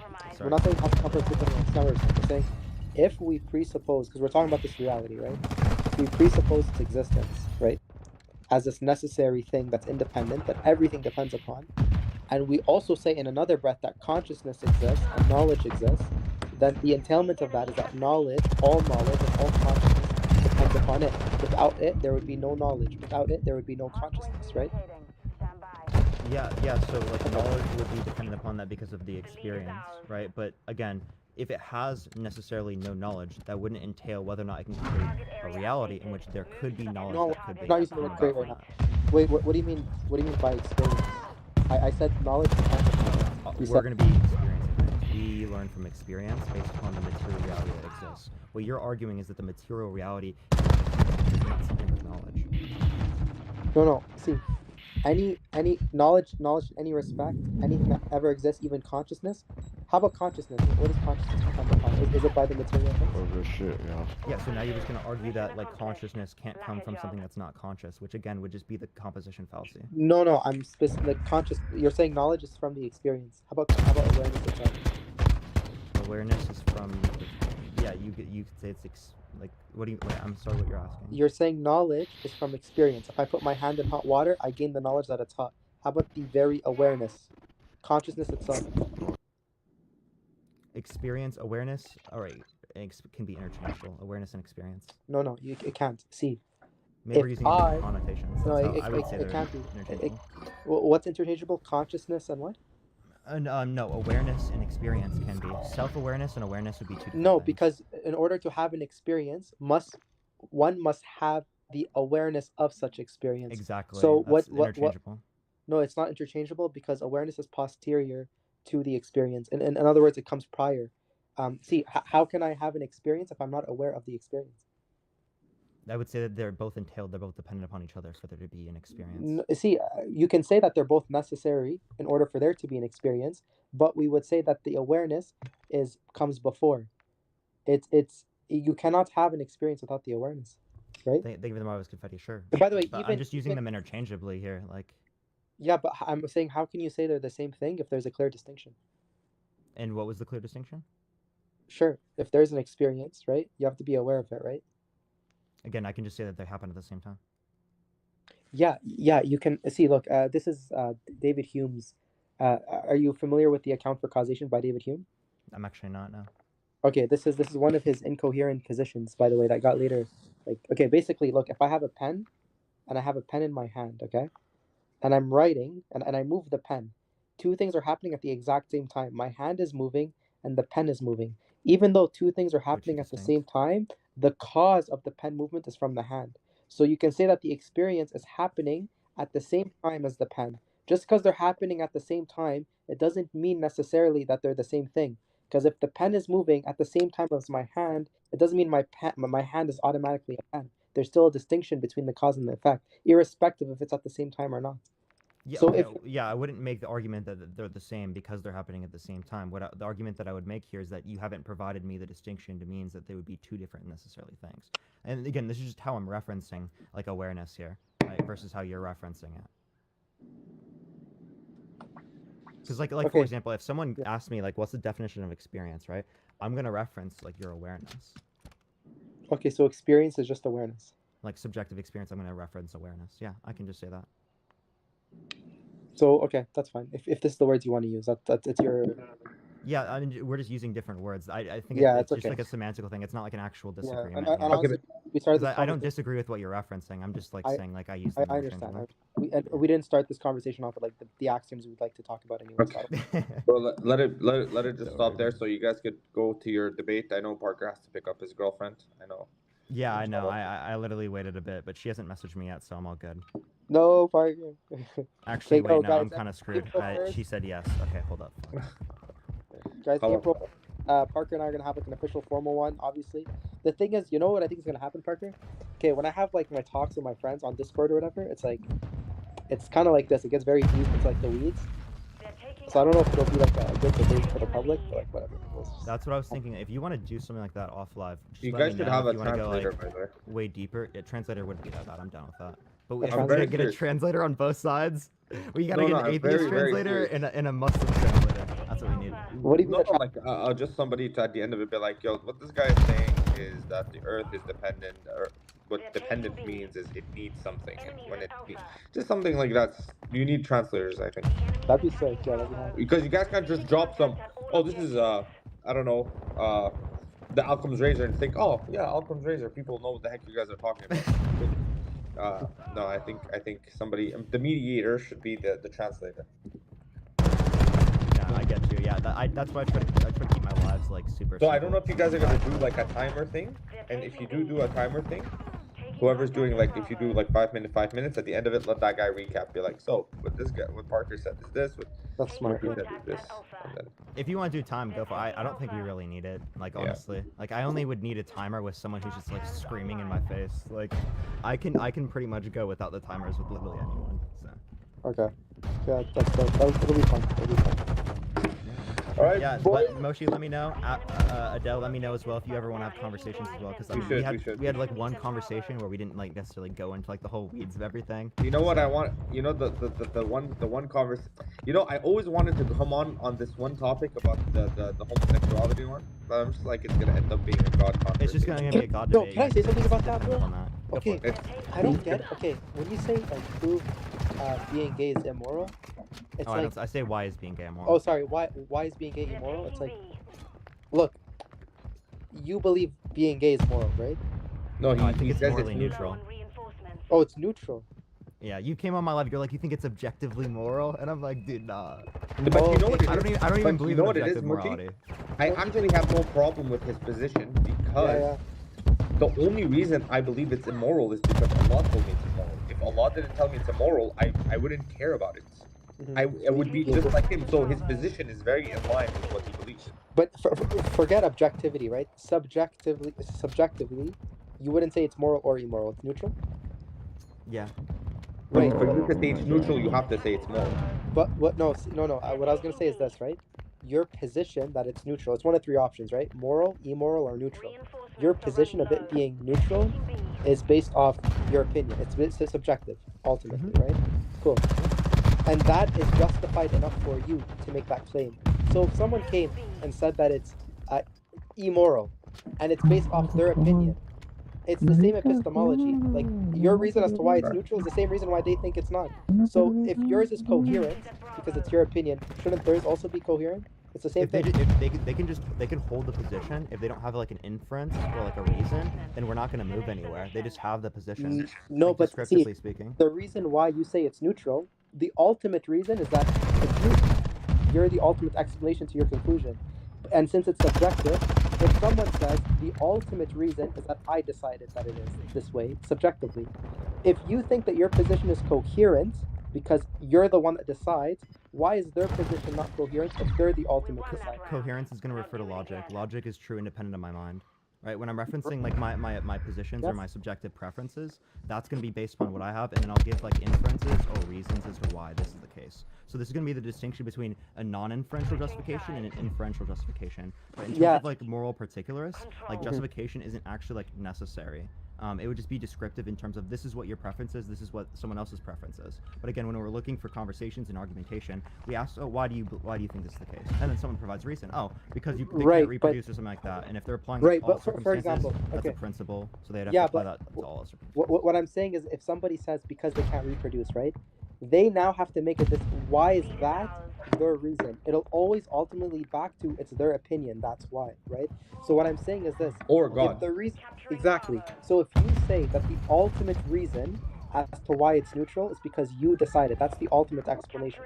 Everything else is secondary.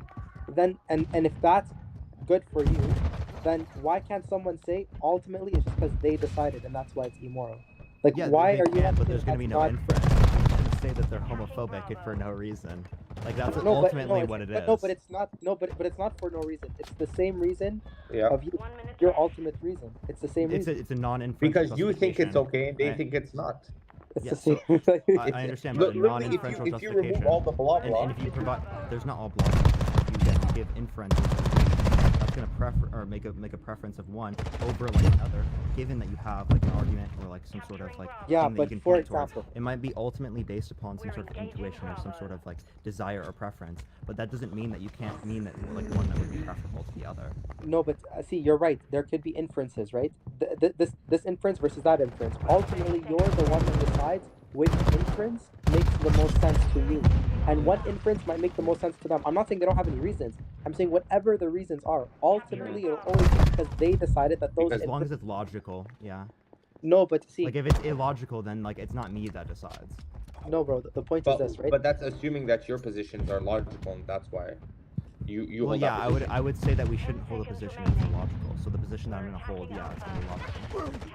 Yeah, but No, based on, bro. but what decides what would be logical coming from these stances, except that your own subjective morality? It goes At the it's end a of the whole day. circle. Wait. What besides what's logical is logic. The law of identity, law of non-contradiction, law of No, extreme no, evil. he's saying specifically like no, he's like for example, what's one inference that you have as to why it's neutral?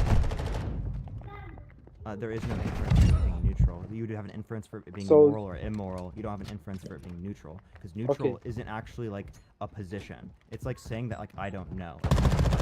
Right? It's like, for example, right? If I say that chocolate, eating chocolate ice cream is moral or immoral. Oh, well, no, I it get that. doesn't Okay, really so for example- classify as moral or immoral. Yeah, like if someone said that being gay is completely immoral, right? One inference they might say is that it doesn't cause any harm, let's just say, okay? Hypothetically, right? Sure. Yeah. They now decided that that is completely coherent. Like, do you see what I'm saying?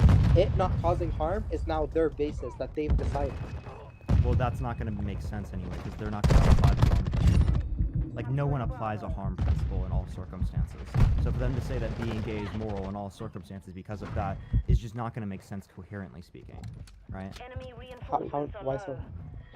Yeah, because you apply a harm principle throughout all circumstances. So if we do that, you're No, now an of course not. anti-natalist, right? Like, No, they're not Parker, going to that's hold the not what I'm anti-natalist position. All I have to do is bring to that, and they're going to be like, oh, there's an internal conflict. Okay, for example, can you give me one inference that's common for people saying why being gay is moral, as to how they substantiate the conclusion? Moral? For it to be moral. I don't hear people that even say it's moral. Okay, so for one person that says it's immoral, can you give me like the best inference? Yeah, they think, well, there's not good inferences, but they think because you can't reproduce from that action. So what I say to them is, oh, do you think that it's immoral for me to have intercourse with my infertile wife? Because that can't lead to reproduction either. It's not only about and that's the thing is, when we do argue one point at a time, it's not the same thing when you argue multiple points, right? The sexual transmitted disease, the fact that it's you're not able to reproduce, the fact that my positioning on all of our positioning of it is because God ultimately said it's wrong, in which we do believe He has a superior morality. But specifically, if somebody says it's because they can't reproduce, right? From one sense, they're looking their ultimate goal is like reproduction from society as a whole, right? So how can you say that that's not logical? Wait, say that one more time. If someone says it's because they can't reproduce, let's just say that's the inference. How can you say objectively that that's not logical? If they have like an internal contradiction, if they just say that and like they don't have like a reason, right? No, you that can't is say there's that an is the internal reason. They say because they can't reproduce, therefore. Yeah, it's like why is immoral. that a bad Yeah, reason? if Why, they why apply would that that make to you all homophobic? circumstances. Sorry? But no, if they apply that to all circumstances, that's going to imply that they hold all those other beliefs. So if you're saying they hold all those other beliefs, well, they can do that. There's going to be no objective reason why they're wrong, but it's going to be an absurd view. Right. No, but Parker, but that's my point, right? You're saying that it has to be a logical inference, right? I'm saying that inference in of itself, and then it leading back to it's their opinion that's the reason. It's not logically impossible. There's no contradiction in that inference, and yet the ultimate explanation to their conclusion that it's immoral is because of their opinion ultimately. Just like your opinion is that it's neutral, and someone's opinion could be moral. And if this is the grounds for the epistemic warrant to knowing if something's moral or immoral, then that is completely justified in them saying so, is it not? It's the same thing. There's no justification when it comes to moral particularism. That's their view.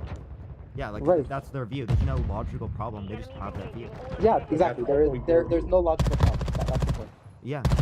Yeah. If they hold that throughout the entire time of like, oh, if you don't do anything that leads to reproduction, or I mean, if you have intercourse that doesn't lead to reproduction, then that's immoral. If they hold that across the board, there's no logical problem. But yeah, it's gonna be an absurd view. Like they're gonna have to hold the position that like, I don't know, parents who are married having intercourse after they have 3 children is gonna be immoral because they're not producing another child from that.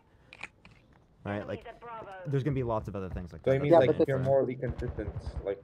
Yeah, but it's not a logical. But the point is, the inference is not logically Yeah, it's not illogical, contradictory, and that's the point. You said that there has to be a reason earlier, right? The inference cannot be illogical, and we're saying this inference, for example, is logical, and it's predicated upon the individual. So That's it.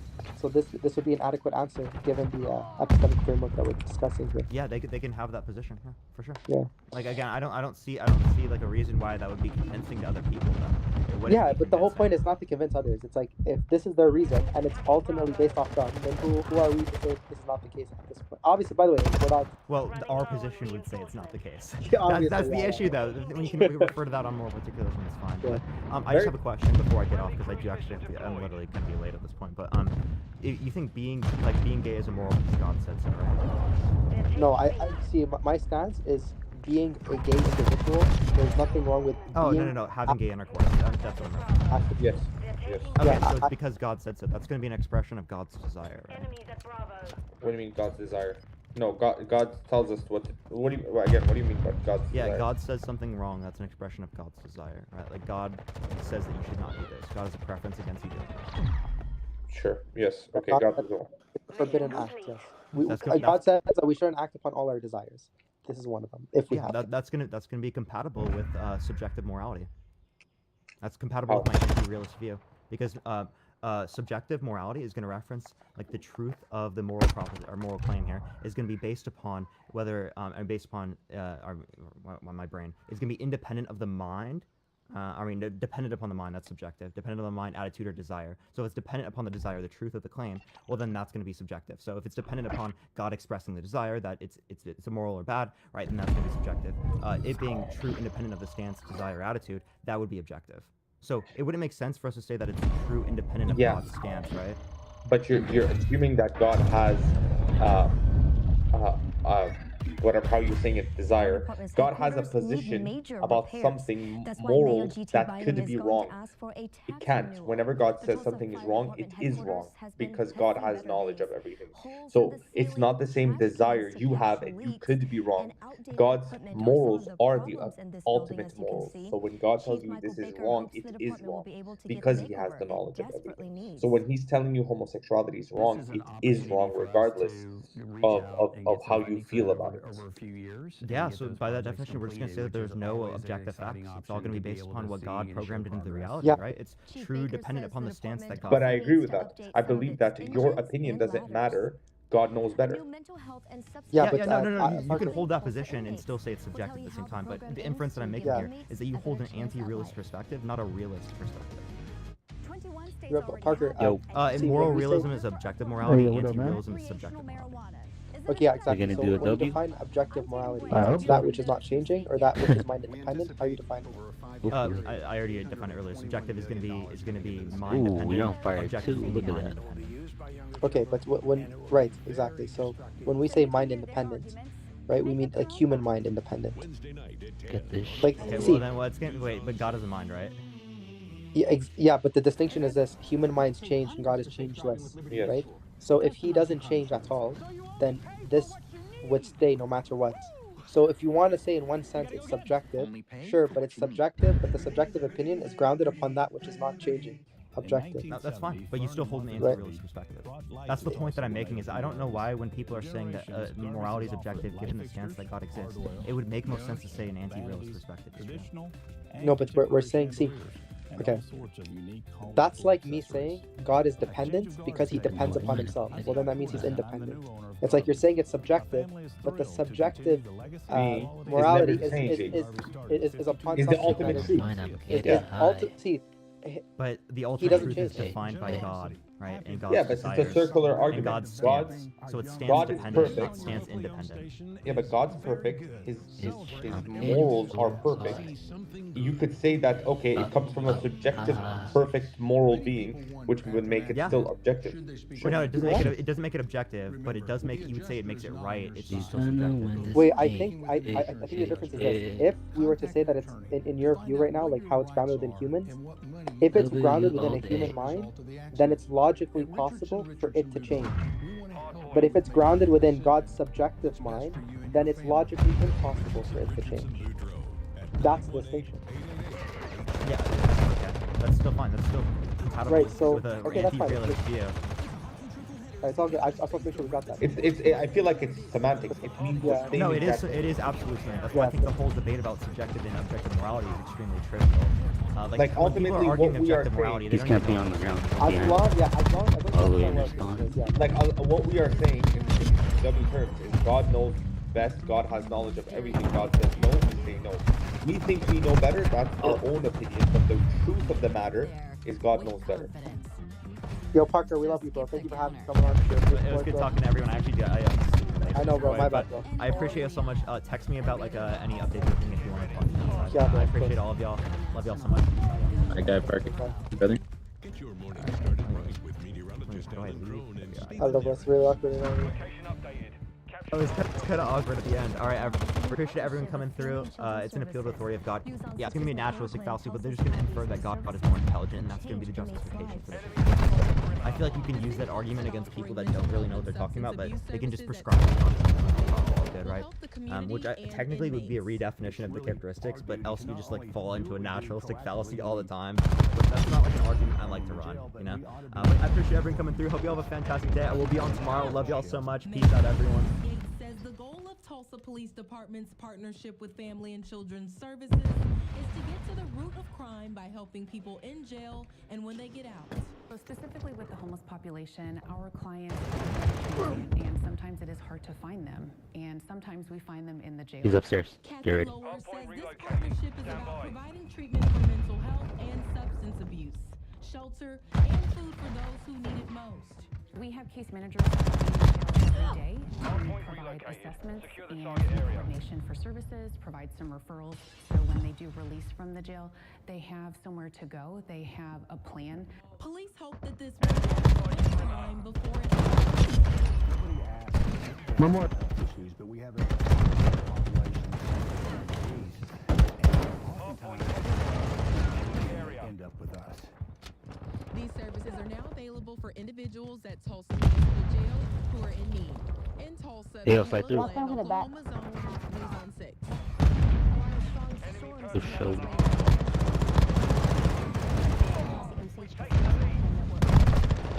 Yeah.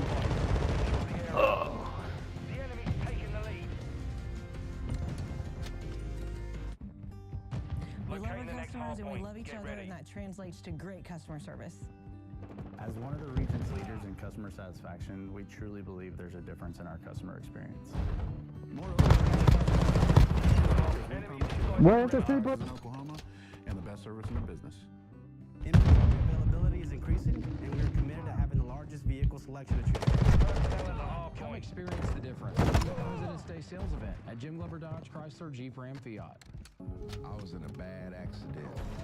I had to have 4 major surgeries. I needed a pit bull, not a poodle, to handle my case. Robert Road at Road Law Firm. Mr. Biggs, what I call him, he's a man of his word. My bad. Thanks to the Road Law Firm, I don't have to worry about how I gotta live. He took good care of me. I'm Robert Road with the Road Law Firm. Call for free and talk to me. Start on your road to recovery. For any amount of time, you probably have a story about owning a bad conduct. Go for the next one. You know the type. Rotate.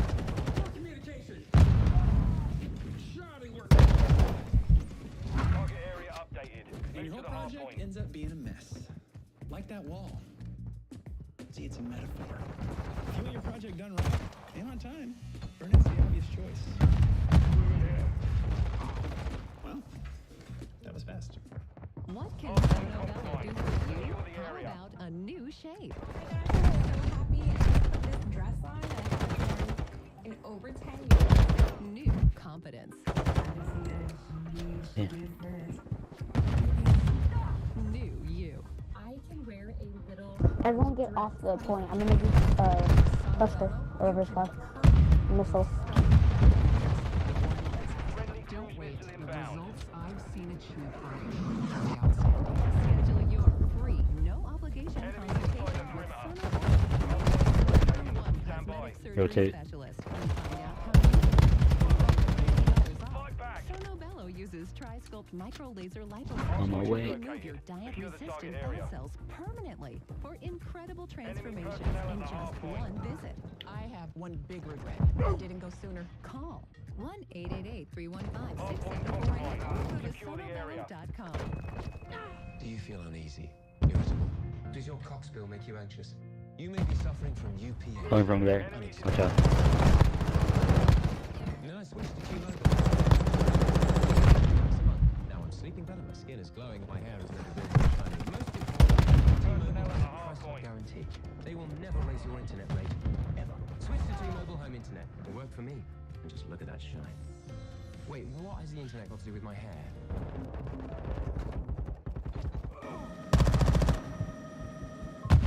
Hardpoint compromised. Securely locating the next hardpoint. Get ready. Rotate. Come here. Already. Going on, we have severe weather threats across the region tonight, and we've got tornado watch in effect across areas of eastern Oklahoma till 1 a.m. this morning. Latest information showing that we do have a couple active tornado warnings just north of Phoenix. We also have one right on the west side of Oklahoma City. That line of thunder Texas. So closer in inspection of what's happening. Obviously, we have our tornado watch on the monitor on the map at this point, but now 3 tornado warnings are active up around from Medford, north of Enid, and to around the Enid area. That is going to continue to track to the east of the city area. Very strong dynamic storm at this point, and then we do have severe weather stretching from Oklahoma City back on down to the south. Let's go into right around Oklahoma City at this time. Val and Vaughn are watching that. Norman seems to be okay at this point. Still a very intense thunderstorm there. Let's take a look at Val's video if we can for a second. He has been driving forward base down to Oklahoma City south. And then Vaughn is also in an area that's out there where watching that line across. So we're going to see something similar to this with winds up to 60 miles per hour, maybe up to 80 miles per hour. You might have seen it on social media that we do have the potential for very strong winds tonight with this line of thunder continue to move across the area.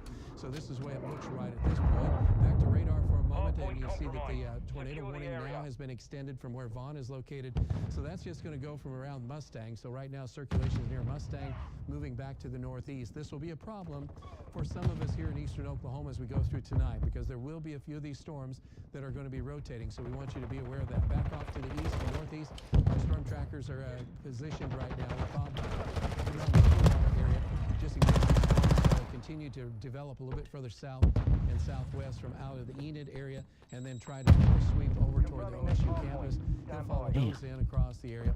We have also John and Dale that are located on the west side of Tulsa, storms in Lincoln County as those continue to move to the north. So we'll have more information on that. But if you do have plans on being around tonight in terms of being out, you have to be aware there's going to be some very strong winds. The time is about 10 to 11 on the west side of Tulsa, and about 10:30 to 11 central Tulsa, and to the east of Tulsa about 11:30, and then going on to midnight. So those are the areas that we're concerned with. We're going to be working on the lines, and considerably, so the models are doing a good job right at this moment, but we do have a chance, again, for isolated tornadoes. Wind damage seems to be more of a likelihood in some of these areas, and that's why we want you to continue to monitor what's happening across the area. Positioned around the still, or I should say, Stillwater at this point, and looking back from around Chandler back into the storm. Take a quick look at his video. It'll be quiet, and then strong south winds are moving in. Go for the next one. 5 to 35 Let's see miles here. per hour, some gusts to around 40. So that is going to be getting up to the region, setting us up for the threat of severe weather as we go into Tulsa. So they'll translate east with time. So do be advised for that. There have been some power outages as well out to the west of us, and that is because of this line of thunderstorms at this point and some of the maximum wind gusts. Let's take a look at maximum wind gusts before we go back to programming. This is the latest from this after, or should stay from this evening. Maximum wind gust was around 77 miles per hour. Did have a home and a barn. Cheyenne, Oklahoma, also hit with a potential tornado. What? And so Damn. now we have the tornado warning. Jesus, you guys put up a good fight. Oklahoma City. So a very active weather pattern for this time of year. Very unusual storm system as well. Yeah, GG. Winds now in the city area, and they're showing up. I don't know how people use that fucking dead knockdown. It's fucking Our winds are just Oh, starting no. to pick up, and as that line of thunderstorms moves through, then that'll make a difference on what we're going to be doing as far as the potential for maybe some power outages. So be aware, because there are some power outages at this point, and they're primarily down in southwestern Oklahoma, and so some of the wind gusts there have been knocking out some power, and so we do have about 3,000 folks without customers without power around Oklahoma City. And so that gives you an idea west of Oklahoma City and further southwest. All right, that's the latest look. We'll have more information coming up, so keep it here. We'll keep you advised. This is News on 6 Sports with Jonathan Husky. A premier matchup tops the Window World Sports Desk tonight. Oklahoma softball has been in unfamiliar territory for a week or two now. Number 2 in the country. Sooners dropped a spot after the loss to Baylor, but today in the showcase, the Mary Nutter Classic, it was 1 versus 2 as OU had UCLA. Decent chances as a Women's College World Series preview. No score in the second until Alyssa Brito gets a hold of this one. Way gone to dead center, 1-0 Oklahoma, but not for long. Next batters, matter of fact, Jada Coleman. The other way, OU goes back-to-back. Still in the second. 1 on now for Tiari Jennings. She goes deep. OU's third of the frame. It's 4-0 and not done yet. Haley Lee getting in on the fun. OU with 6 runs on 7 hits, 4 dingers in the second inning. Oklahoma with a statement. 14-0 over the nation's top team in 5 innings. Number 4, Oklahoma State visiting UTEP in El Paso this afternoon. Scoring started early. First inning, Kylie Naomi puts one in the gap in right center. Rachel Becker scores. OSU would jump out to a 4-0 lead. Miners added 3 in the second. Morgan Wynn answers in the third. Base hit scores Caitlin Carwile, and it's 5-3 Cowgirls. Then the big blow in the third. 2 on for Talon Edwards. That's deep. That's not coming back. A 3-run shot out to right. Cowgirls, they've won 11 straight. They take this one 10-6. Golden Eagles wrapping up a series with Texas State this afternoon in San Marcos. Top 2 good guys down 1 no longer. Holden Breeze gets a hold of this one, and that's gone to left. We are all tied at 1 to the 7th. Now 3-2 ORU. Matt Hogan comes through. Soft liner drops into right. That scores a run. It's 4-2. And then later in the inning, they break it open. Drew Stahl, a grand slam way out to left center. Golden Eagles clinch the series with an 8-4 win. Sooners and Cowboys with a pair of run rule wins today. OU takes the series with Ryder with an 11-1 win. Jackson Nicholas 2 for 3 with a homer and 3 driven in. Pokes win 11-1 as well over Loyola Marymount. Owasso's Brennan Phillips gets his first collegiate win. Lefty goes 6 innings, gives up just 2 hits, strikes out 5. Final home game of the year for TU Hoops, hosting UCF this afternoon at the Reynolds Center. Early on, Brian Celebunge, the layup. That ties the game at 4 apiece, but TU would go almost 10 minutes in the first half without a point. Brandon Betson's jumper makes it 21-7 with 5.5 to play. Tim Dogger hits a 3 mid-second half. Golden Hurricane down 28. TU falls in this one 68-49. Big news for OSU Hoops. Baylor star freshman Keontae George will miss tomorrow's big Monday game with an ankle sprain. George is averaging 16 points a game and scored 8 against the Cowboys in their first matchup. Tomorrow's game tips at 8 o'clock from Gallagher-Iba Arena, a near must-win for the Cowboys and their tournament hopes. Final round of the Live Golf Invitational at Mayakoba in Mexico. Charles Howell III is your winner. Birdie 17 here at his way to a 4-shot win after an 8-under round today. Fellow former Cowboy Peter Uihlein finishes second. Taylor Gooch tied for 7th. The league coming to Cedar Ridge and Broken Arrow on May 12th. No Shai Gilgeous-Alexander again for the Thunder tonight. Back home for the first time post-All-Star break, hosting the Kings. OKC was down 8 at halftime, but battled back in the third quarter. Isaiah Joe for 3. It's a 6-point game at 83-77. He had 24 points. Then about a minute later, Lindy Waters, the former Cowboy, from distance. The deficit is 3 of Lindy's 12. Big Blue down 4 going into the early fourth. Lou Dort for a 3. 3 balls a theme here. It's a 5-point game, but the Thunder just couldn't quite get over the hump. A Trey Lyles 3 here stretches it back to 10, and the Thunder fall in this one 124 to 115. And again, that's 3 in a row, 3 losses in a row. No Shai Gilgeous-Alexander, but they're back Tuesday, and Steve, our Thunder expert, right? He thinks SGA plays, and so if SGA plays, that's good news for OKC. Hopefully he does. All right, Jonathan, thank you. Yep. Our news coverage continues in the next half hour, including severe storms we've been mentioning rolling through Oklahoma right now. Our weather team has the latest. Stay with us.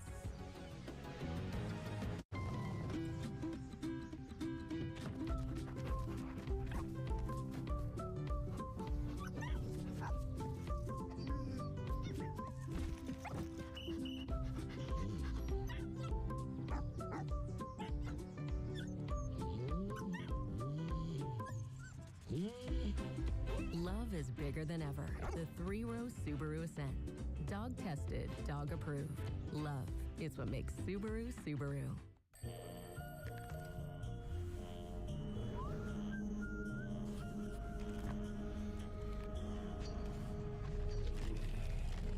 She wasn't even paying attention to me on the way to class. Seriously? Oh, no way. Like it said. But I have the same one. You've tried it, haven't you? It looks really cool.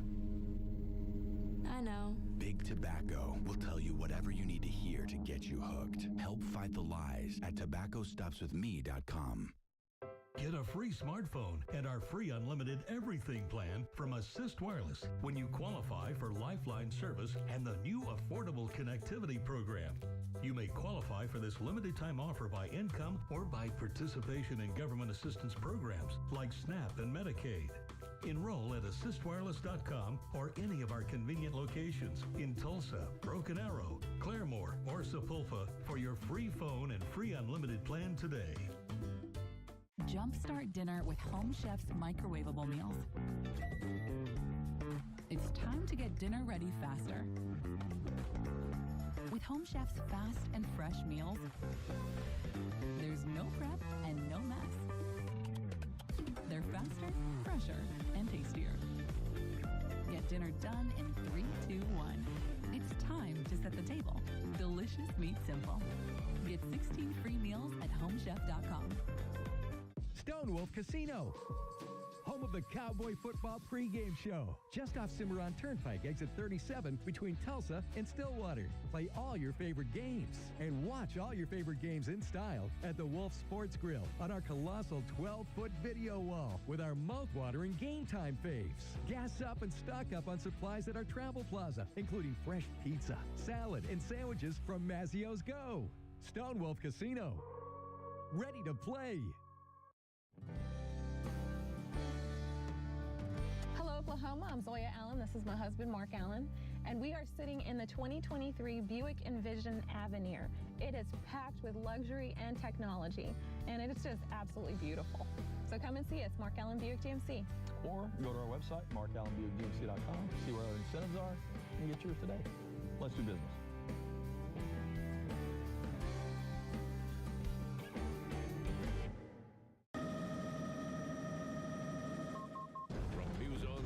This is a severe weather update. All right, we were just talking about hopefully Norman without any tornado warnings. Right now they have a tornado warning, and we have active tornadoes moving through the west side of Oklahoma City. So this has become a very dynamic situation. It kind of died down a little bit. Now it's powering back up as far as there was a little bit of a break.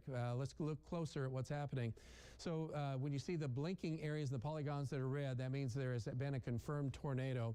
And those are the red polygons that we're looking at this point. So notice Norman now has a tornado warning. It does not have a confirmed tornado in Norman. In fact, the storm is pretty much moving, the heaviest part of that storm is moving to the northeast. At this point, Vaughn and Val are continuing to cover these storms as they're moving to the northeast. Let's take a quick look, if we could, at Val's video, if it's there. So he's going through construction in Oklahoma City, of course. So let's go over to Vaughn for a minute, see if he sees anything.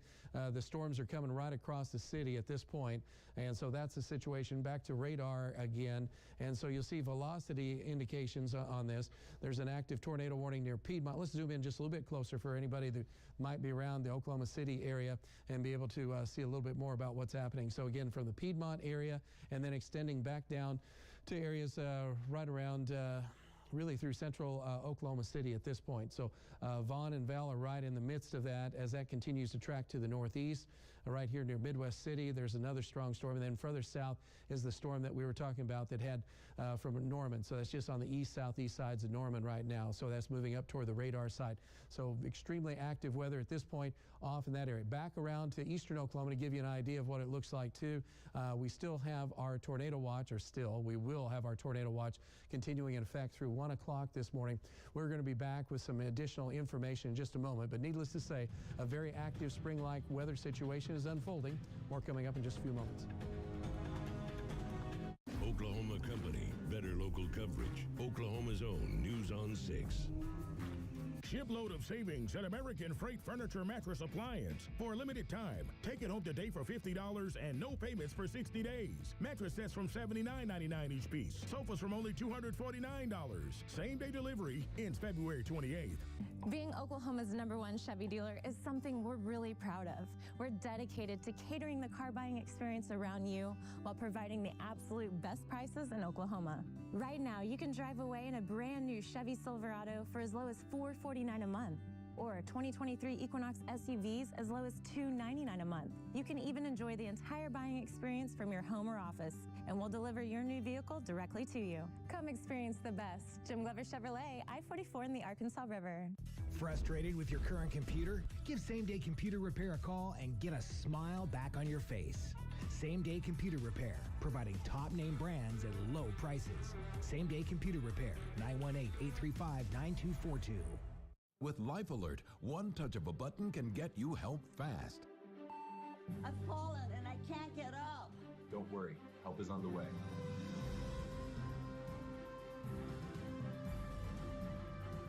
With any of Life Alert's 3 emergency systems, help can be summoned immediately, and batteries never need charging. I was having a stroke, and I was scared to death. If it weren't for Life Alert, I wouldn't be sitting here today. Life Alert is a lifesaver. My husband is alive because of Life Alert. Life Alert is the lifesaver to keep me out of assisted living. Life Alert saves a life every 11 minutes. For a free Life Alert brochure, call 1-800-808-1941. That's 1-800-808-1941. Call now. 1-800-808-1941. Welcome to the Gypsy. Since 1999, we've been serving you fine coffee and teas from around the world. Prepared with a passion, just the way you prefer. All in a tolerant and safe environment. The Gypsy, located in downtown Tulsa. When a loss occurs, you make a claim with your insurance company.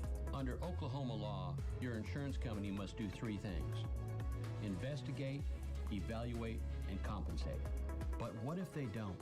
When your insurance company fails to promptly do any one of these 3, or worse yet, takes an adversarial position against you, your insurance company may be breaching its duty of good faith and fair dealing with you. Call the Road Law Firm for a free consultation.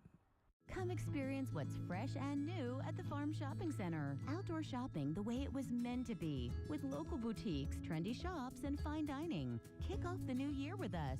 We have it all right here at the Farm Shopping Center.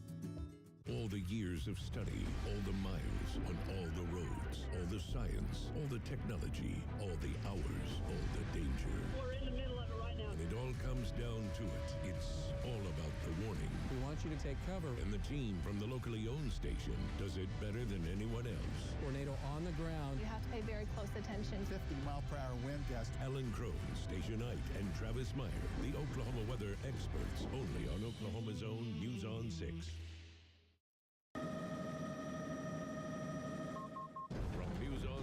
This is a severe weather update. Hey, good evening once again. Unfortunately, the weather is ramping up instead of going down, so we want to give you another update on what's happening. Again, we're using our own commercial time for this, but tornado watch is in effect for our area, and you're seeing a lot of red polygons right now. The atmosphere is twisting in such a way at this point that it is just very conducive to making tornadoes, and I don't know what else to say other than it's a bad night in central Oklahoma. Around the Enid area, we now have a tornado warning in Enid. We have an active, we've had a tornado cross I-40 near Yukon, and then we've had a tornado warning down around Norman. Fortunately, that has passed by the OU campus at this point. The line, again, it's kind of like one cluster of really strong storms moving through Oklahoma City, and then another one just to the north.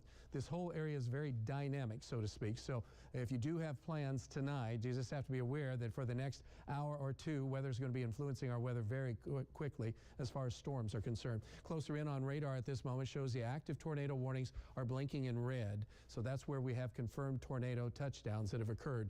So Val has been in that, and also Vaughn at this moment. Let's go to Val for just a moment, take a look at his video, see if there's anything happening at this moment. He is right in the Oklahoma City area. We haven't had reports of a tornado in Oklahoma City proper, just off to the west and southwest. But again, they're trying to maneuver out there with rain and showers and storms. Kind of early for this to be happening for this time of year. Let's go over to Vaughn. He's also just to the northeast of Val. And so you don't have a whole lot of lightning with this storm. And so it's been a kind of an interesting storm. But unfortunately, there's so much dynamics going on. It is spinning. And that's what's going to happen here in eastern Oklahoma as well. So we'll have to be watching for that. Back to radar for a moment. Again, it'll be about 10:30 when it gets to Tulsa. We have more updates coming up in just a little bit. We want you to keep it here, and we'll keep you advised.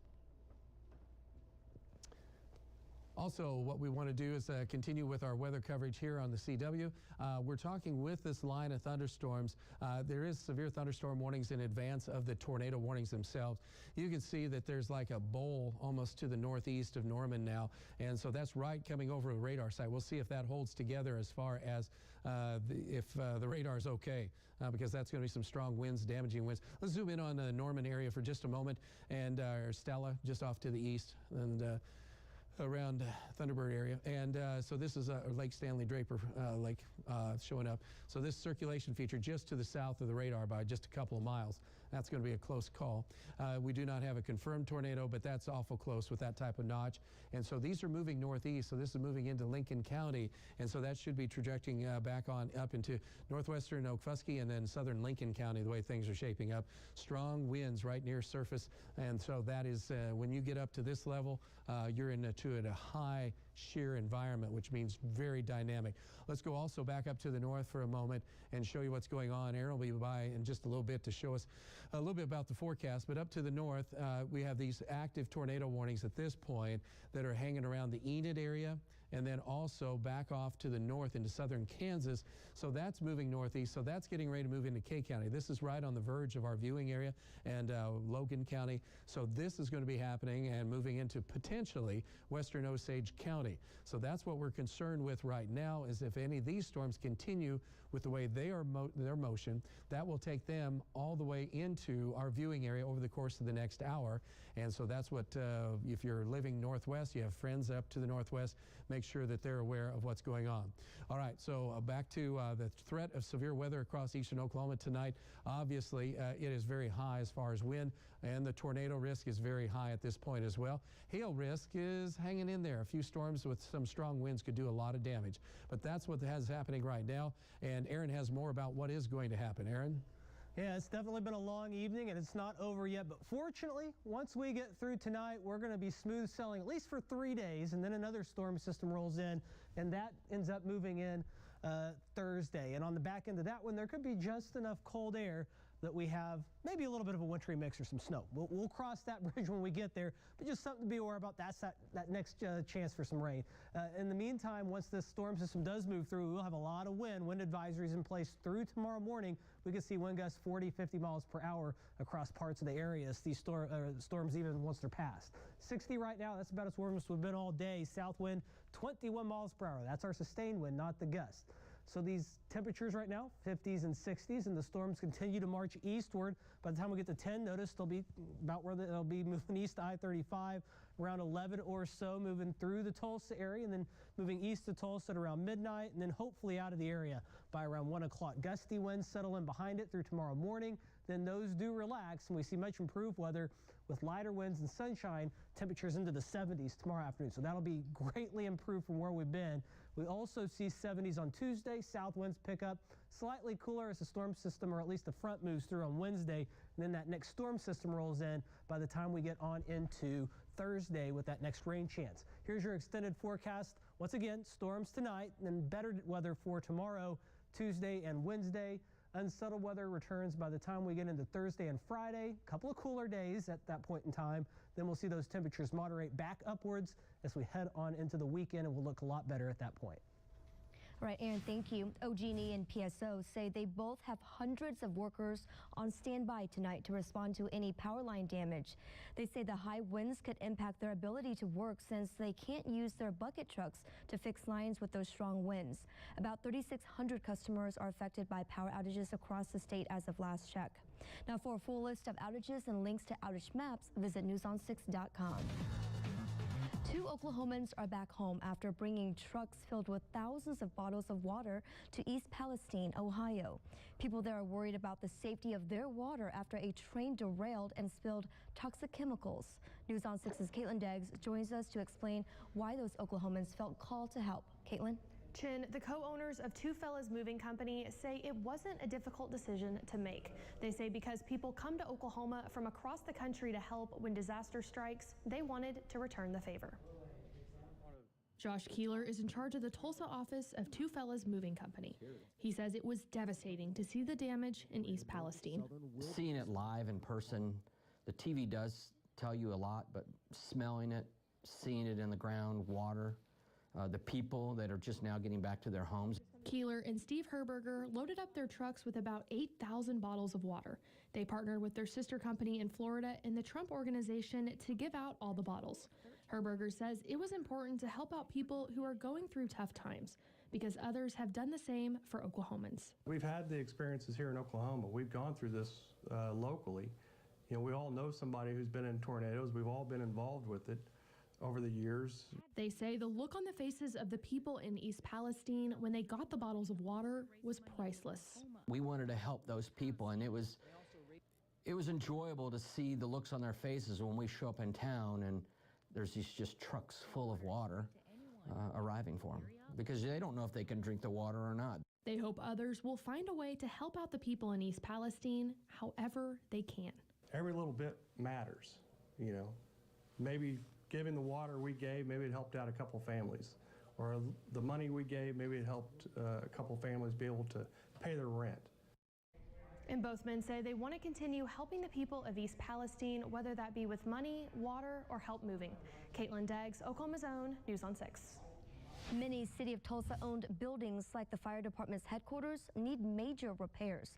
That's why Mayor G.T. Bynum is going to ask for a tax renewal. The Tulsa Fire Department headquarters has seen better days. Holes in the ceiling, trash cans to catch leaks, and outdated equipment are some of the problems in this building, as you can see. Chief Michael Baker hopes the department will be able to get the makeover it desperately needs. Baker says the department also needs to update some of its engines and ladders. A new mental health and substance abuse program is helping Tulsa inmates. We'll tell you how the program aims to give inmates a chance of a better life. You came in after work, it's the only time you can. Savory steak and bacon, grilled cheese, sounds like a great plan. Wow, kids online are really mean. Sonic steak and bacon, grilled cheese. Sonic. For Medicare Advantage plans, there's one name Oklahomans can trust. Community Care is the state's largest locally owned health insurance company, offering the only Medicare Advantage plan with in-network access to 3 of Northeast Oklahoma's premier health systems: Hillcrest, Ascension St. John, and St. Francis Health System. We are committed to serving our members in this community like no other health plan can or does. Community Care, your health plan with heart. Since we were little, we've been inseparable, but vaping felt different. I'm the same way with Eddie. She tried it because I did, but when I stopped, she kept using it. Now I wish we never vaped. It feels like it's my fault she's hooked. Sharing vapes means sharing addiction. Learn the risk at BehindTheHaze.com. The Jennifer Hudson Show is here. And you're going to bless people every single day. We're giving back, lifting each other up. Something hits you in your heart. We're doing it all. Weekdays at 2 on Tulsa CW.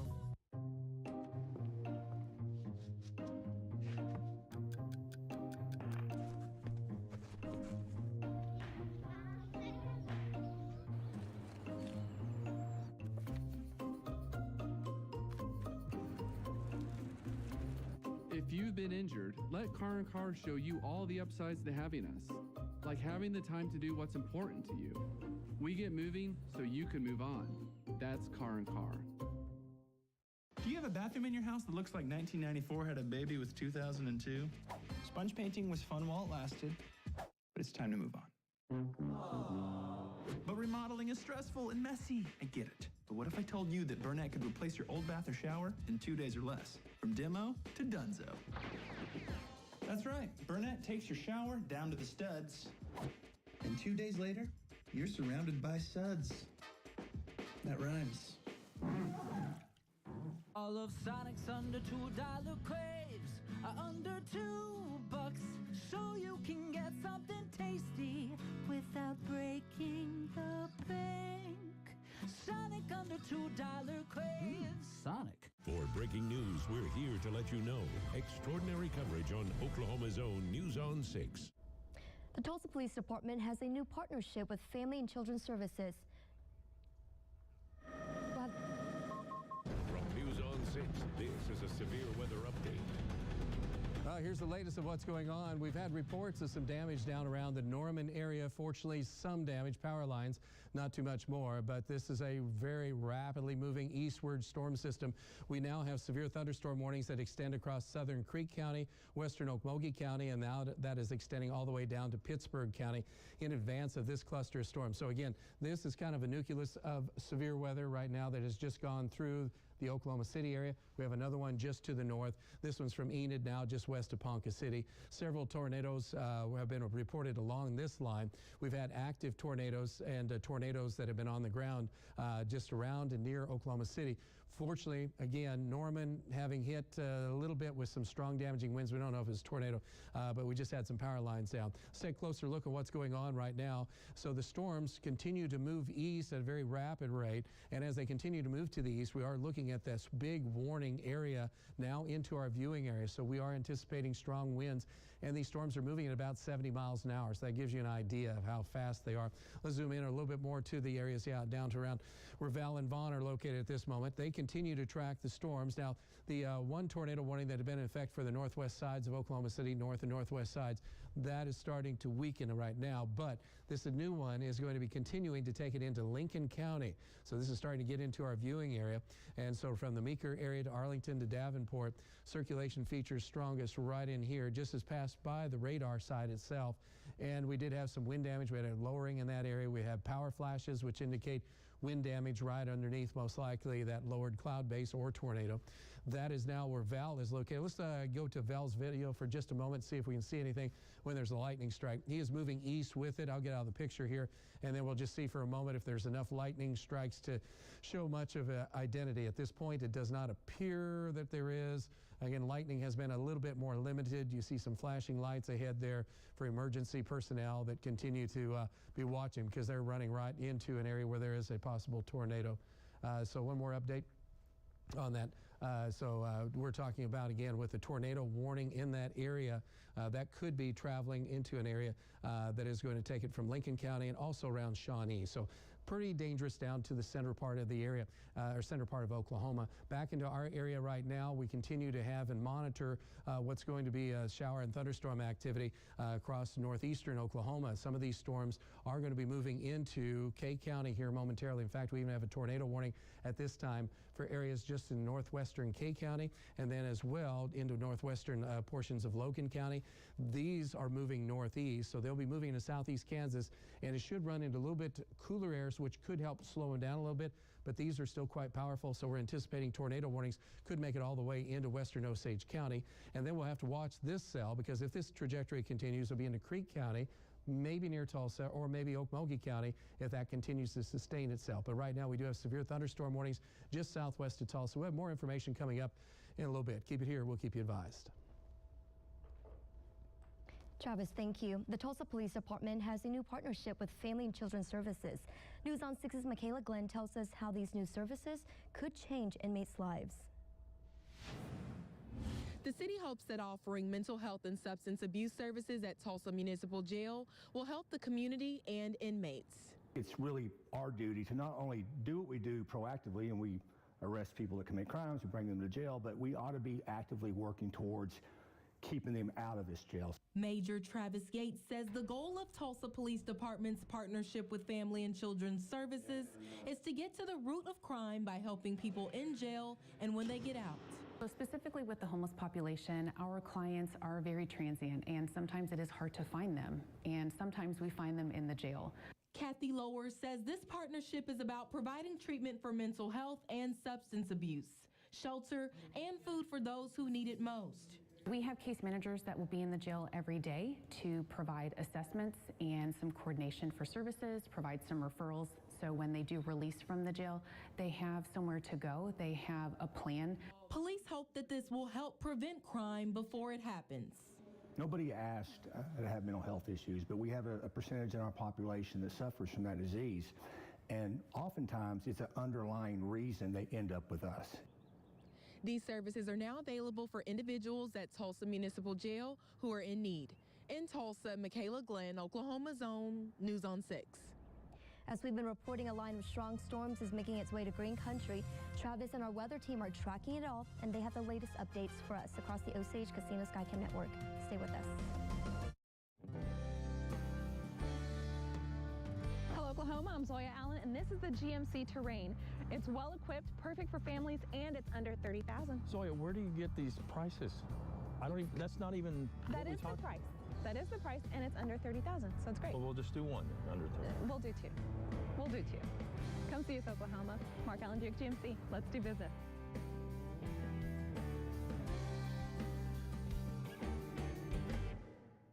If home improvements are at the top of your list this year, the best way to start is with a new bath or shower remodel from Zentex Remodeling Group of Tulsa. We can take out your old bathtub and replace it with an easy access walk-in shower installed in as little as 1 day, or choose a new walk-in tub with beneficial hydrotherapy jets. We're proud to partner with the Purple Heart Foundation, providing free bath remodels for deserving veterans. Plus, now's the best time to call. Receive 2022 pricing until February 28th, plus free installation on a new bath or shower, or ask about interest-free financing for 18 to 24 months. And there's a bonus. Call during this program and receive a $250 Shell gas card with bath or shower purchase. Well, I had a very ugly blue and peach bathroom that I really hated, and they put a new bathroom in for me, and it's just gorgeous. It's easy to take care of and keep clean. Tired of that old bathtub, outdated tile colors, grout that's crumbling and stained? Then pick up the phone. Call Zentex Remodeling Group of Tulsa. Look at this custom tub to shower conversion, easy to clean, several colors and patterns available, installed in as little as 1 day. Zentex Remodeling Group is award-winning with more than 20 years in business and an A+ rating with the BBB. Now be sure you call for this special offer. Receive 2022 pricing until February 28th. Plus choose free installation on a new bath or shower, or ask about interest-free financing for 18 to 60 months. And there's a bonus. Call during this program and receive a $250 Shell gas card with bath or shower purchase. Throughout Northeast Oklahoma, call 539-222-4532. That's 539-222-4532. From the second your alarm goes off, 6 in the morning alerts are waiting to start your day. By your first cup of coffee, you'll see live reports from the top breaking news team. The suspect ran inside the Cox Convention Center. And important stories from everywhere. When you're ready to get dressed, you'll know the weather hour by hour. To me, this is a big coat day, especially for kids. And before you grab those keys, we'll help you map out your fastest route. Coming out of Tulsa Hills, planning for the normal slowdowns. Wake up better with 6 in the morning on Oklahoma's own News on 6. Bus Stop Forecast is sponsored by Oklahoma Baptist University. From the Bob Mills Weather Center, the Oklahoma weather expert, Travis Meyer. Okay, there's still a lot of things going on. Unfortunately, parts in southeast parts of Norman were hit, and we don't know if it's a tornado. We think it could have been, or what we call RFD, which we won't explain right now because we don't have the time for that. But we do have active tornado warnings. Again, where it's been blinking, that's where there's been an active tornado. So that was just on the east-southeast side from Norman, and then extending back to the east. And tornado warnings have been up to the north. Let's take a closer look at what's going on. Our storm trackers are intercepting what's happening there.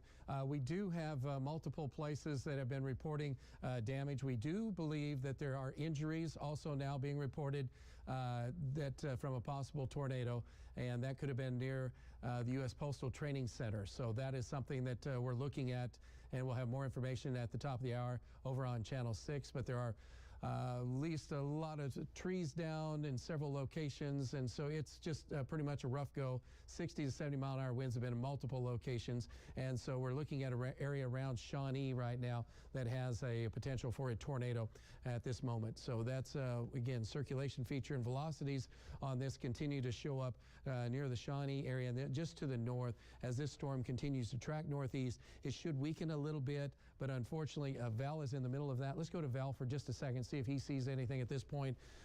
You have emergency vehicles. I think that might be what was flashing on his left side. I can't tell for sure, but he is literally right in the middle of that at this moment as he continues to track that storm that's right in that location. So we do want you to just be aware. Some of that's trying to move into our area as we speak, and severe thunderstorms, again, possible across this whole area. Vaughn has also been in the middle of some of that. Let's go to Vaughn's video just for a sec.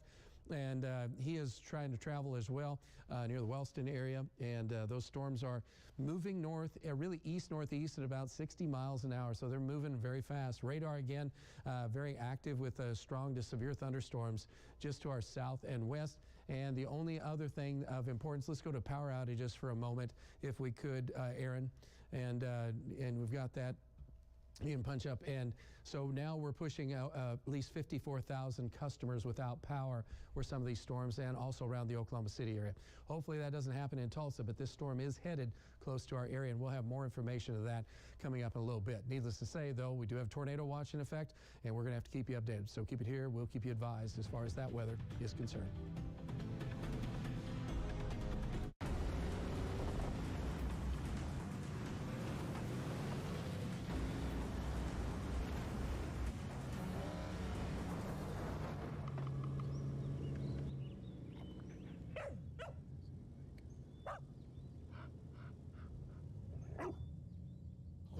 Adventure on a deeper level. The Subaru Forester Wilderness. Dog tested, dog approved. Love is what makes Subaru, Subaru. Indoor football is back, Tulsa, and your Tulsa Oilers kick off the season Saturday night, 7 p.m., April 15th. Let's make history and fill the arena as indoor football returns to the BOK Center. Tickets starting at just $9. Enjoy Saturday night out with your family and friends and experience the fast-paced, helmet-hitting, pad-popping excitement of professional indoor football. Get your tickets now at TulsaOilersFootball.com. That's TulsaOilersFootball.com. Saturday, 7 p.m., April 15th. Join the Oilers action. I went to Angie and typed in pool, water heater, cleaners, garage, interior painting, exterior painting. For whatever project you need, there's an option. Oh, I have another project. Let me try this. Get started at Angie.com today. Us. This isn't us. Is it? When did we get so connected to our devices and so disconnected from each other? And when our phones have turned us into this? LT, what do you do when you're a company that sells them? We gotta fix this. It's time to find what we're missing. Join us in taking a break from our devices. Take the phones down for 5 challenge for 5 days, 5 hours, or even just 5 minutes. Feels good. And let's find us again. U.S. Cellular, built for us. After what feels like nearly a decade of disappointing performance, gold could be on the cusp of a historic bull run. And if you want to capture the biggest gains, you absolutely must get into this brand new bull market as early as possible. And you have the opportunity to do just that for just $5. Bottom line, now is the time to own gold. In the past, folks investing in this same gold strategy would have been able to make nearly 50 times their initial investment. And today, you can take advantage of a similar situation. The bull market in gold is just getting started. Don't let the best moment in gold pass you by. Get the details by visiting the website shown below. Again, to take advantage of this long-awaited opportunity, visit the website on your screen. The gold uptrend is here. Visit the website below. Liberty Mutual customizes your car insurance so you only pay for what you need. With the money we saved, we tried electric unicycles. I think I got it. Okay. Doggy paddle. Only pay for what you need. Liberty, liberty, liberty, liberty. Yeah, busy night for you all. It Storm is. trackers are out. Yeah, a lot going on. We're tracking that storm system as it moves eastward. It's moving into green country as we speak.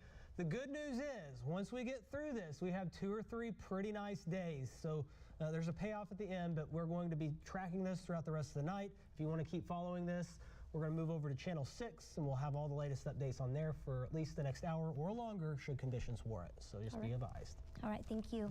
And thank you for joining us again at 9 o'clock tonight. We do have more news coverage in just a few minutes on Channel 6. Hope to see you then.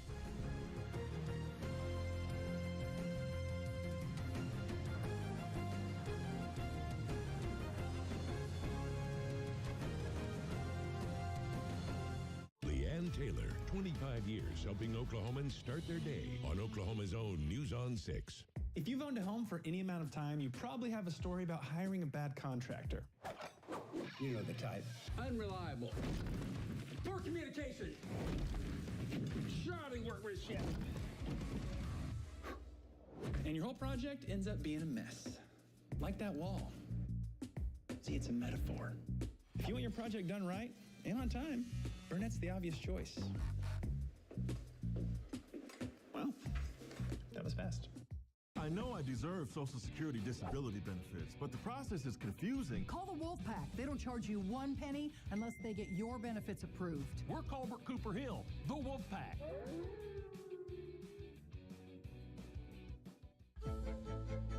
It would appear that the butler did it. But this isn't a whodunit film. It's a Nissan sales event. Now that's a killer deal. Good thing this Rogue has a VC turbo engine, unlike RAV4. Get 0% financing for 36 months on select models. Catch these offers while you can. Frustrated with your current computer? Give Same Day Computer Repair a call and get a smile back on your face. Same Day Computer Repair, providing top name brands at low prices. Same Day Computer Repair, 918-835-9242. With Home Chef, your home cooking is home nailing it. Our classic all-in-one meal kits are simple enough for anyone and delicious enough for everyone. When it comes to making dinner, fill in the blanks with Home Chef. Delicious, meat simple. Get 16 free meals when you sign up at homechef.com. No one in Oklahoma offers your family more outdoor fun and excitement than Adventure Properties. Like the Flying J Ranch, a hunter's paradise right here in Oklahoma. Our world-class facility offers upland and European hunts, lodging, sporting clays, and more. Close enough to book a morning hunt with friends or clients, enjoy a steak at the Double Barrel Bar and Grill, and be back in the office for an afternoon meeting. Book your reservation now or win the heart of your favorite hunter with gift certificates available at AdventurePropertiesOK.com. We've got your back, Road Warriors, because we know you're picking up the pace. Steering life at 10 and 2. You're hitting the road. And we're helping you get there with confidence. So skip the counter without missing a beat. Choose any car in the aisle and be the boss of you. Go national. Go like a pro. Stonewolf Casino, home of the Cowboy Football pregame show. Just off Cimarron Turnpike, exit 37, between Tulsa and Stillwater. Play all your favorite games and watch all your favorite games in style at the Wolf Sports Grill on our colossal 12 on CBS.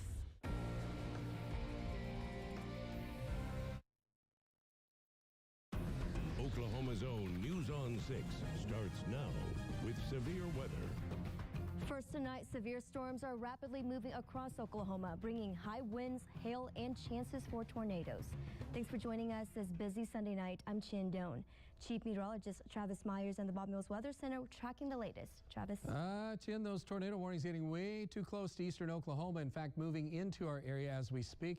They started out in western Oklahoma about 6 o'clock, and they have been rapidly moving northeast. Right now, this is the Tulsa area here to give you perspective. And then Oklahoma City's had the storms move out. Tornado warnings now are active in areas of southern Lincoln County, potentially moving into southwestern Creek County. Here's here shortly. And then also a little bit further to the south, it could be moving into Hughes County. We have an active tornado warning as well up west of Ponca City. That is moving to the east, could make it into Osage County. Right now, we do have severe thunderstorm warnings up in Osage County, as well as into portions of western Chautauqua County. And then our severe thunderstorms, in fact, we have severe thunderstorm warnings in effect all the way into almost Tulsa County. We're in southern Creek County at this point, and then that extends back down the south, southern Hughes, and into western Pittsburgh County. So big storm, very powerful, long line of storms. There's a break, which is kind of interesting because Stillwater is missing out right now. And just to the north, we have active tornadoes, and to the south, tornadoes. So good news there. Unfortunately, some of the newest data coming in around the Norman area, the U.S. Postal training facility, we believe was hit by a tornado. We think there were some injuries. We're still waiting to get confirmation on that. But there were some people that were injured that were coming into that area, and so they don't know if they were coming in or just getting hurt there. But that did happen. Fortunately, it did, other than power lines, we don't think too much happened at OU's campus. At this point, it was just to the south and east, though. Closer inspection on what's happening at this moment, zooming into around where Vaughn is located at this moment. We continue to have that tornado warning now across southern portions of Lincoln County. Vaughn is on the north side of that. And the core of this is just back to around the Shawnee area. Let's take a look at velocities for a moment if we can. And that storm will continue to track, and as it moves to the east, it'll be moving on up across areas from Creek County and then also western Okfuskee County. So this is the activity right now associated with that tornado warning in that southwest of Tulsa. We have our guys all over the place. Let's take a look at Vaughn's video for a moment and see what's going on there. And as we look at what's happening, we have rain. We haven't had a lot of lightning with these, so it's been kind of interesting. So they're not a huge electrically charged storm. So it's a little bit harder to get a perspective of what you're looking at other than darkness, and that's about it. And then unfortunately, they're so dynamic storms. They don't have the lightning, but they do have the rotating part of the storms down to the point of where we've had multiple tornado touchdowns around the Oklahoma City area. So that's one of the issues that we're looking at. Further to the north for a moment, and we do have the strong to severe thunderstorms continuing, just getting ready to move into western Osage County. Again, this has been a tornadic cell for a while that's been moving from around Ponca City or west of Ponca City and moving to the east. Bob is intercepting that at this point. He'll follow that into Osage County and track that most likely probably around Highway 60 or so as that moves east. So if you're in western Osage County, we do have a chance that you could have not only a severe thunderstorm, but there's an isolated tornado risk as well. So a lot of active weather going on. We're going to put that all into perspective here in the weather segment coming up in just a little bit. But around Tulsa right now, we're anticipating over the course of about 10:30 to 11 here is the biggest chance for storms. And then obviously the storms that are moving in, we do have additional information for you as far as the tornado warnings, and we'll get you that coming up very shortly. Back to you, Tim. Travis, thank you. OG&E and PSO both say they have hundreds of workers on standby tonight to respond to any power line damage. They say the high winds could impact their ability to work since they wouldn't be able to use their bucket trucks to fix lines. Right now, about 30,000 customers are affected by power outages across the state. Now, for a list of outages and links to outage maps, visit newson6.com. U.S. leaders have growing concerns that China could decide to send lethal military aid to Russia as the war in Ukraine enters its second year. Last week, the U.S. announced billions of dollars in additional military aid to Ukraine. Some lawmakers are now urging the Biden administration to provide Ukraine with F-16 fighter jets. This whole thing is taking too long, and it really didn't have to happen this way. Now, after his unannounced visit to Kyiv last week, President Joe Biden said in an interview that sending F-16s is off the table for now, but did not rule it out for the future. 2 Oklahomans are back home tonight after bringing trucks filled with thousands of bottles of water to East Palestine, Ohio. People there are worried about the safety of their water after a train derailed and spilled toxic chemicals there. News on 6's Caitlin Deggs joins us to explain why these Oklahomans felt the call to help. Caitlin? Chin, the co-owners of Two Fellas Moving Company say it wasn't a difficult decision to make. They say because people come to Oklahoma from across the country to help when disaster strikes, they wanted to return the favor. Josh Keeler is in charge of the Tulsa office of Two Fellas Moving Company. He says it was devastating to see the damage in East Palestine. Seeing it live in person, the TV does tell you a lot, but smelling it, seeing it in the ground, water, the people that are just now getting back to their homes. Keeler and Steve Herberger loaded up their trucks with about 8,000 bottles of water. They partnered with their sister company in Florida and the Trump Organization to give out all the bottles. Herberger says it was important to help out people who are going through tough times because others have done the same for Oklahomans. We've had the experiences here in Oklahoma. We've gone through this locally. You know, we all know somebody who's been in tornadoes. We've all been involved with it over the years. They say the look on the faces of the people in East Palestine when they got the bottles of water was priceless. We wanted to help those people, and it was enjoyable to see the looks on their faces when we show up in town and there's these just trucks full of water arriving for them, because they don't know if they can drink the water or not. They hope others will find a way to help out the people in East Palestine however they can. Every little bit matters, you know. Maybe giving the water we gave, maybe it helped out a couple families. Or the money we gave, maybe it helped a couple families be able to pay their rent. Both men say they want to continue helping the people of East Palestine, whether that be with money, water, or help moving. Caitlin Deggs, Oklahoma's Own, News on 6. Many City of Tulsa-owned buildings like the fire department's headquarters need major repairs. That's why Mayor G.T. Bynum is going to ask for a tax renewal.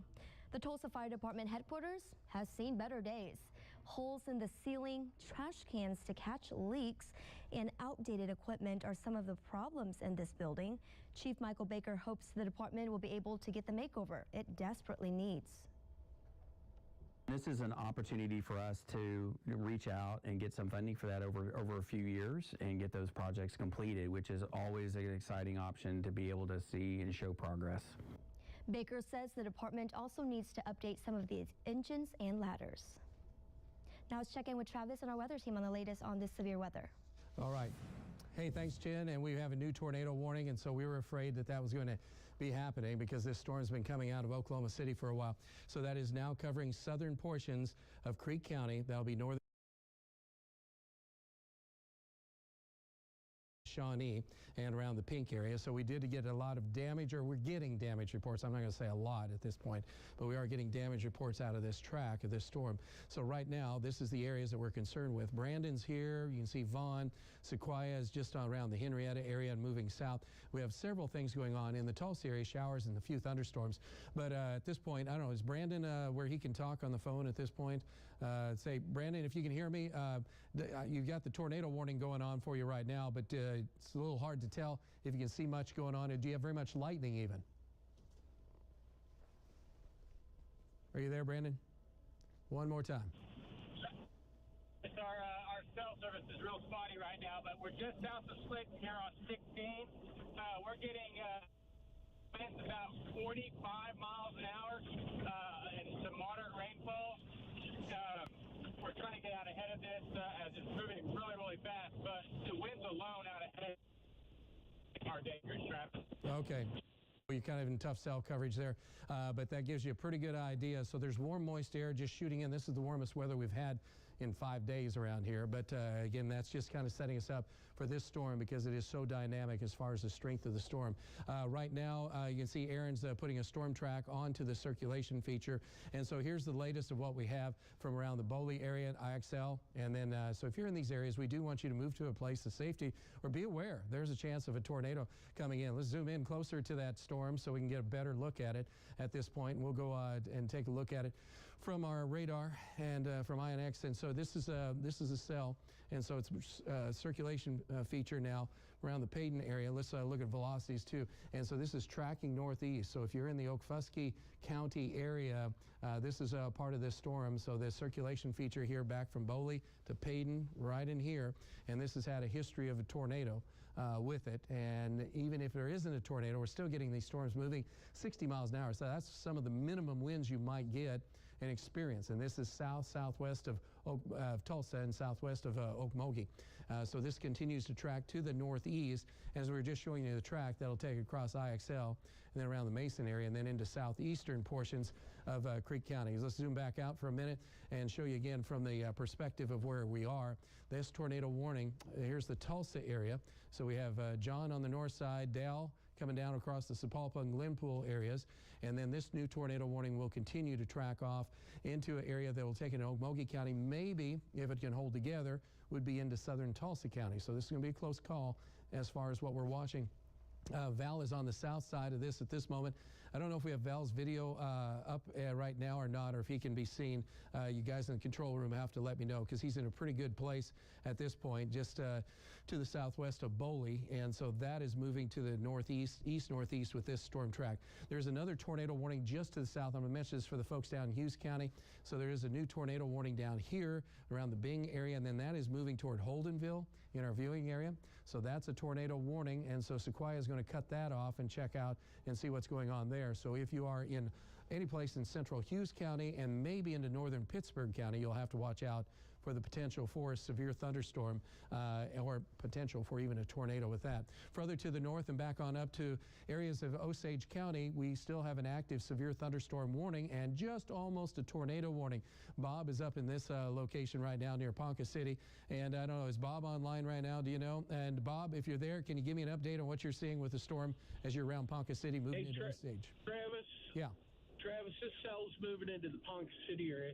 We were getting significant inflow into it. We were got a reading of 50 miles an hour out of the south moving into this cell. There's been quite a bit of lightning up here, so this cell is still active and still looks like it wants to develop. Back to you. All right, and we're going to follow that and track that into Osage County. Remember, if you're in western Osage County, be aware. Bob's going to be up there as well, and we'll continue to keep you updated. So it is an active severe thunderstorm warning at this moment. Not a ton of lightning, but there are lightning strikes, as you can see. Let's go back south on that storm that's down in Okfuskee County. We've got some video. We have some video coming out from Val at this point, and so get a look at what he's seeing with this line and just southwest of Boley. So we'll take a look at the sky conditions right now. Again, active tornado warning that is in effect for this circulation that's around the Payton area. And this tornado warning, by the way, is going to be going until 10:30. And this storm is moving east at 65 miles an hour. So I'm not seeing anything to really get a good grip on what we're seeing in terms of any cloud-based lowering, unfortunately. But he's right in the zone. Just to the north here is the Payton area. So this is the circulation feature for that tornado warning. So as it continues to track to the east with maybe just a hair of a northeast contingent, we'll have Aaron give us a quick update on the storm track on that in just a minute. But so again, from Payton, IXL, over to Last Chance, these are some of the areas that we do want you to be aware of for Osage County because of the tornado warning now that is in our viewing area. Okay, Aaron, what do you have for us on the storm track and what's going on there? Yeah, the storm track will start with the storm once again here moving in on the Boley area. That's moving off to the east and northeast at near 60 miles an hour, give or take at times. It kind of fluctuates a little bit, but that's moving off to the east and northeast rather rapidly. We're talking about that being in Boley around 10:17, Wealthy around 10:24, and Sunrise and Park Willer Corner around 10:35. So if you live in any of these areas, go ahead and take your tornado precautions. These are moving very extremely fast and will be right on top of you before you know it. In fact, these radar views update about every 1 to 2 minutes. So where these are located, they may be 4 or 5 miles down the road by the time it updates at times. So something to kind of be aware of. We're also here going to take a look at one of these other storms here a bit further to the north, the storm that Bob is on, and get a track on it and get it moving eastward at pretty much a similar clip.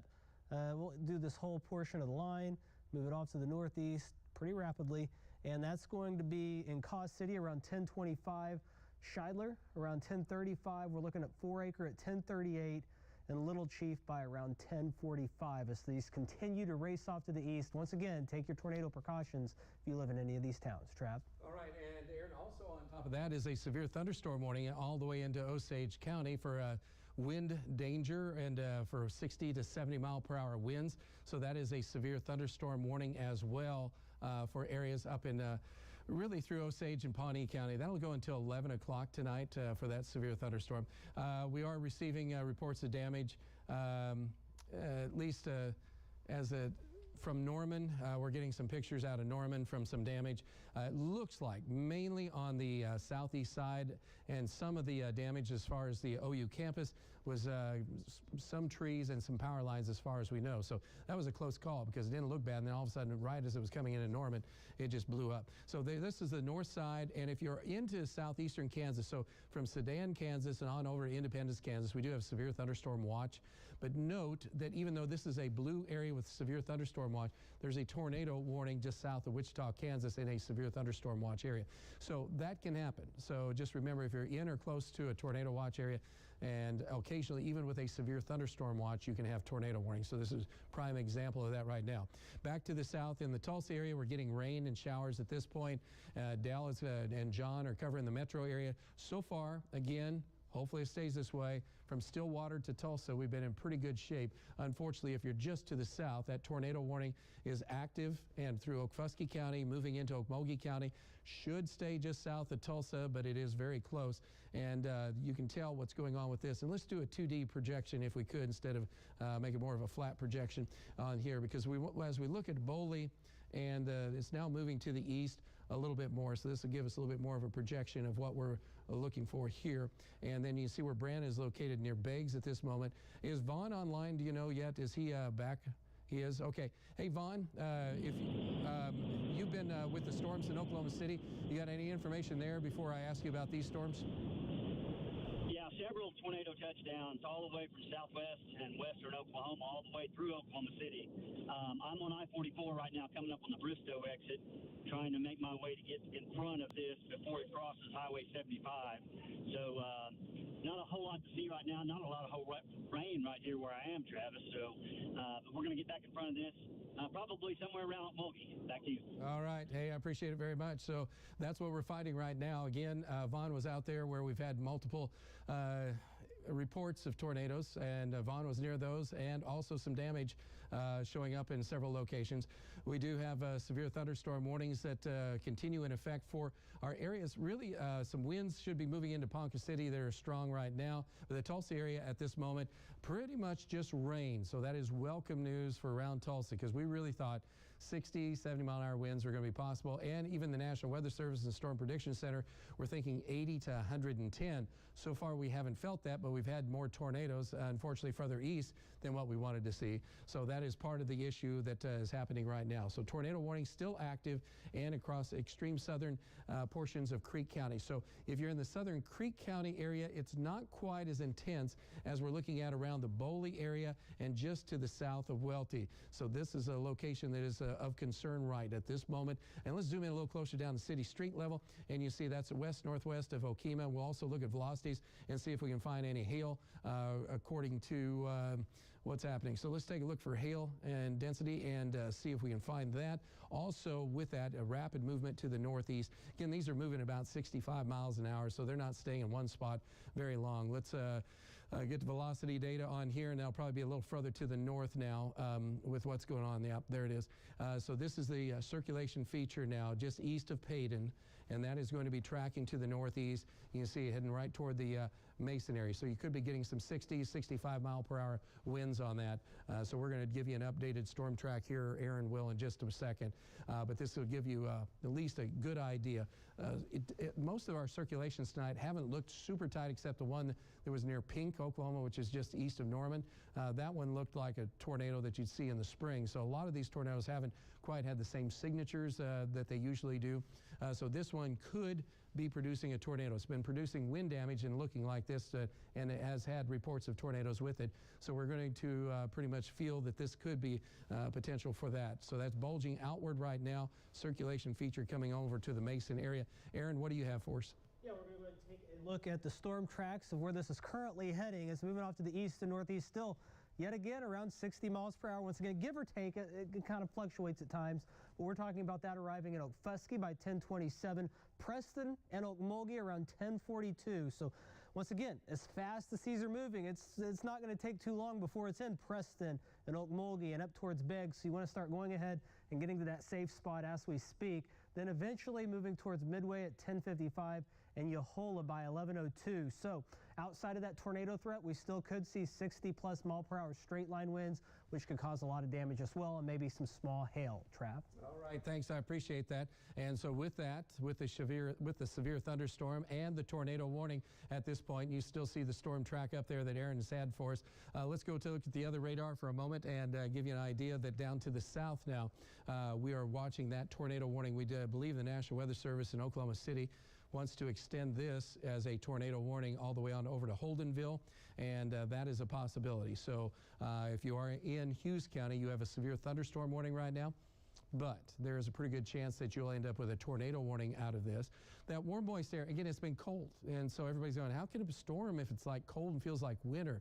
Well, this is such a dynamic storm that it has brought in a lot of moist air just off the surface, and you probably noticed it was foggy, hazy, so that cold layer of air has just been shrinking over the last couple of days. And if you look the last few days, it was like up pretty high, way above the buildings. Now it's basically we have fog that's been across the area and covering some of the buildings downtown, and that's just a sign that cold air is getting a lot shallower, so that warm, moist air is taking over right in advance of this line of storms. So that's helping keep this energized a little bit longer, and if it would run into real cold air, then it would die out, but that's not the case at this point. So active tornado warnings continue across the areas, and you see this bulging area now near Welty. Let's come back into that, and then we'll look back into the Tulsa area and get an update from Brandon, who's just off to the east.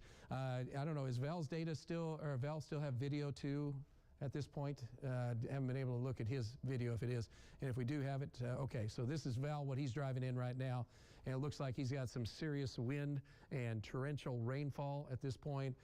So some of the winds should be around 60, 65 miles an hour, and that would be what they would be experiencing at this point right in the areas along that leading edge as that's moving into southwestern southwestern Okfuskee County. So the Val was just right down in here, south of Boley, but this whole line is going to look just like that. So if you're getting ready to get hit, that's probably what it's going to be like in your area. Let's look at velocity data right now from around Tuskegee to Welty down to around the Mason area and IXL. Looks like this is, again, main circulation feature has weakened a little bit in terms of what it looks like right in here.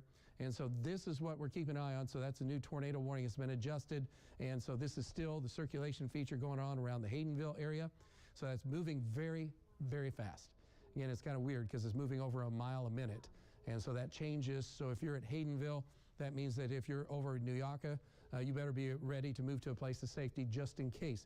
This isn't looking real bad, but it could be a tornado at this very moment. And so we have a tornado warning. It's had a history of a tornado, and there's a reasonably good chance that there's going to be some wind damage if it isn't a tornado. So we'd really like for you to at least make some moves that would make it a little bit safer for you and your family, just in case. So that'd be around the Haydenville area, extending back on up toward New York and south of Tuskegee. So those are the locations.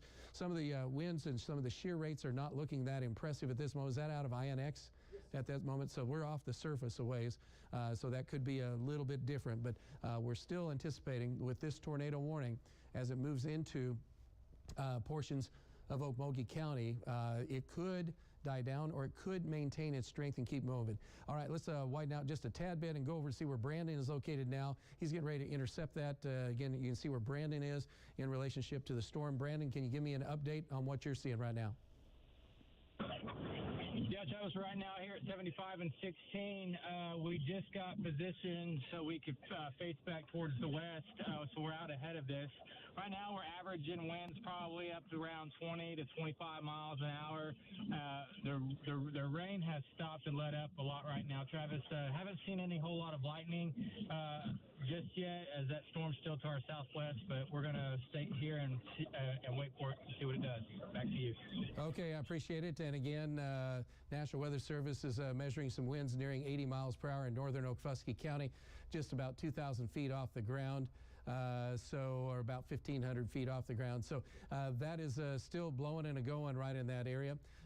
So this storm's still capable of producing a tornado. So we'll continue that tornado warning here for extreme eastern Okfuskee County, western Okmulgee County, and far southeast portions of Creek County. So that is going to be some strong damaging wind potential with that. That's why we're going to have to continue to monitor. Also, a severe thunderstorm warning is in effect now that covers all the way into areas of northern Pittsburgh County, and that goes to southern Okmulgee County. So in the western Okmulgee County, we have a tornado warning, but on the southern side, down into eastern portions of really eastern portions of Okfuskee County, and then down to northern Pittsburgh County, we do have a severe thunderstorm warning for a storm that is moving at about 65 miles an hour and also has wind gusts to 70 miles per hour with nickel-size hail with that storm. So do be advised for that. And that is with the cell that's coming right into here. So this is the stronger part of that. And back to the north, also severe weather. Let's go to into the Tulsa area right now and check out with Dal. Let's come back into the metro area. There hasn't been a whole lot around the metro at this moment, and Dal is in the area at this point. Dal, give me an update from Glenpool. What's going on? Yeah, Trav, right now we're just starting to get the stronger winds in this area. We're getting just rain right now. I think we're going to drop just a little bit further south. We just don't want to get in on Brandon. But right now it's still going to move. It's going to drift a little further south from us. Back to you, Trav. Okay. Hey, I appreciate it very much. So that is the look of in around the Tulsa area. John Durkee's right around Midtown Tulsa at this moment, and keep an eye on what's happening in Midtown.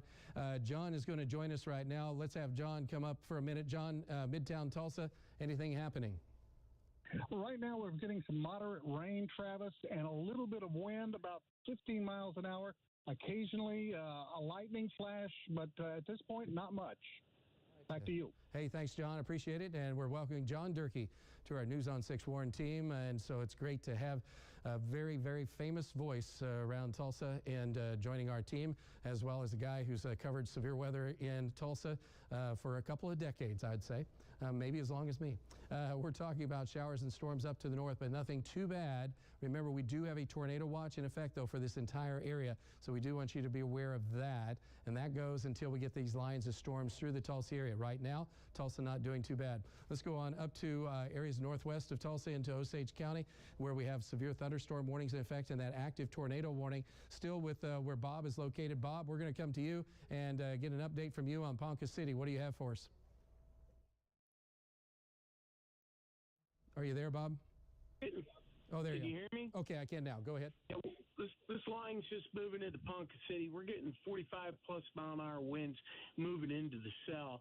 I'm sitting here looking back to the north, and there is a little bit of lowering up here, kind of where there's a kink in the line, and we're kind of keeping an eye on it right now because occasional lightnings indicated that there was a lowering back there.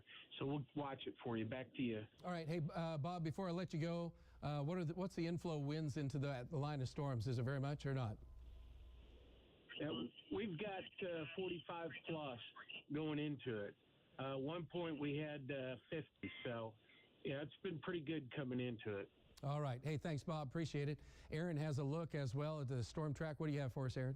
Yeah, that storm continues to move east at a pretty good clip. I mean, they've been moving fast all night, and that has not changed. So here's a look at what we're seeing as far as that storm track. It's that storm, the Osage County storm that's about to be in Bob's, it's basically in Bob's lap right now. It's going to be in Cass City by 10:35, Granola around 10:39. We'll be looking at Scheidler around 10:45, 4 Acre at 10:48, and then around Remington by 10:52. So be aware it's going to have strong gusty winds as that moves through. They have not continued that tornado warning into Osage County, so that's hopefully a sign that that's not going to happen. But you'll still want to treat it with a lot of respect as it moves your way, and make sure just to take your precautions, because this storm will pack a punch and will have at the very least, some strong gusty winds. Trap. All right, and with any luck at all, as the storms continue to move to the east, they're going to lose some of the energy and the dynamics because the main part of the storm system is moving up across portions of Kansas. And so the dynamics in southeastern Oklahoma, plus the cooler weather, is not real conducive to severe weather. But we'll see how that plays out. So that's the storm track of what's going on. We do have a lot of power outages right now.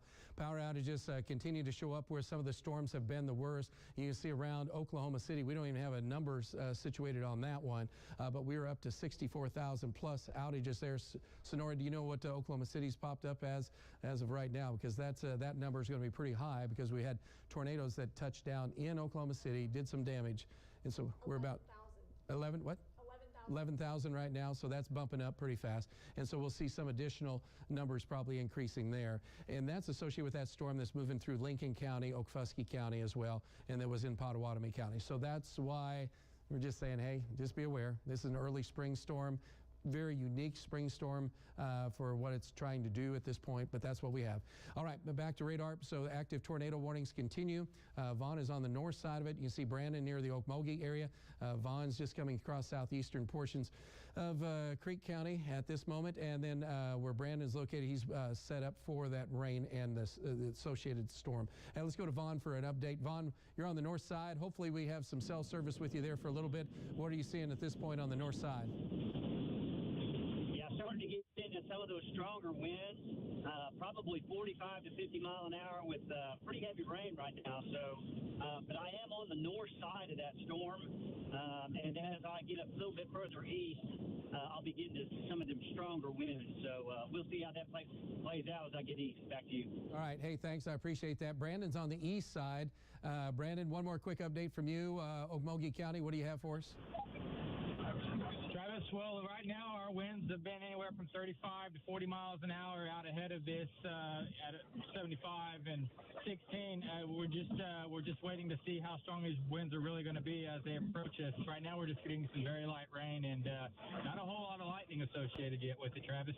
All right, and we do have a severe thunderstorm warning that has been issued now for all of Tulsa County and most all of Rogers County at this moment. And so this, well, in fact, I'll just read you off. Southwestern Rogers, southeastern Osage, Creek County, Wagner County, Okmulgee County, northern Muskogee County, southeastern Pawnee County, Tulsa County, and northern Okfuskee County, all under a severe thunderstorm warning.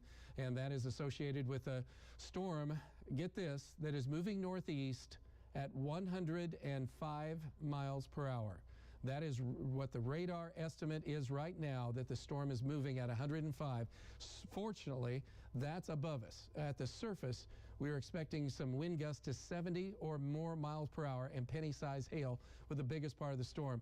And so that's why we've been pretty much, and you heard probably on social media, Aaron earlier tonight here on Channel 6, talking about how fast this storm was going to move and how the National Weather Service, Storm Prediction Center, we're all estimating winds could be well over 80 and possibly to near 100, but the storm is moving 105 miles per hour. So we have warnings that are so much larger, and even though it doesn't look bad, there's so much dynamics at play that we do anticipate some people could end up with some damage in a few areas. At this moment, most of the surface issues are in southeastern portions of Creek County, and then also into portions of northeastern Okfuskee County. We have a cell that's back to the northwestern portions of Creek County with the rain and storms. John will intercept that here in just a moment. Dell's on the south side to see if any of this will develop here in Central Creek. Doesn't look like much, but it is potentially going to. Let's go larger screen if we could for a moment, because we're going to zoom back into the storm down to around the Welty area. Well, let's go up to where Bob is located while we've got a chance. If you're up in Okfuskee County, or I should say Osage County, at this point we have one cell trying to fire up just north of Pawhuska, but by far and away the worst of the storm is right around where Bob is located. Bob, another quick update from you on that tornado warning over there in eastern Kay County. What do you have? Hey, Travis, I don't know that we've got rotation right now. We do have a lot of wind going on up here, 40, 45 mile an hour gusts, but we've not encountered anything, 60 miles an hour or above at this point. So we're just waiting to see what happens. Back to you. All right, thanks. I appreciate that. And just to the east of that tornado warning there by Ponca City, western Osage County right now, until 11 o'clock tonight, mainly northwestern Osage and northwestern Pawnee counties. Severe thunderstorm warning in effect, and that'll be until 11 o'clock tonight for that particular zone. All right, coming back down into the Tulsa area and taking a closer look around the Creek County area and get an update on what's happening. We have our guys now positioned pretty well across most of the region where we need to focus on. Let's zoom in on the metro at this moment and down to the south around where Vaughn is located. Thanks. And so we have showers right now, but this is also indicative of some strong, occasionally gusty winds. Let's go to Dell for an update again. Dell, are you seeing any change in wind flow or anything like that at this moment? Not yet, Travis. Actually, the winds have been rather light. We're anticipating starting southern storm, though, here pretty quickly, so we'll let you know if it does ramp up. But right now, the winds have been relatively calm. Back to you, Travis. All right, I appreciate that very much. Let's go up to John Durkee for a moment. Hey, John, any changes in the Tulsa area at this moment? Not right yet. We still got moderate rain and only about 15, maybe occasionally a gust of 20 mile an hour wind, but that's about it, Travis. Back to you. All right, thanks, appreciate it. And then further to the south, Vaughn's getting into part of that storm. And Vaughn, another update from you, if we can, on the Okmulgee Creek County line. What do you have for us? Yeah, like I said, I'm on the northern side of this storm, getting into the heavier rain now, so I'm going to get in position here once I get to 75. And this thing maybe could take a turn to the northeast more. we'll head it off down here on 75 and 16. Back to you. All right. Hey, thanks. I appreciate that very much. And then Brandon at this time. Let's go to Brandon first and get an update. Brandon, I know you're just to the east of that storm. Anything changed for you?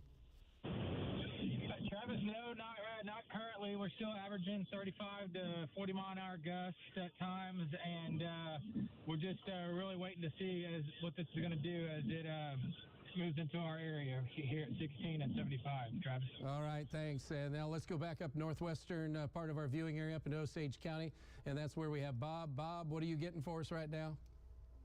Hey, we just got a reading. We stopped because we're getting buffeted. We got 78 mile an hour wind where we're located. We're a little bit in front of that line right now, and that wind is coming pretty much out of the due south. But we got a 78 mile reading. And we watched it progress from, about 50 all the way up to 78. Okay, well, that's a sign that those strong winds will continue. Aaron, what do you have there for a storm track? Yeah, that is moving eastward at a rapid pace. So once again, we're looking at Webb City by 10:43.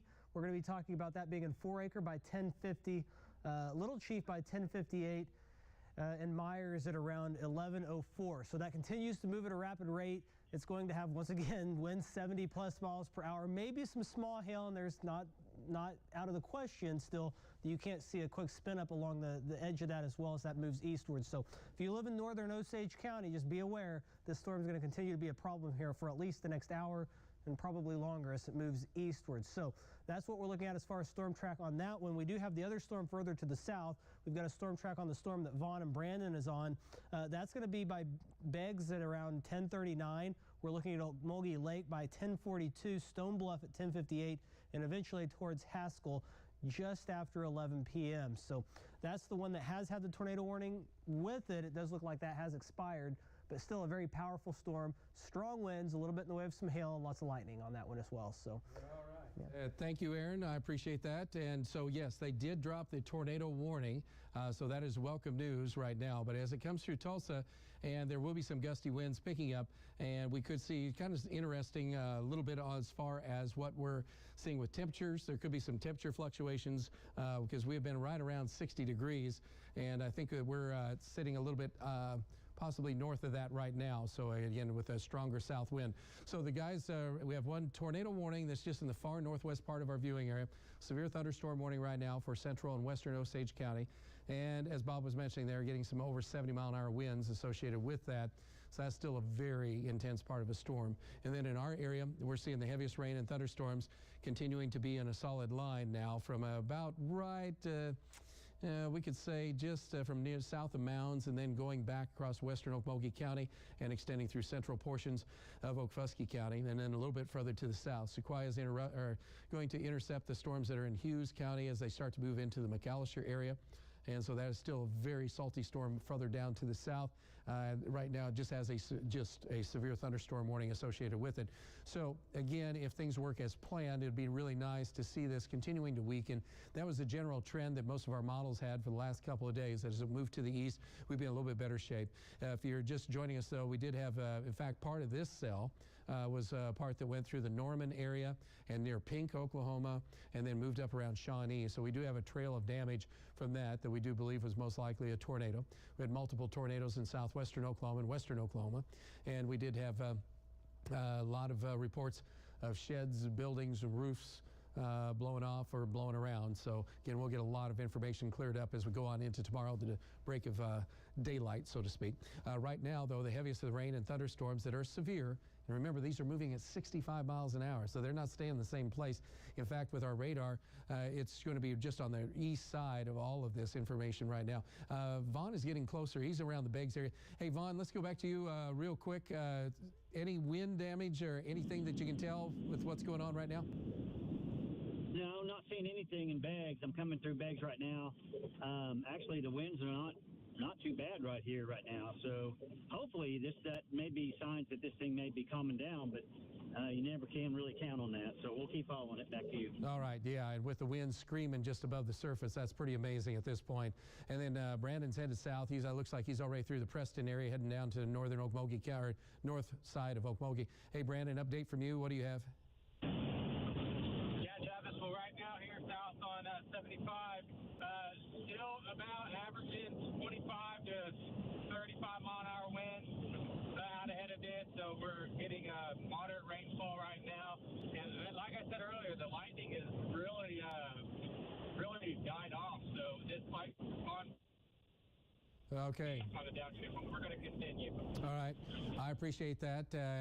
New severe thunderstorm warning has now been issued for Latimer, Pittsburgh, and Pushmataha counties down on the south side. That's where Sequoia is located. Let's take a closer look at what's going on with that. That is a warning for severe storms that will go until 11:30 tonight. Heavy thunderstorms with large hail. Already had golf ball size or larger hail with this storm. So that's pretty impressive with what's going on there. And that is going to encompass McAllister, and that cell is just to the west. You can see how potent that looks right down in here around Stonewall and south of Allen and southwest of Stewart, moving up across Hughes County. This is moving east-northeast, and so that's going to move up close to around McAllister, Kiowa, and extending around the Hartshorn area. So if you are in that Pittsburgh County area, this is a very meaty storm at this time. Let's take a look and see if we can see any hail potential out of that. The other lines are very narrow, and you notice that this has a little bit more meat associated with it, and so you can see what's triggered down here. Also some red indicating some very turbulent conditions right in here, and this is away from the radar site. We do have a radar going in here hopefully shortly in the next couple of weeks down around the Durant area, which would cover our areas down southwest, which would be so awesome. There's a big story on that coming up, but it's really nice to be able to finally say, hey, we're not looking at it on the very edge of the radar, because that's what we're doing right now to get good, reliable data when you get down into this area. That will continue to move across areas from around McAllister and just southwest. In fact, Aaron, I'm going to have you do a storm track, if you would, on this to give us a pretty good idea, because this does have the potential for hail damage. I mean, well, that's very large hail, and then winds of 60 or 70 miles an hour. That would do some damage. What do you have? Yeah, that storm, once again, is moving east-northeast at a rapid pace. We're going to talk about that quickly moving in on areas around and south of McAllister. We're talking about that being in Ashland by 10:48, Chambers and Savannah by around 11, the Choctaw Casino, 11:02, McAllister by 11:03, Krebs at 11:05, and Alderson there at around 11:07. So it's moving fast. It's going to have strong, powerful winds and a little bit more of a hail potential than some of the storms further to the north. So if you live in southern, really central Pittsburgh County, just kind of be aware this thing's it's hauling your way, and it'll be there here before you know it. All right, thanks. I appreciate it. So those are the active storms right now. The good news is no active tornado warning in our immediate viewing area. We still are dealing with that tornado warning that has been in effect up around Ponca City, but that is starting to show signs of changing a little bit. Let's go up to Bob and find out if he can give us an update. Bob, what do you have for us? Hey, Travis, we're still getting buffeted by very strong winds up here. We haven't pulled over here in a few minutes to get a reading, but we were sustained at about 40 miles an hour with gusts averaging well over 55, and then we had that 78 miles an hour. So there's definitely strong winds up here as we continue along US 60, headed up towards Burbank. Back to you. All right. Hey, thanks. Appreciate it very much. Once again, a very dynamic storm system. So you're looking at a broader view of what's happening with these storms, and they don't look as impressive as what I think they really are. And just off the surface, again, it's howling and so much energy. Severe thunderstorm watches in the blue counties that you see there.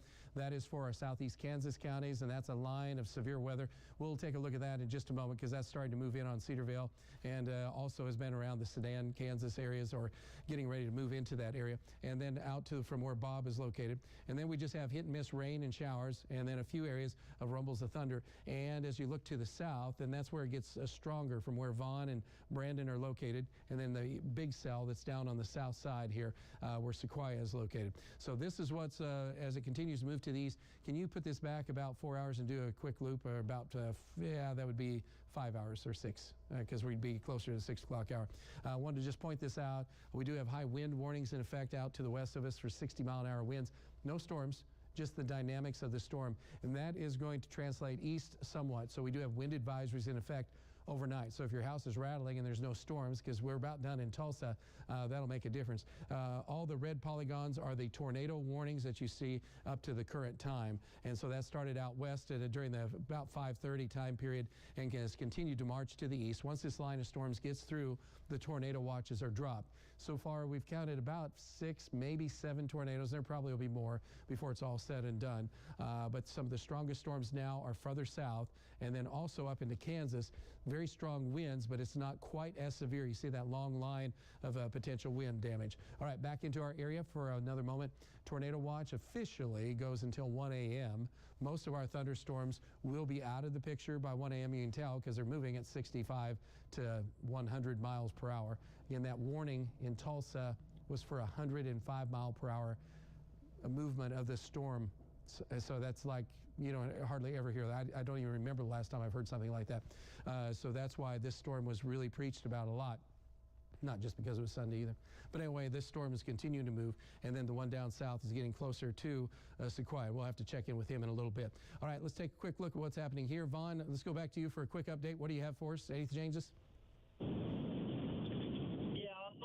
I'm east of 75 now, and trying to get in line here for the kind of this little area that's still a little bit suspicious. That's just still off to the west of Okmulgee. Looks like it's going to be moving kind of to the northeast. So we'll set up down here on Highway 16 and get back with you as soon as it catches up with me. Yeah, that'd be great because we've got Brandon down at Okmulgee, so he can cover the south side of that if you can catch it on 16 in between Beggs and Bald Hill as that moves to the northeast. So again, there's some heavy rains moving in. Lightning strikes have been fairly limited, so that's up here in the upper right-hand corner with my hand. But as that moves in, so that we're talking southwest Tulsa County now, so from around the Mounds area, Kiefer to Mounds, getting this last band of really heavy rains, and then that continues down through Beggs. Lightning strikes down in here, down around the Sunrise area. Let's look at velocities for a minute, and then we'll talk to Brandon. So this would be along the leading edge of this. We still could experience maybe 60-mile-an-hour winds or more, because just off the surface, that's where they're the strongest at this point. And so you see this line continuing. And let's see what the shear will do for us at this point, because Brandon's about ready to run into some of that. So the shear continues to show right in here. That's the leading edge. Let's go to Brandon with an update. Brandon, what do you have for us?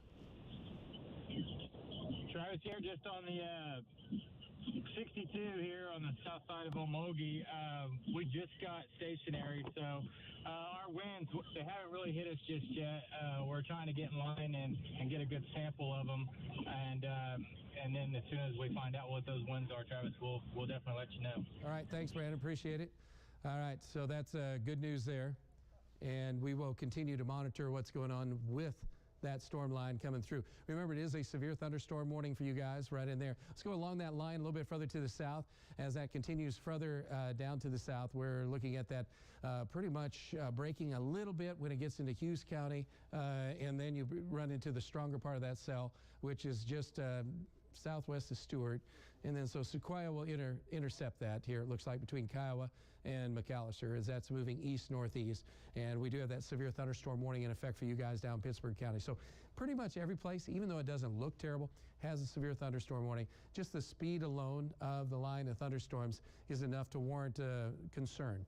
And any place where that translates a little bit further down toward the ground, that would pretty much cause a major problem if we had some winds all of a sudden just blowing at 80, 90 miles an hour instead of just 60 or 70. I say just 60 or 70, but that could be the difference. And in elevated surfaces of southeastern Oklahoma, that also could have a big influence, as well as northwestern Arkansas.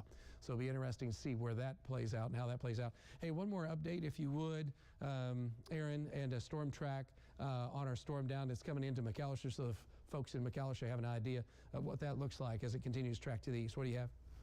Yeah, that storm continues to move off to the east-northeast at a pretty quick clip. We're talking about that moving through Pittsburg County here as we speak, as it's moving into the southwestern portion of the county to Chambers by 10:59. So basically right now, or 10 minutes from now anyways. Choctaw Casino at 11:01, McAllister 11:02, Krebs 11:04, and Alderson at 11:05. It's moving quickly, strong gusty winds, also the potential for some hail, So be aware this storm will quickly be on top of you as these are all moving extremely rapidly, at times up towards 100 miles per hour. Trav? Okay, wow. All right, hey, we also have a picture Sonora has for us there, if you can. This was just west of Shawnee, and so right behind you there. And so this is with the tornado when it was near Shawnee. And so that's the same cell that was going through Norman, then went near Pink, and then went on up to near Shawnee. So there's a visible picture of it, and that was during most likely a power flash. Sometimes it's lightning. This looks like it was more originated from maybe from power lines creating an arcing flash, and so that's what illuminates many times at the ground. That's one way you can tell you have something bad headed your way. If you see those flashes happening right on the ground and on the surface, you say, okay, that's either a tornado or a very, very bad line of bad winds. So that's one way to see it. But that gives you a pretty good perspective of what's been happening out just to the west. Again, the storms have seemed to elevate just a little bit because of the cooler air that's near the surface here in eastern Oklahoma. So that has changed. All right, so that's good news. Big picture, tornado watch continues across the area until 1 a.m. officially. But once the line of storms moves through your area, you're going to be clear. So a lot of these areas that are out west from Lincoln County, also around Stillwater, we were talking about how Stillwater could get some really strong damaging winds, and then it just split, and then the ones went through Oklahoma City, so that was good news. I was telling one of the boys that there could be winds of 80 to 100 miles an hour, and then nothing happened there. So it just depends on your location. All of our models said it was going to be one big solid line. That's why there's still a little bit of ways to go to make sure we've got this all figured out.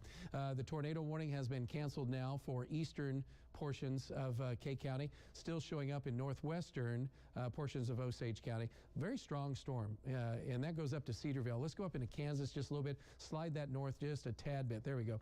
And so this is from Cedarville, and then that's moving toward the Sedan, Kansas area. We do have severe thunderstorm warnings for you for winds that should exceed 70 miles per hour. You can tell this line looks a lot more salty than most of our lines down to the south. This is closer to the center of the circulation that's up to the north, so there's even more dynamics, if that's possible, at play in some of that area, and a lot more shear going on in these locations as well.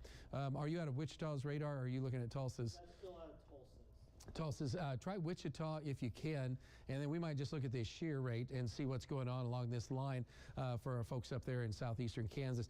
This is moving east and northeast, a little bit closer to the core, so you can see that arcing area right now, and so that would be indicating to me 70-mile-an-hour winds, maybe more along that. So that'll be moving across western Chautauqua County, and you have additional strong damaging winds here, which could be 60, 70 miles per hour from Granola, and then extending back across northern Osage County. So if you are in this area, do expect as that line moves through, could get some wind damage, could get some power outages as well, and these are active severe thunderstorm warnings for your area.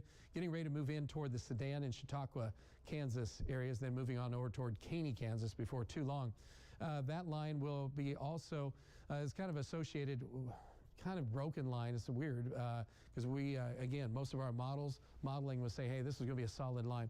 We have one cell around the Avant area with rain and thunder and lightning, and then also down into the Tulsa area. Not much happening right now. John's hanging around the Tulsa, immediate Tulsa area.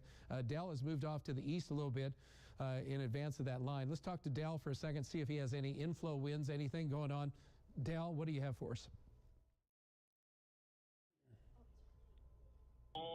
We're out in front of that line, but as we approach that line's going to be catching us quickly. We're trying to get out in front of it just a little bit.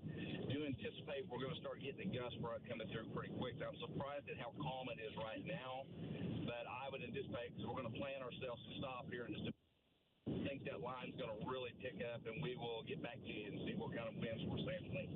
Right. Okay, thanks. I appreciate that. And a little further south along the line, that's where Vaughn is located on 16. Vaughn, what are you seeing?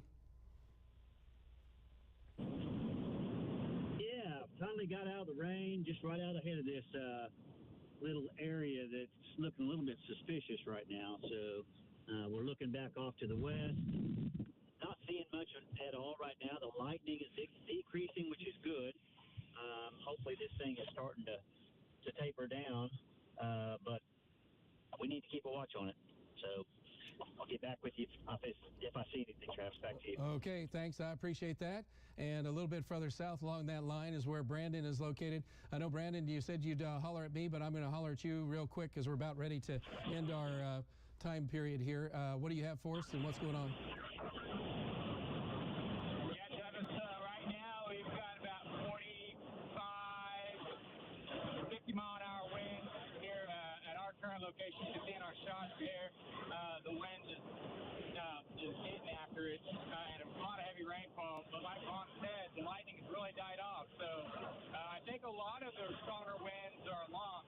about right now, Travis, but we'll continue to watch them. Yeah, definitely. So there's still a lot of water and still some stormy stuff going on for you guys through Okmulgee. So that's what we're going to keep an eye on there. Let's have Aaron do a quick, I'm going to have you stay with that for a second and give me a quick storm track update for the folks, because we're going to probably go back to programming and then do cut-ins here starting after 11. But I do want a storm track here for anybody in Okmulgee County. If we don't have any super bad storms right now, we might take a quick break. But what do you have, Aaron?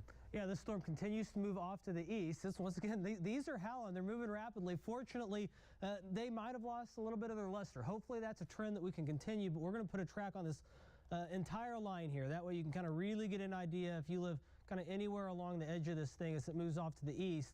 It's once again moving very fast. That's going to be towards Morris by 10:58, Henrietta by 11 p.m. So once again, if you live in any of these communities as it moves eastward, just be aware. This could pack a punch with strong gusty winds out on the leading edge of it, at least 50 miles per hour, likely more 60 to even at times possibly up towards 70. But we haven't seen as much indication of that here recently, so hopefully that kind of has diminished a bit. Lightning is not super prevalent, but there also can't rule out some pea-sized hail maybe mixed in there as well. So something we'll continue to watch, but once again, if you live in any of the communities out ahead of this storm system, just kind of be aware it is rolling your way rapidly. Key words, moving rapidly. Hey, we did get a report. It was kind of interesting. We were looking at emergency management, and sirens did go off in Shakota, and they are set off as criteria anytime there is a 60-mile-per-hour wind or higher event in Shakota. So if you heard the sirens going off in Shakota, that is because they were set off by emergency management due to the criteria of 60-mile-per-hour plus winds, which is considered severe winds. So that is the reasoning for that, as that initial line has been pushing on through. The secondary line is the one that will probably have more in the way of wind potential and heavy rain potential. But this line is still looking pretty good, or pretty bad, however you want to look at that, is across southern Tulsa County. So we still have our severe thunderstorm warning in southern Tulsa County for strong damaging wind potential. And then that's across really any place in western Okmulgee County. You're clear of this. Once you get past this line, then you're good for the night. Minus the fact we have wind advisories and we'll have winds 45 miles an hour overnight, but that's another story. And then back to the south, and as you look down toward the Schulter area and down around the Waletka area, we continue to see, again, it's a fine line, but it's still a powerful line of storms. Let's go further to the south and note where Sequoia is located right now. Hey, let's see if Sequoia is available and see if he's kind of, should be, hopefully, where you can see something's going on with this storm. Sequoia, just a quick update. Are you even getting any lightning out of that cell? Yeah, every once in a while, Travis, I'll get a pretty good shot of lightning. It's kind of hard to see without the lightning, of course. And between Kiowa and Savannah on Highway 69, we've been keeping an eye on it. If it gets any worse or gets anything changed, I'll get back with you. Back to you, sir. All right. Hey, Sequoia, one more quick question. Inflow winds, do you have very much inflow coming into that storm or not? Yeah, it's kind of hard to see, but there's a stop sign down there. It's basically flipping back and forth. So we're getting some pretty good winds right now, inflow winds into this storm. But the storm seems to be kind of fizzling out, so hopefully it'll keep on doing that. Okay. All right. Back to you, sir. Thank you, Sequoia. I greatly appreciate it. Also, here's a picture out of Norman. It looks like the southeast side of Norman. So some damage coming in, reports of damage. So that's an outbuilding, it looks like. But again, it was pretty active weather.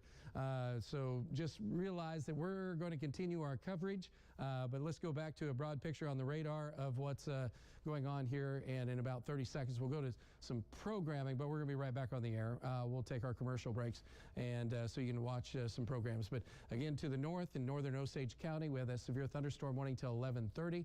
We have our severe thunderstorm that's in southeastern Tulsa County, but it's not severe at this point. Guys are reporting 30 to 40 mile per hour winds, maybe 45, and so we have them all along this line. We're going to continue to cover this as the line of strong storms will continue to move to the east, and we'll be back on in just a little bit, and we'll stay on if we have to. Keep it here. We'll keep you advised.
So we're looking at, again, for the tornado warning itself, we're just looking at strong damaging wind potential.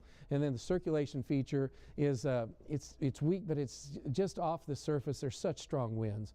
And so that's what we're dealing with right now. Vaughn's just a little bit further to the south. Vaughn, update from you. What are you thinking? What are you feeling? No power flashes to this point. I'm headed north now into Haskell, about 4 miles south of Haskell. I can see clear the area of concern. So no power flashes at all so far. So that's a good thing. Thank you. Yeah, no kidding. All right, thank you so much. Again, that's moving northeast about 50 miles per hour. So officially it's a tornado warning for south central Rogers County, Wagner County, northeastern Okmulgee. That's moving out of northeastern Okmulgee as we speak, and for northwestern Muskogee County. So if you are in these areas, as Aaron mentioned just a little bit ago, we do want you to be careful. You know, it's not a very well-defined type of storm, but it continues, and so the circulation feature is still very possible, not too far from the Haskell area as that moves to the northeast. And we're covering a severe thunderstorm warning. So you can see from where John is located at Catoosa, that's the north side of our severe thunderstorm warning. Weird line, very weird. And again, that has everything to do with how the dynamics are so strong with this big storm system itself that's up in Kansas. So that's just making weird things happen around here. But the tornado warning is right at Haskell at this moment. And as Vaughn mentioned, he's just in an area where he can see that there has not been any power flashes as of yet, but it's right near Haskell, moving northeast at this moment. And let's go zoom down in city street levels if you would, and let's look at velocity level, or velocities. Will go right along the leading edge of this after we get done with that. So let's get back down to where Dell is located, and also Vaughn. All right, and velocity data coming on in at this point. So again, right over Haskell, south side of Haskell at this moment. Circulation continuing to show up just right there. It's very weak, but it is something that we are watching closely. As Dell is moving now, he's going to be crossing the river. And Dell's video was frozen just a moment ago. Sonora, would you look and make sure his video is unfrozen, because it looks, I have him reset because it looks like it's froze.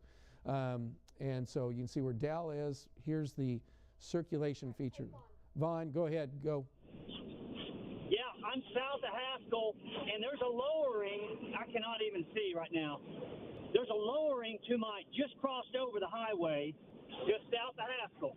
And I cannot, the wind is coming out of the west really strong right now, so it's blowing into it. I think that lowering has already crossed south of Haskell. Yep, okay. That would make sense. That would make sense. You going to try to cut up through Haskell and cut across to where Dell is? Yep. Okay, all right. I'll let you go. All right. So Dell will be in advance of this. So this is, let's go back to full screen if we could, guys. Okay, thanks. So right here, so this is what just went through Haskell. So it's now just, should be just south of Dell at this moment. Hey, Dell, can you give me an update just to your south? Vaughn's got some 50-mile-an-hour winds or more.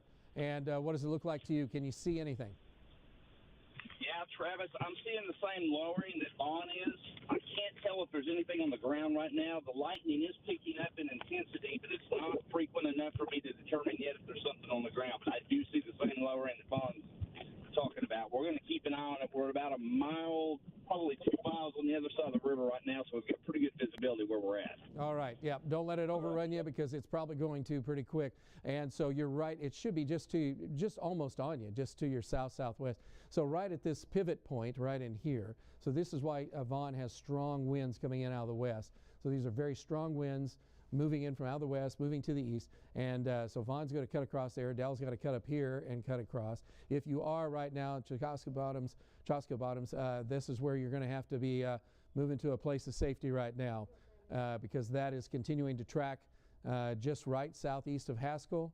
And then that's going to continue to move off to the east. And I'm going to have you get a little bit more localized pinpoint storm track, if you would, for me on this, Aaron. And so you can do that. But this was the pivot point. Remember, this is moving at about 60, 65 miles an hour. What'd you say, Sonora? Power's out on the north side of Haskell at this moment. All right. So there's strong winds right in here. And flash back on? Okay. But that gives you a pretty good idea. Lightning strikes, again, the guys are saying, 3. There's usually about 3,500. It's not that bad. But usually you have tons of lightning So we do have lightning strikes, but just not very many lightning strikes. So that's one of the problems the guys are having. This is the pivot point, though, that we're talking about. That's why we want you to know that this is moving to the northeast. And so this is now, it should be right over Dell. Hey, Dell, what do you have for us right now? Okay, Travis, we are taking about 60, 65, possibly even 70-mile-an-hour winds at this point. It's inflow going back into the storm behind us, so we know that something is really starting to ramp up back behind us. All right. Hey, keep it going. Can't tell for certain if there's anything on the ground, but we are definitely in a rain raft area right now, and the wind is seriously inflowing. I'd say 65 to 70. Wow. Okay. So we're real close to tornado capabilities at this point. All right. And it's looking a lot tighter. Looks a lot tighter just to your north and west. So we might have a tornado. What do you have there for us right now, Aaron? Yeah, you can see right where that tornado circulation is, that tornado vortex signature is there just to the northeast of Haskell, basically just west of Dow. That's where we have this track originating from. So it's through Haskell, it's crossing over the river right now, and eventually it's going to continue to move off to the northeast. So we can see Porter would be next in line. That would take place by around 11:24, and eventually toward Taylor Ferry, 11:37, Fort Gibson Lake around 11:40, then eventually to Choteau if it holds together that long by 11:44 to 11:45. So if you live in any of these communities, start taking your tornado precautions pretty much now, because these are moving so fast, you're just not going to have time to tarry around. You need to be taking those precautions now, especially if you live in areas just to the east of Coweta, back towards the Porter area. It may look like it's 5 or 6 miles away, but it's going to be there in like 2 minutes if it's not really already a little bit further along than what you see on the radar here as rapidly as these are moving. Yes, indeed. Let's get down, clear that off and give me a city streets if you would real quick so we can talk about that. So again, circulation feature is now just northeast of Haskell. So this is more than likely, if it is a tornado, we're getting wind damage potential getting much, much higher. This is wrapped up now. So the dynamics, unfortunately, are such that Dallas real close to that. And Vaughn is coming up behind him. When it gets up here around, around Stone's Corner, this is where the strongest winds and rotation of the storm is located now. And as Aaron just mentioned, this is moving at 65 miles an hour. So each minute we talk, it's already moving a little bit faster and a little bit farther. So Dal, let's go back to Dal for, I think his video. Yeah, he's still got video. Dal, what do you have for us? Yeah, Travis, there is definitely something very wrapped up. I still can't see anything on the ground right now because there's still not much in the way of lightning, but we have got swirling winds there. We just went through a circulation area. We're moving back out in front of it now, but there was definitely something. We were getting at least 75-mile-an-hour winds, and the winds were swirling. It changed directions rather rapidly. We're going to try to get back out in front if we can to get visibility back to our west here real quickly. All right. Hey, thanks. I appreciate it. Vaughn's coming up behind you, and we'll figure out how we're going to split you guys here in a little bit if we have to. All right. So that's what we're watching right now. Again, the circulation feature. Aaron, give us a quick update, would you? Yeah, once again, this storm is moving rapidly. It's scooting along at a pretty good clip, and it's going to cause some issues as it does so. So Porter, it's going to be in your lap at around 11:25. If you live just east of Coweta, similar time there. Also, there's another community here just west of Porter. If you live in that community, you'll definitely want to be taking your precautions as well at this point in time. Then eventually up towards Taylor Ferry, we're talking about 11:39. And I'm going to zoom out a bit further so we can see the whole cone of where this is heading. If it holds together, we're talking about that reaching the Cedar Crest and Choteau areas here as we head towards around 11:45 p.m.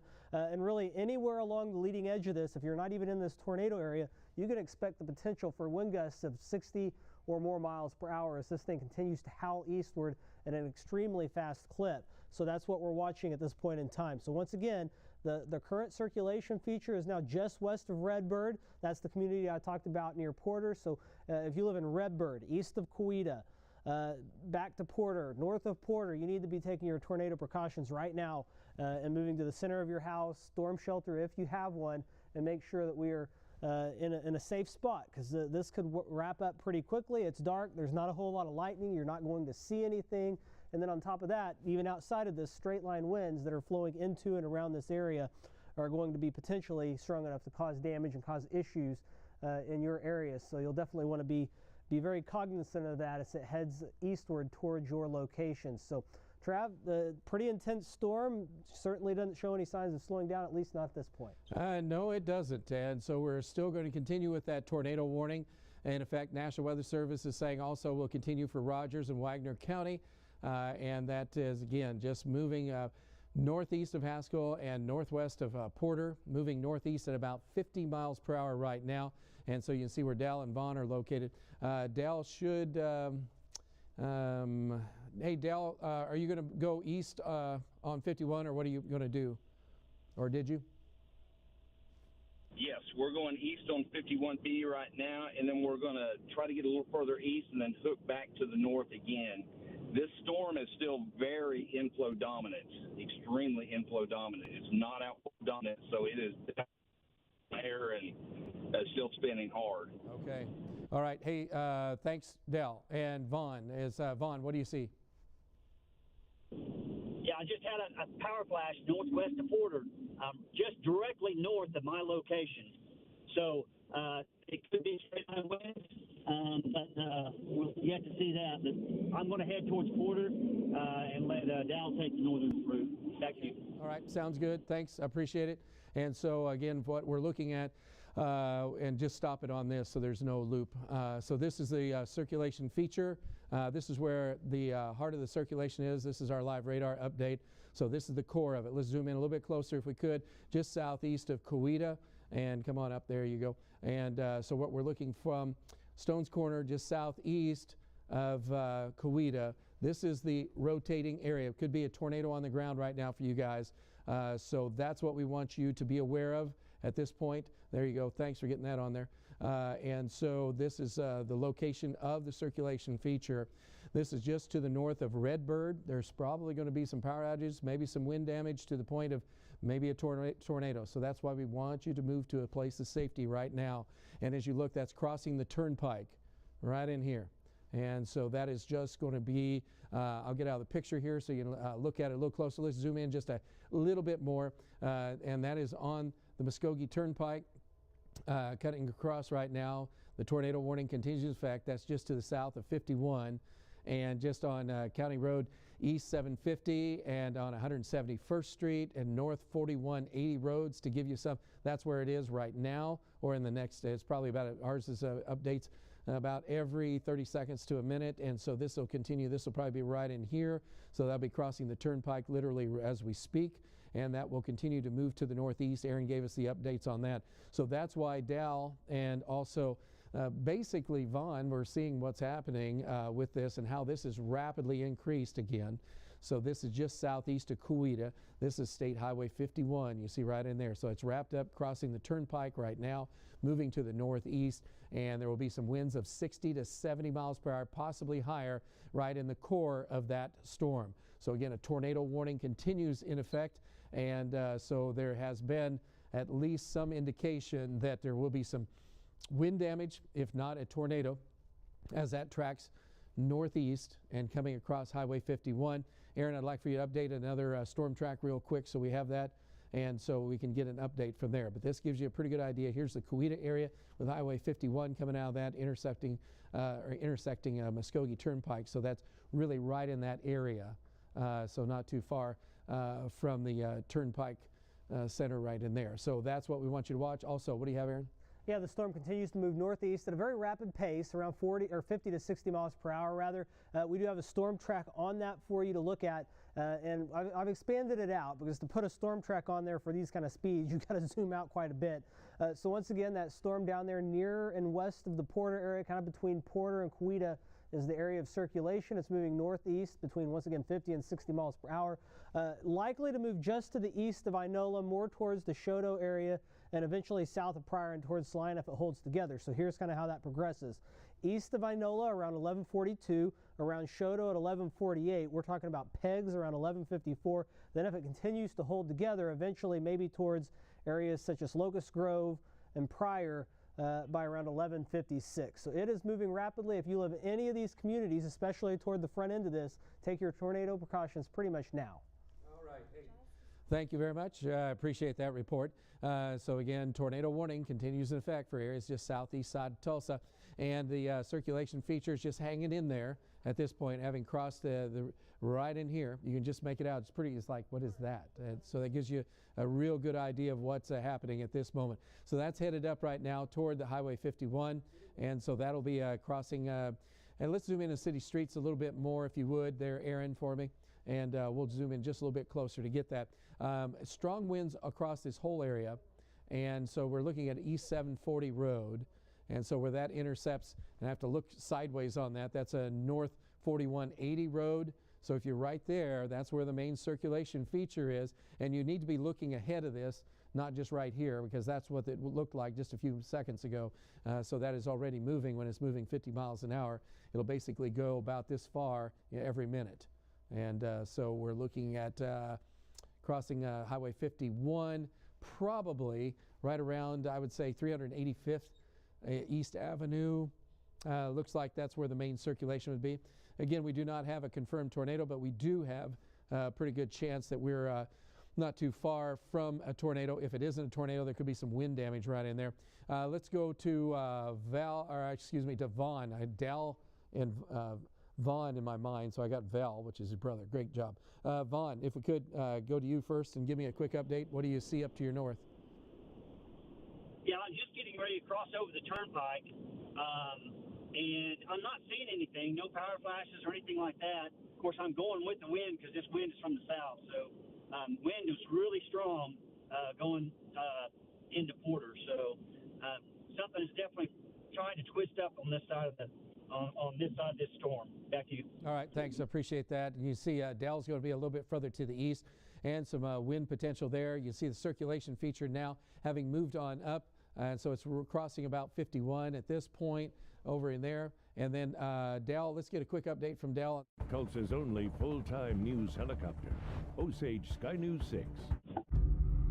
Is it power? Vaughn was just talking about, I cannot see any power flashes, but everything is correlating. Yes, go ahead, straight ahead. Everything is still correlating with an inflow-based storm based on what we're seeing. It has slowed down a little bit. The inflow is not nearly as stout right now. I think that's more because of our positioning than any kind of weakening on the part of the storm, however. All right. Hey, thanks. Back to you, Trav. Yeah, I know you guys got to watch where you're going right in there. So that is moving rapidly northeast. John's on the north side of this tornado warning. John, can you give me an update from your location? What do you have? I'm in Inola, and we've had maybe 60, 65 mile an hour winds just blast through here with torrential rain and rain coming down in sheets, and it continues to move on. It looks like toward the northeast. Back to you. All right. Hey, thanks, John. Appreciate it. So that's now at least looking a little bit more like just a strong wind event, hopefully. The circulation apex is still just to the north of the guys right in here, having crossed the turnpike and moving northeast. So there's still a bit of a couplet looking area here. And then as well, we're looking at it again, it's just to the north of Vaughn. Doesn't look as tight as it was just a little bit ago, but there's still some wind. And so don't be surprised if your house is rattling a little bit, because 60, 70 mile an hour winds are going to be quite possible with this. And we'll look and see, but it looks like it's maybe just a hair bit down. But they're still very turbulent in here. Can you see if we can get on the other radar some wind shear estimates from INX? We'll try that first and get a little bit more of a look at what we have with any wind velocities on that as well, because we're looking at the radar, and so that does not look as nasty as it did. Here's that couplet area. You see this little bend right in here. So this is the area of strong winds all along this leading edge. We'll talk to Brandon in a minute. And so this is a big push. And so this is that little indentation, little kink in the line where we're seeing some flow into this. And that's what's helping create that rotating area right in there. John's on the north side. He just reported the Vaughn and Dale. Down the south, Brandon, he's also got a salty line going through Muskogee County at this time. Hey, Brandon, give us an update on what's going on there, will you? Well, Travis, here on North 69, as we came out of that line, we had well of 35 to 45 mile an hour winds feeding into the storm alone. So that line really ramped up real quick. Right now, we're trying to bust out ahead of it, and it looks like we're about to get slammed from the west. So we're going to see what these winds are about to do to us, Travis. All right, thanks. You're in a severe thunderstorm warning. Just about everybody is right there. So that gives you a pretty good idea. So the tornado watch again, a lot of these counties out west, we will be able to drop those. But the green is tornado watch. The yellow area is severe thunderstorm warnings. And then you have the red, which is the tornado warning. And so far, this tornado warning kind of on the low side of extreme stress, if that makes any sense at all. So it's still bad. Because it's a tornado warning and it's still circulation in here. Down to the south, though, we have some strong winds, and then you have some showers and storms that have fired back up into central Tulsa. All right, so you can see where Vaughn, Dell located, and then John. John's right on that leading edge in Inola. He's intercepting that as it moves toward the Choteau area.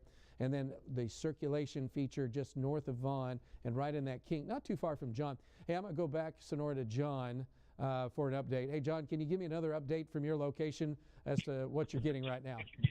It's kind of hard to hold on to the steering wheel at times, Travis. Very strong winds. I'm guessing 65, 70 miles an hour, and they're straight out of the south, just sheets of rain, visibility very poor. Back to you. All right, thanks. Yeah, I'll let you just drive there for a little bit, see if you can get ahead of that. But that is moving up. John is moving closer to that on the to the tornado warning area, which is a little bit more centered, as Aaron was mentioning, toward the Choteau area. But just strong winds, and you see all these weird curvatures that are going on. That's all the dynamics with the storm, and that extends all the way to the south. Let's take a look along the, give me a broad view, if you would, for a second. Wanted to point out as well, up to the north and southeast Kansas, we do have severe thunderstorm warnings. Let's go on up to there for a minute. These have been severe storms that are going on across areas of southern Kansas, and so we have two storms that are pretty intense right now. The one that has been around Sedan, Kansas, and moving across northern Osage County. We do have a severe thunderstorm warning for Chautauqua County, and then extending on over to Montgomery County. So this is a severe thunderstorm. You can see that it extends off to the east. So there will be winds of 60 to 70 miles per hour with that line of thunderstorms as that is moving easterly. And so you can experience some hail with that. And go to INX and hail. Let's see if we've popping up any hail. There could be a little bit of a hail core associated up in here. That's on INX. Okay, so nothing showing up there. Pretty happy about that. But these will continue to move to the east. So if you are in this area, anywhere from Chautauqua and extending through Montgomery County, your severe thunderstorm warning, still with a warning up to 70 mile per hour wind. So just be aware of that. All right, back down to the south and go down to McAllister for a quick update on what's going on down south. And we'll take a look at that and show you that shower and thunderstorm activity continues in that area. So we're talking about, again, down there by McAllister, the shower and thunderstorms show up right in here. We have had severe thunderstorm warnings. Again, that's not INX, though, right? Because you've got to, let's go to INX on this and get a better shot. There it is. And so you see from Eufaula extending back down the Hartshorn area. That line has moved east. Sequoia is down there. Hey, let's go to Sequoia. Hey, when that line moved through Sequoia, was that very intense, or how was that? Yeah, Travis, it was extremely intense. Right afterwards, the winds got up to about 65 miles an hour for about 5 minutes or so. Then they kind of calmed down, and then I'm pulling into McAllister now, and you can see it's just a little bit of a sprinkle. No winds. Everything's calmed down right now. I hope it stays that way. Back to you. Yeah, no kidding. All right, good news there. So that's not too bad. Back to our tornado warning for a minute. And the tornado warning, we do have the severe thunderstorm warning continuing for Cherokee, Craig, Mays, McIntosh, Muskogee, Rogers, and Wagner County. That's until midnight. That's been extended till midnight. And then the severe thunderstorm warning that was in Okmulgee County, that's been canceled. The tornado warning, though, that's still capable of producing a tornado is still up into areas just north of Wagner at this moment. Circulation features kind of right in here. Vaughn's not too far away. Hey, Vaughn, can you give us an update on what you see right now? Well, the lightning is totally died off in this thing, so I cannot see anything. I'm looking back to my north. I'm headed west. I mean east on Highway 51, just getting ready to come into Lantern. But I cannot see anything to the north because there is no lightning. But as soon as something does flash, I'll be able to get a good look at it, Travis. All right. Hey, I appreciate it. Yeah, this is a weird storm. Weird. I mean, look at this. There's basically no lightning strikes. It's like, how can you see anything with that? So the only thing we look for and what Vaughn would be looking for is for any flashing that would be going on with power flashes. So the you can see this arc coming across Wagner right now. So these are some of the strong winds. So he's just getting close to being right in that area. So this is the apex of that. So that's moving to the northeast right now. And I think, Aaron, I'll have you do another update in just a second, storm track if you can. But anywhere from Brandon has an update. Okay, we'll go down first to that, and then we'll go back to Vaughn. Brandon's along the leading edge coming into Muskogee right now. Brandon, what do you have for us? Go ahead, Brandon. Yeah, Travis, we just moved east here on 165 back to our northwest. Confirmed power flashes. Several power flashes. I'm trying to turn around here and get a shot back to the west on 165, but multiple power flashes west of Muskogee. All right, because it looks like a lot of wind coming in on Muskogee right now, so there should be some 60, 70 mile an hour winds, judging from what radar looks like at this moment down in that area. Brandon, one more time with the that extends all the way down to Summit and Oktaha, so that's a solid line right in there. Let's see what you got right now. Go ahead and give me an update again as you're looking at that. Yeah, Travis, we just had some more power flashes. I'm going to try to get up here on the bridge that goes over 69. It's going to be there just on the north side, maybe the northwest side of Muskogee. Let's see here. I'm going to try to get us an estimated wind. Another power flash. Let's see here. I'm trying to get a shot for you.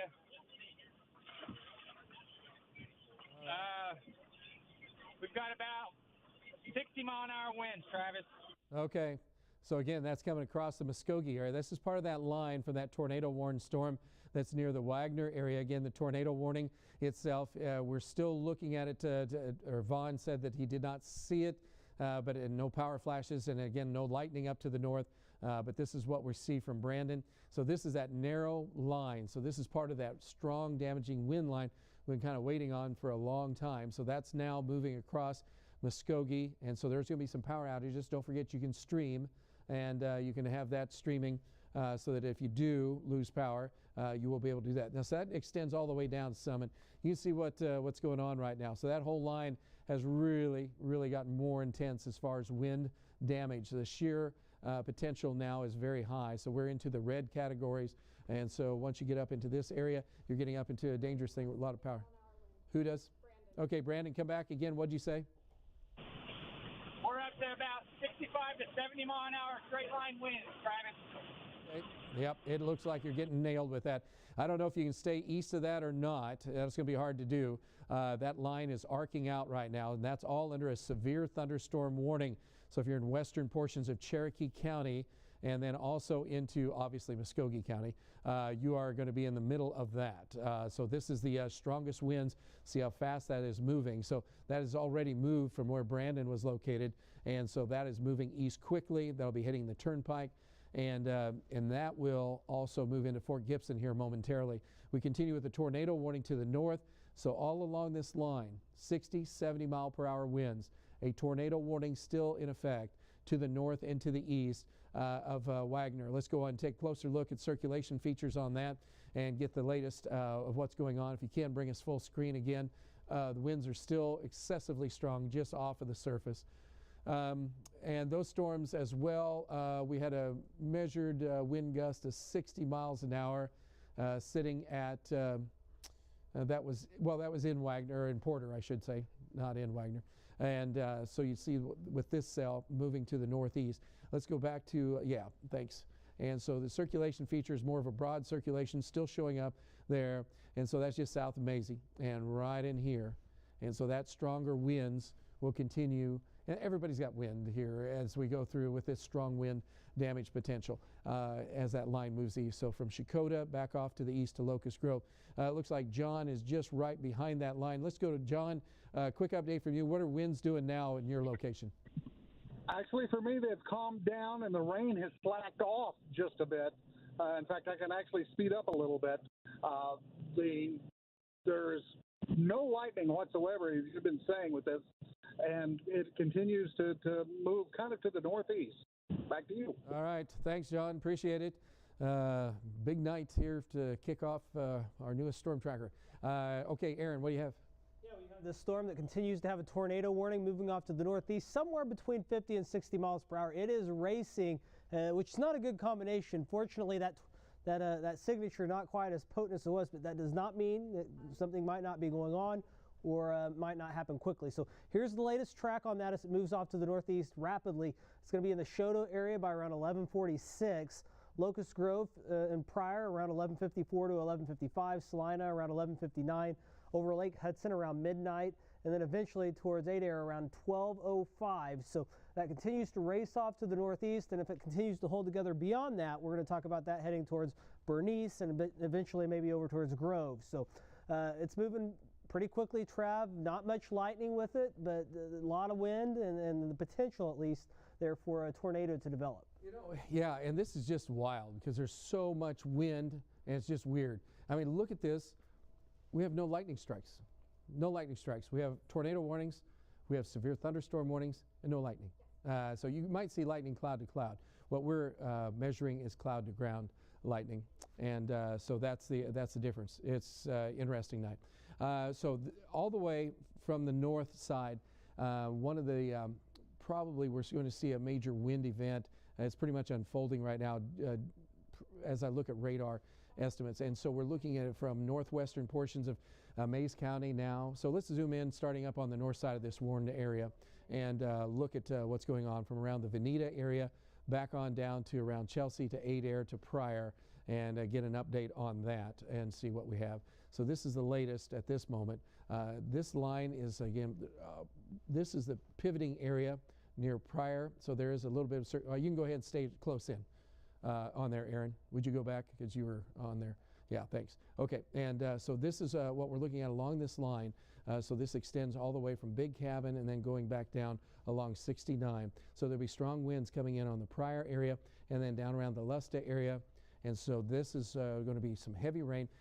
Give me a quick hail indicator if you would, and let's see what we have for hail. This might be developing a little bit of hail. So we could get some pea-sized, dime-sized hail out of this, along with some 60, 70 mile an hour winds. Remember, this all under severe thunderstorm warning in the yellow polygon, and that is moving in on Pryor as we speak. Back to velocities and pictures of what's going on here. That's reflectivity, and that's 169, and that goes all the way back down, and you see where John is located now near Choteau, and then back to the south. Tornado warning is taking a little different shape. Circulation feature now just to the south and east of Choteau. That's still hanging in there, but the winds further south. Let's go along that leading edge if we could, and look at velocities from INX if you could. And let's go to Vaughn. I'm going to see what the winds are for him right now. Vaughn, what do you have for winds right now? Yeah, I'm east on Highway 51, just getting ready to cross over Fort Gibson Lake. I'm getting about 40 to 50 mile an hour south winds here. So I'm trying to catch back up with this little bow and probably catch it about Tahlequah. So we'll get back with you when I do. Back to you. I appreciate it. So again, you look at this, you can see it very well. And then Dal is back over by the Wagner area. Hey, Dal, did you see any damage around Wagner or any power outages in the Wagner area? You know, surprisingly, we haven't, Trav, and we've really been keeping a close eye out for that because we figured we would. And as of yet, we have not seen any damage pass, so that's good news. Back to you, Trav. All right, thanks, Dale. Greatly appreciate it. And so this leading arc, as you see right now, running all the way from just north of the Wagner area and then extending back all the way through Taylor's Ferry. So this is, I would estimate winds here 70 miles an hour or higher as this bows out. The more it bows out, the higher the probability. Brandon is, okay, Brandon's back with us again, east side of Muskogee. Brandon, what do you have?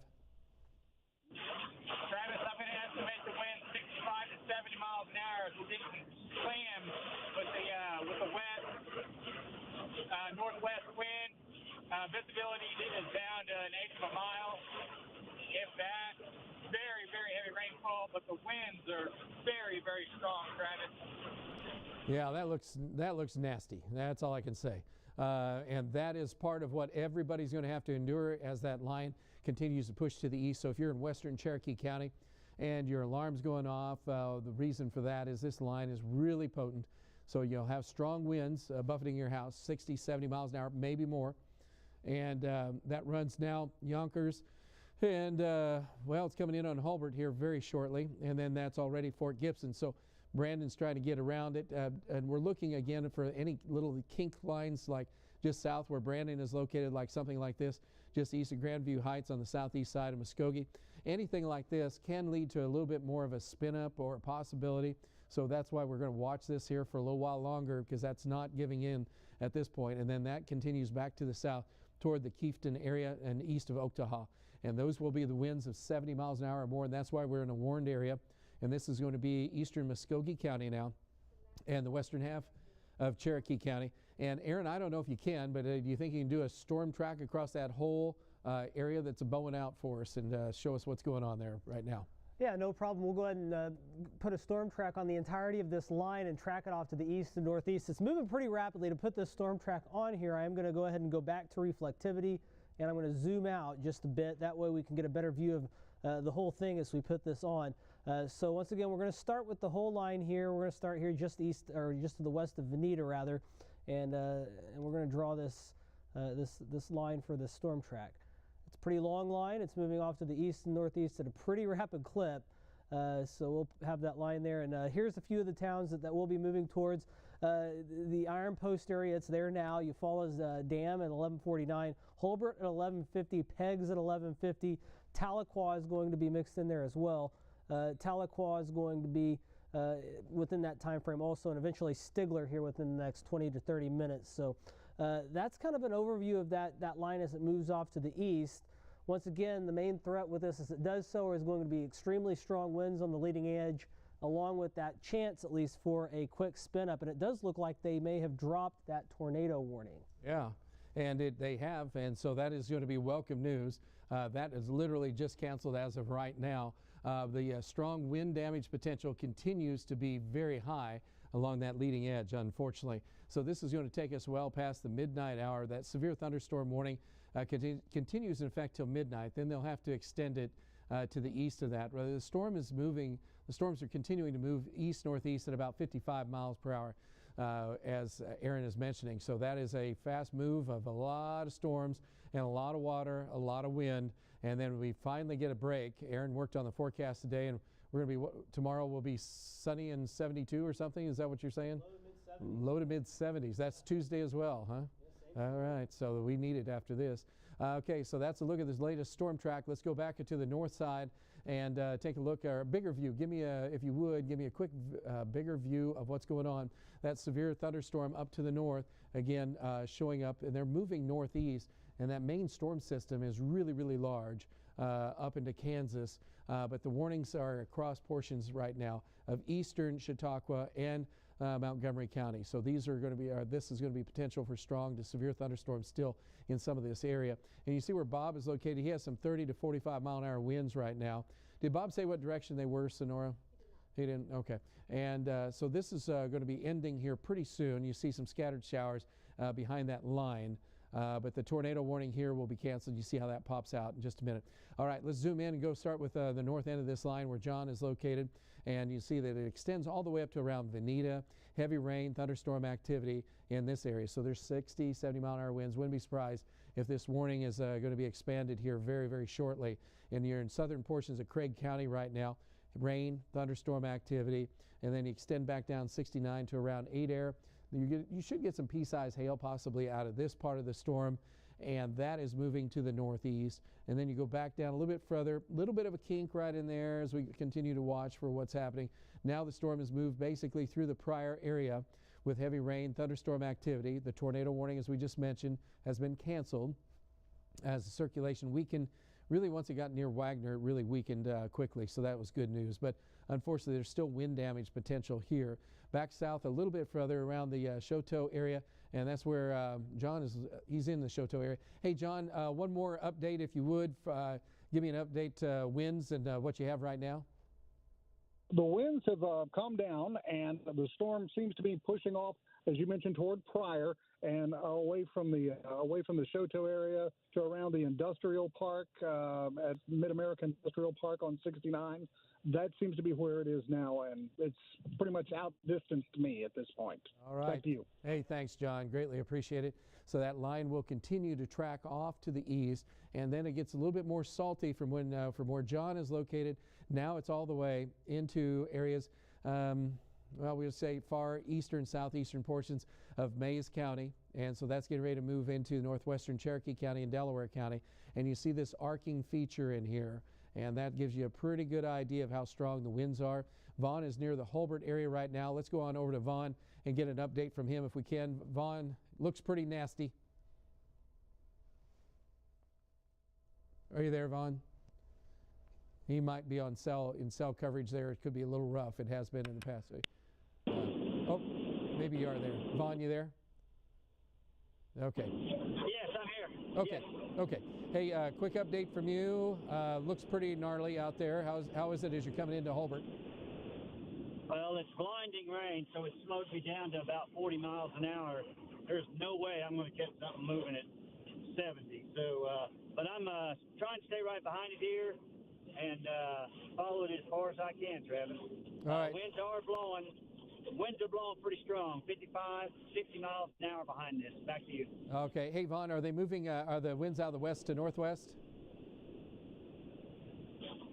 They're out of the south, mainly out maybe the southwest, best I can tell. Okay. Yep.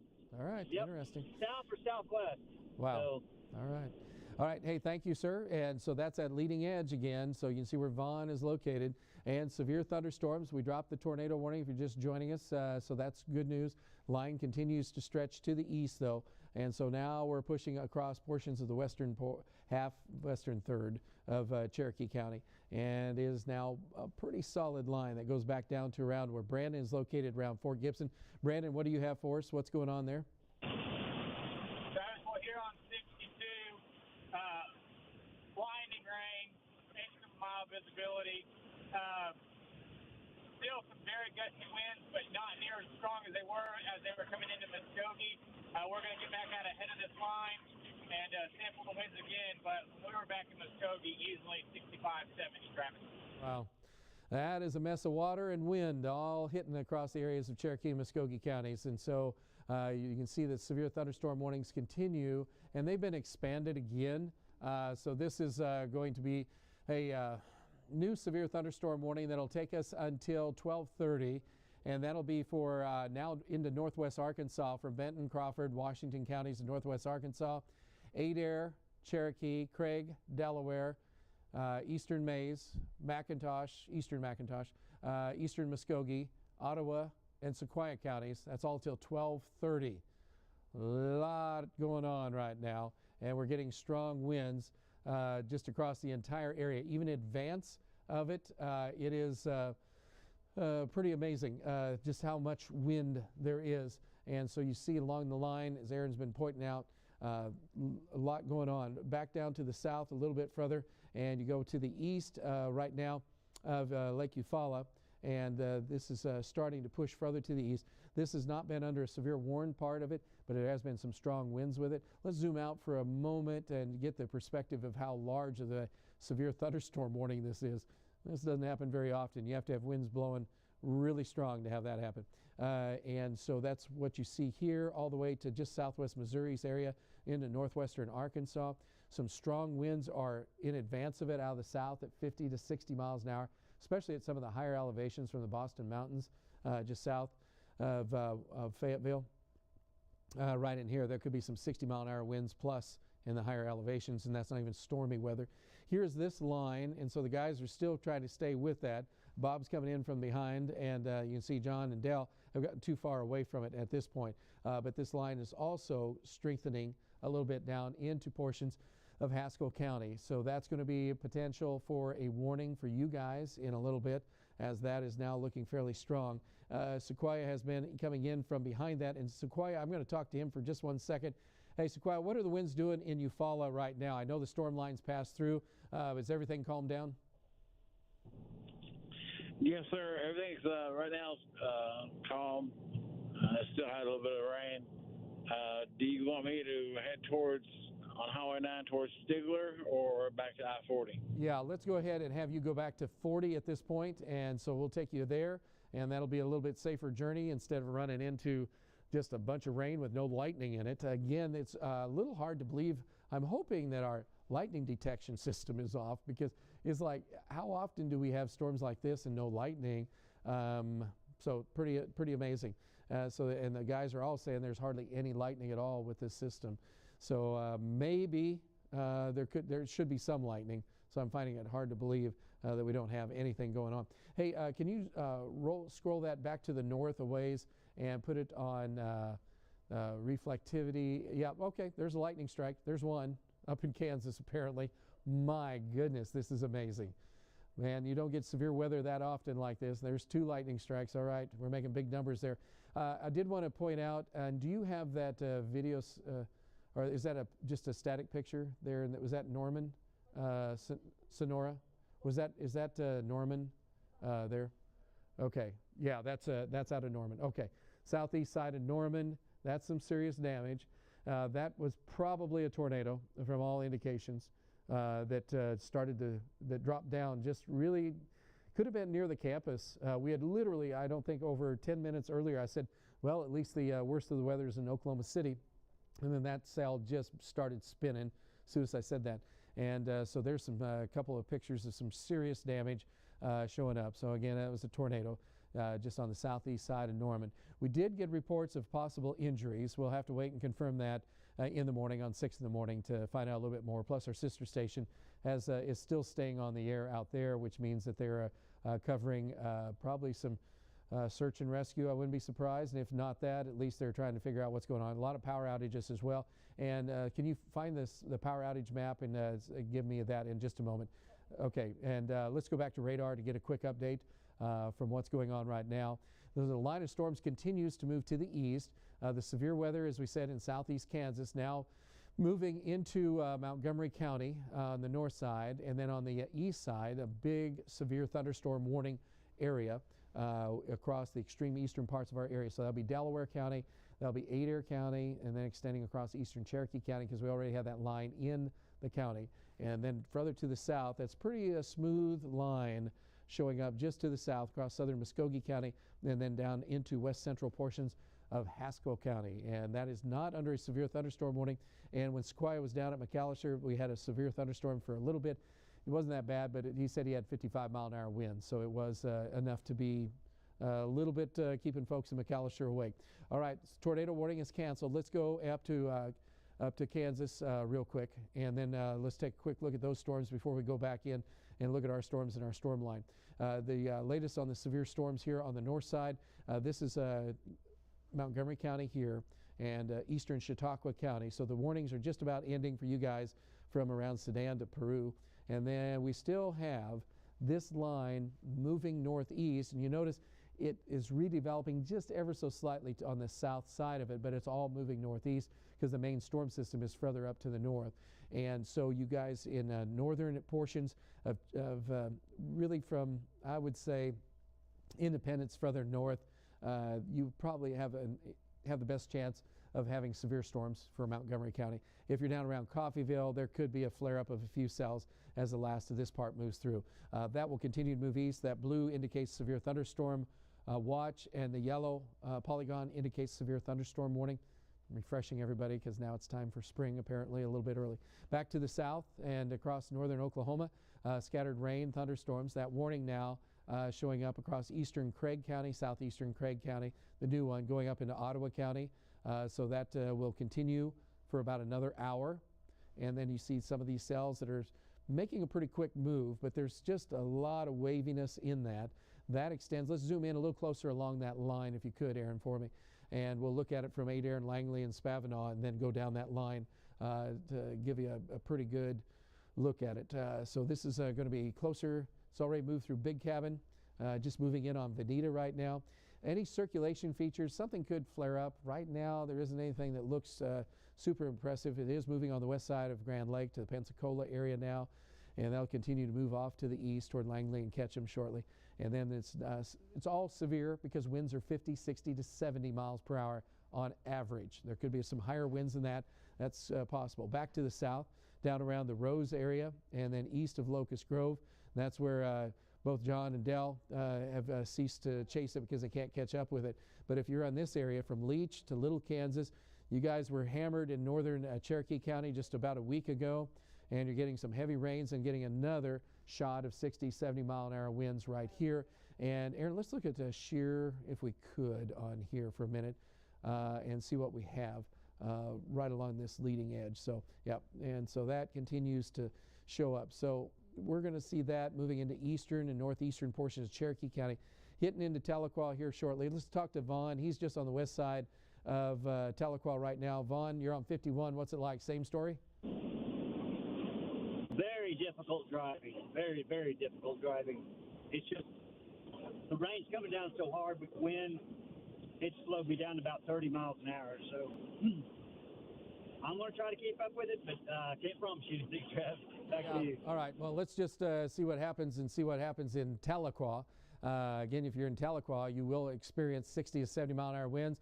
As Vaughn said, we'll just probably stop Vaughn in there because it's going to be too hard and too dangerous to try to keep up with it. So if you're on the east side of Cherokee County, that is a salty line, is what I'm calling it. And so that's a 60, 70 mile an hour wind gust along that leading edge. We'll have Aaron do a storm track in a little bit, but we'll continue south here for a little bit. And then you see where Brandon is located now, just southwest of Tahlequah. Hey, Brandon, what do you have for us? Travis, well, we're just now getting ready to come into on the west side of Park Hill. We're out ahead of it a little bit, so our winds aren't near as strong. The rain has lightened up a lot. We've got about a mile visibility, so we're going to get out ahead of this and try to get another good sample and see what's really going on. Travis? All right. Hey, thanks, Brandon. Appreciate it. Guys, continue to cover the weather.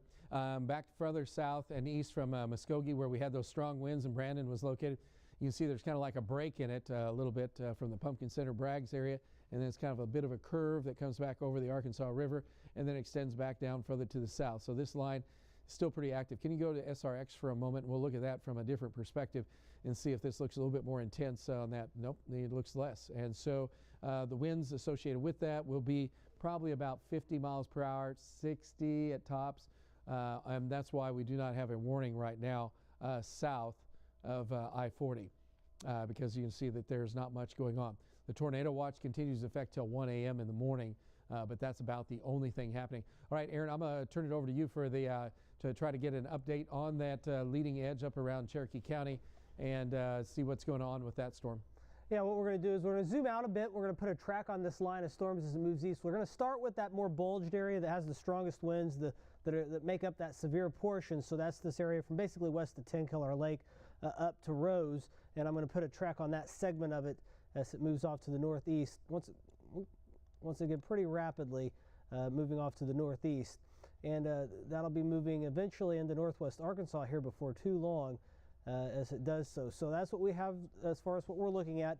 It's going to be in the Keys area by around 12:08, also Park Hill at around 12:06, Chewy at around 12:09, Little Kansas at 12:10, Proctor at around 12:13, and eventually into Dripping Springs area about 12:16. And at that point, we're moving into northwest Arkansas basically once we get just beyond there. So that's kind of a look at that portion of that line as that moves off to the north and east. I'll also do the northern segment of this real quick as well. And I'll go ahead and switch also radar sites so that we can get that portion of it a bit better. This section from basically Welch back towards Lake Uchi, and then we'll take this portion off to the east as well. So we're looking at Spavinaw. It's basically there now. Ketchum at 12:06, 12:07. Actually, just updated. That's where it's at right now. Disney at 12:07. Blue Jacket 12:09. Spavinaw Lake 12:09. Bernice at around 12:12 and Afton just shortly thereafter at 12:13. So that's kind of a look at where that line is headed. It's moving east at a good clip. You can expect winds along the leading edge of at least 60 miles per hour, likely stronger in a few locations.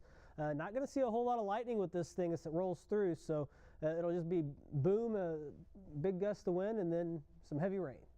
All right. Hey, also, we're getting wind reports now that are coming in, measured wind gust of potentially well over 70 miles an hour from a spotter, and so that is a very possible situation for some power outages around Tahlequah.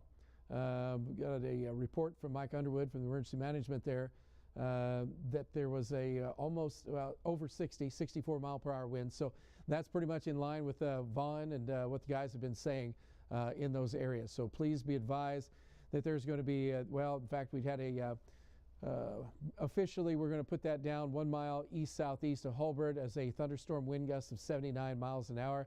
Large tree limb down, lawn furniture scattered, which you would expect. So that's some of the data coming in from there. We'll talk to Vaughn in just a minute. Let's go take a look at power outages right now to give you a perspective of what that looks like. And these are out to the, most of these are to the west. We've got 2 Muskogees, I see. Is it just by accident, huh? Okay, whatever. Cleveland, that's the Norman area. That was the one from OU, 15,000 customers without power. Pottawatomie, which is east of Norman and east of the Cleveland County area, that was 9,000. Oklahoma County with several tornadoes had 10,000. That's Oklahoma City. And then Muskogee's up to 1,500. Also was going to mention as well, there was a report that came in of a tonight of a tornado that was on the ground by I-40 at McLeod earlier tonight, and then it crossed over and lifted just west of I-40 and Kickapoo Street, and then power was knocked out at the Shawnee Mall near Shawnee, and so there's several things. Several homes were reported damaged over there, so that's a tornado track over there for that. The severe thunderstorm warnings continue in effect for our area just to the east of Tulsa, and so those winds are still strong, as Aaron was mentioning. Here's an updated look at some of the power outages right now. And around Oklahoma City, as we mentioned, 10,000 customers without power, and that's stretching now into eastern Oklahoma, so be advised for that as we continue to monitor the power outages across the region. You know, to be honest, it's probably better than it was expected to be, so we'll look at the bright side there. Another update, I want to get out to Vaughn and Brandon, who are both around the Tahlequah area. Let's zoom in and see what's going on in Tahlequah. If you're in Tahlequah, you're getting wind and rain and a severe thunderstorm, and I mean, if you're really Delaware County, Adair County, Cherokee County, back down to Sequoia County, you're in the mix for a lot of wind and a lot of rain. Let's zoom in on that if you could, Aaron, and get a closer inspection on that so we can go. You got it, Aaron? You had the wrong one. The wrong boy. Yeah, it's like, I know you were punching something, but it was the other one. All right, it's like, hello. So this is, you can see where Vaughn is located right now. Hey, Vaughn, you're obviously in the midst of the middle of it as it's moving through Tahlequah. And what do you have right now?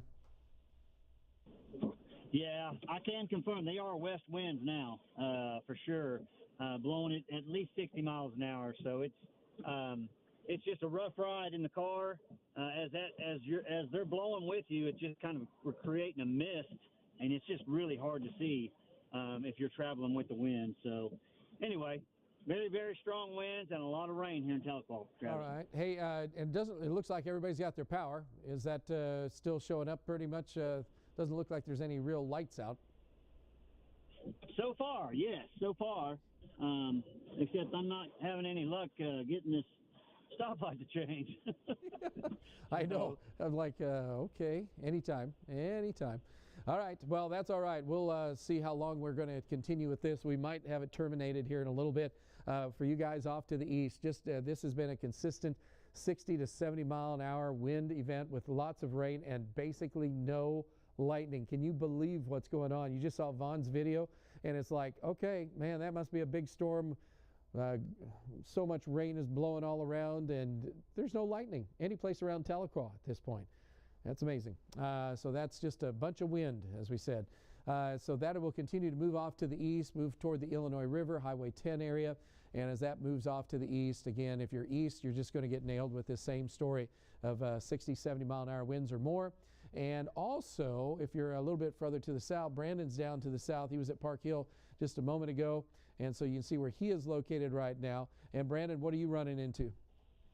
Yeah, just to concur basically what Vaughn said, easily 60 mile an hour winds. You can see in our shot those ripping west winds across the shot there, Travis.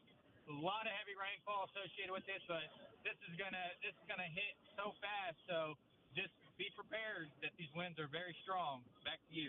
All right, and I think we're going to go back to programming Tiffany in just a moment here. So what we're going to do is we're going to use our commercial time to give you updates, but we're going to give you another quick update from everything that's happening. So up in southern Kansas, the severe thunderstorm warning has been canceled. And here in eastern Oklahoma, the tornado watch, again, will be dropped from the south and west. And so, like, for example, I believe like there's a few cells kind of forming back in Creek County. But for the most part, this was the main event right in here. And so if you're still east of that, if you're in far eastern Cherokee County, if you're in Adair County, if you're in Sequoyah County, this is still a line that's going to come through. You're going to get 60, 70-mile-an-hour winds. You're going to get blinding rainfall like you just saw with Brandon and Vaughn, what they're seeing and witnessing. And so that will continue. It's moving into southwest Missouri and also into western Arkansas. So what we will do is we will take a break here, and then we're going to be right back on. So don't think that we're leaving you guys at all if you're east of this line. But just realize 60-mile-an-hour winds will be the norm. You might be up to 70-mile-an-hour winds. You might lose some power. And that would be a possibility because Sonora and Aaron were pointing out some of the power outages already that were in Muskogee from that 60 to 70-mile-an-hour wind thing was already 1,500 customers. So that doesn't take long to get into a lot of people without power for a while. It's much better than it is out around central Oklahoma, so that's good news. I want to thank our guys as well because I would get a chance to do that right now for all being out and chasing across the entire state with our team that's been out in western Oklahoma. But we are still watching for you guys, eastern Cherokee, Adair County, and then also Delaware County. And I'm going to zoom in, Aaron, if you would, on Adair County and Cherokee County just one last time, because this is the one that seems to be a little bit more nerve-wracking. Up in the northeast corner, you guys up around Miami will have to watch it. But these winds around Chewy to Little Kansas, and then back down around Tahlequah, and then where Brandon is located in Vaughn, and then extending back down to Lake Tenkiller. That's what we're seeing. That will be the problem, and that it will continue. And let's go up north to around Miami, Grand Lake area. We're starting to see that moving across the lake and going up to around Grove here shortly. This, again, is just twisted a little bit. Not a severe thunderstorm warning for the Miami area just south of you that is, and that's it for the winds of 60 miles an hour or more. So it's a little bit better, but it's not over with yet if you're east of that line. We'll have more information here in just a little bit. Keep it here. We'll keep you advised.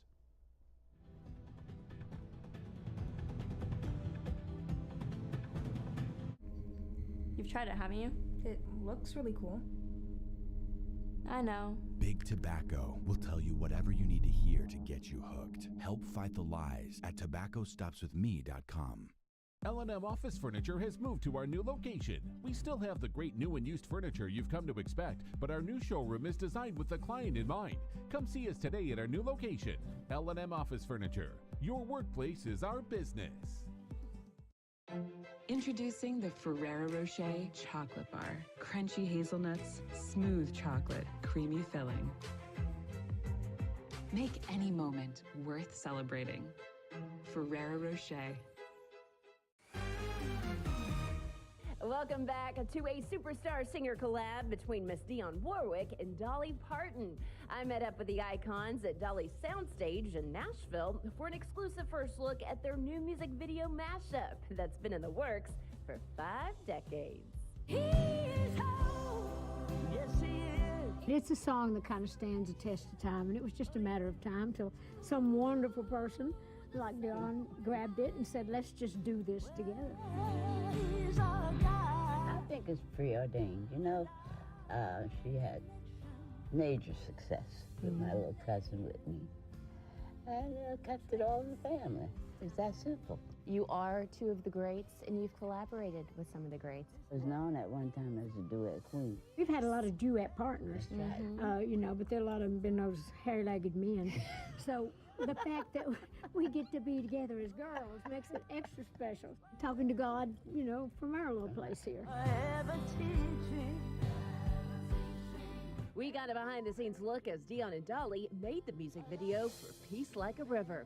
The gospel duet, out now, was produced by Dionne's son, Damon Elliott. What is something that you've learned about Dolly that surprised you, Dionne? She's real, and she is funniest. I mean, she is funny. I'm going to do a comedy album one of these days. Hey, everybody. Dionne, you have quite the talent for Twitter, my dear. One of my favorite tweets that you recently tweeted, you said, I will be dating Pete Davidson next. Are you sharing your tweeting trades with Dolly? Are you giving her any advice today, maybe on Twitter? Not me. I still have a fax machine and a flip phone. Now to another singer we are spotlighting in our Black History Month exclusives, the one and only Chaka Khan. I've got 5 generations in any given audience, and I think that's significant of something. She's known as the Queen of Funk, 12 albums, 10 Grammys. Chaka invited us into her LA home and spent some time sharing a few life lessons.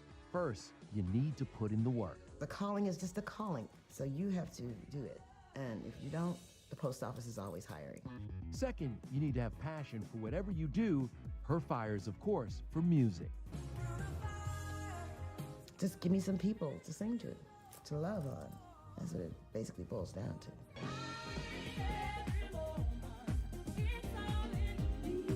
Yes, from Whitney to Mary J., Chaka has influenced divas and inspired many.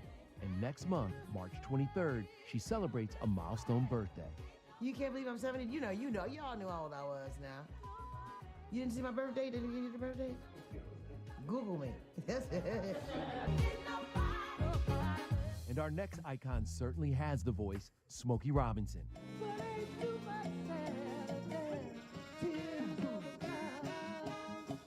I didn't think that would ever be possible. You know, I'm growing up in the hood. To have my music being sung and known by people is my impossible dream come true. My mama told me, you better shop around. As soon as you hear one note, you're like, there's Smokey. Tell us where Smokey came from. My Uncle Claude. He started to take me to the movies to see cowboy movies.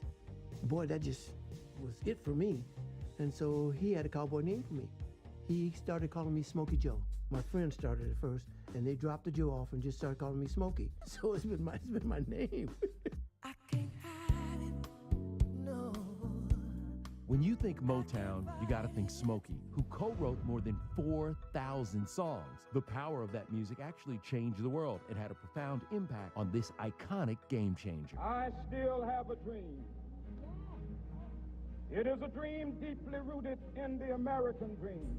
During the height of the Civil Rights Movement, Dr. Martin Luther King came to Motown.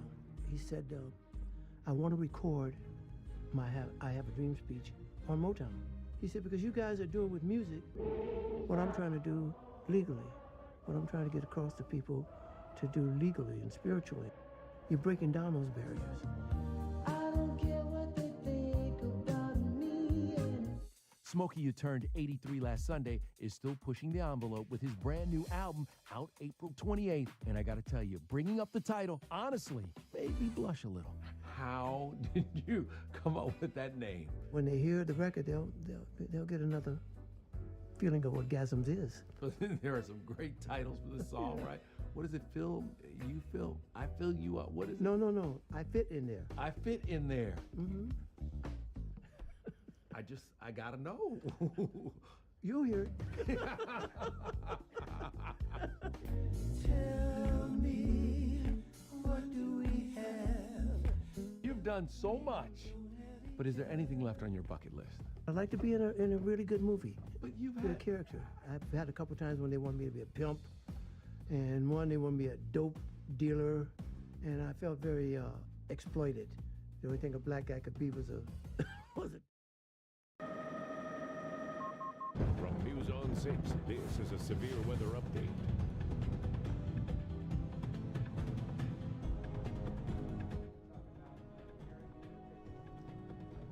Yeah, Trav is having some audio issues, so I'll go ahead and take over. What we're dealing with is a new tornado warning that's been issued for the Miami area in Ottawa County. So we're going to go ahead and look at that. You can see that northern part of that storm just south of Miami is where that would be located, and then the line extending south of that still very severe.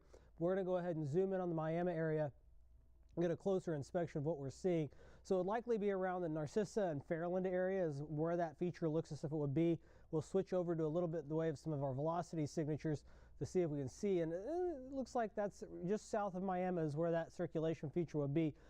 We're kind of far away from the radar here, so we're fairly high up into the atmosphere, but we do see a little bit of a signature there, Trav, as that's moving off to the northeast. You'll definitely, if you live anywhere from Miami down towards Fairland, towards Wyandotte, Peoria, wanting to be taking your tornado precautions pretty much now, as these storms are moving very rapidly northeastward. Trav?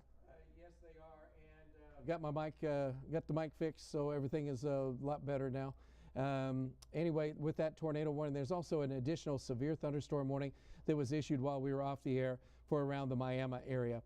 So if you are in that area, besides what Aaron was saying with the tornado warning, we do have a severe thunderstorm, and that is moving northeast at 55 miles per hour with wind gusts to 60 miles per hour, and not much in the way of any hail associated with that. But it's just kind of a combination of several things going on. And first of all is those circulation features. We mentioned that right as we were going off the air. It's like, yeah, it was a little kinky right in that area, and weird things are happening tonight. So this is not a surprise that's just close enough that we got to be safe with that tornado warning. And that will be within that severe thunderstorm that is located in Fairland now, so right around Fairland. So if you are in the Fairland area, you need to be in a safe place just to be on the safe side as that continues to move northeast to the very northeast corner of the state. Still very strong storms, and as we mentioned, the dynamics with this storm are quite interesting. That is the problem at this point. So Fairland, which is located just to the west of Wyandotte, that is the primary circulation feature. So if you're in the Miami area, you do have a tornado warning for just really, it dissects the city itself. But if that continues to move to the northeast, it'll be just on the east side of Miami and then moving up into the northeast corner of Ottawa County. So that's the primary issue. And what we'll probably do is have to continue to monitor what's going on just to the south. Also just to the south of that from the Fairland area, and you can see how that line has broken, but it's over the Grand Lake area at this moment, and then that extends back down around Zenith. So it's broken and not quite as intense, but still some 60-mile-an-hour winds expected for you guys as well. And let's go back south a little bit further because the guys had one more report. You can see the winds now at Concord and just west of Siloam Springs should be around 60 to 65 miles an hour. You are still in that warning, and then extending back to the south, that arcs from Chewy west of Chance and then back down to around the Briggs area and then down to around where Brandon is located and Vaughn. Let's get an update from Brandon while he's on that line real quick. Brandon, what do you have for us? Travis here, south on 82, just to the south of Park Hill. We're getting about 50 to 60 mile an hour winds as this is starting to approach us, and some very heavy rainfall, Travis. Winds are blowing west straight across the shot. Okay, man, it just keeps on going. So again, thanks Brandon, Vaughn, for you guys doing what you've done, because that was quite a crazy event. Now, if you're in Adair County, you're going to get the same story. We talked about that just a little bit ago, and that line extends all the way down now to just west of Sequoia or Sallisaw in Sequoia County, and there's Sequoia almost catching up with that entire line. That's amazing. So that's the storms that we have right now. Back up to the northeast corner of the state where the tornado warning is located. And you, looks like Mr. Aaron, have a storm track for us. Absolutely right there, Trav. We're continuing to track that storm. It's moving northeast at 55 miles per hour. And once again, the potential for a tornado is a real potential here with this storm as it does so, moving really a pretty rapid clip. Some of the towns in the path of that are Quapaw by 1235. It'll also move to areas just southeast of Miami, which is where we're at now. Seneca at around 1237. Baxter Springs, which is in southeast Kansas, probably going to move just to your south. So if you live just south of Baxter Springs, you'll want to take your tornado precautions. Then also Galena, if it holds together, will be moving up into that direction. And that, once again, that's as we head into far southeast Kansas as well. And then Joplin at around 1252 if it continues to hold together. So we've got a short window that it's going to be in Oklahoma, and then it'll very rapidly move into southeast Kansas and southwest Missouri. All right, just reported from the National Weather Service, 65 mile an hour wind gusts just north of Afton as that was moving through. Let's get a closer view of what's going on down city streets. Well, again, for storm track purposes, you know that that is now from the Miami area moving into the southeast corner of Kansas, southwest Missouri, and that's just to the south and east of the city of Miami. So it's just really close to you guys at this moment. And so that circulation feature continues to move northeast, and with that, also the severe thunderstorm warning. So that sounds intense to severe, and then winds are 60, 65 miles an hour. I mean, it's like everybody has to have 65-mile-an-hour winds tonight, apparently. And then let's look at velocities. That's going to be really hard to see just because we're so far from the radar side. But we have just enough right in here, and that is still showing enough. And that's just on the east side now of Miami. So that's moved all the way, and again with the latest update, that's moved quite a ways to the east. So that is away from the Fairland area, and so a new severe thunderstorm warning looks like it's been put into effect. So this one is going to be for winds of 70 miles an hour. So that's going to catch northwest Arkansas again, Benton, Crawford, Franklin, Sebastian, and Washington counties in Arkansas, and then the eastern side of Cherokee County, Adair, Delaware, eastern Haskell, LaFleur, Ottawa, Sequoia. My goodness, that goes till 1:15 a.m. For that severe weather. So we are getting winds right in there. 1 mile, let's see. Okay, we had an update from the National Weather Service instead of, no, it was 65. Okay, I thought they were updating it and changing it from 1 mile. Oh, they did. From 1 mile north to public reported thunderstorm wind gust. I don't know. It looks like looks like it's the exact same thing as what they just reported. Anyway, the winds are strong up in that area, and the tornado warning will continue in effect here for about another, I'd say, 20 minutes or so before it's moving off into Missouri. Severe thunderstorm with potential for a tornado just right here. So this is the circulation feature in here. That is moving up around the Quapaw area. And so if you're right around Miami right now, I want to point out one other thing that's still crazy. We've got a tornado warning, no lightning. No lightning showing up at all. So it's one of the more bizarre nights I've seen in a long time, and I've done weather for a long time. But that's moving at a fast rate. So this is going to be quickly, in fact, it's almost totally out of Miami. It's just to the North Miami side now. So the southwest side, you're cleared out of that. And as it continues to move to the northeast corner, there's just enough around Quapaw. We'd like for you to be careful, the Lincolnville area mills. We don't get to mention you guys very often. And it's like you don't want to mention during a tornado warning, but this continues right up the turnpike. And so this is the turnpike right in here, just on the south and east sides of Miami. And as that tracks up to the north and east, this will just be about another 15 minutes, and this will be totally out of the area.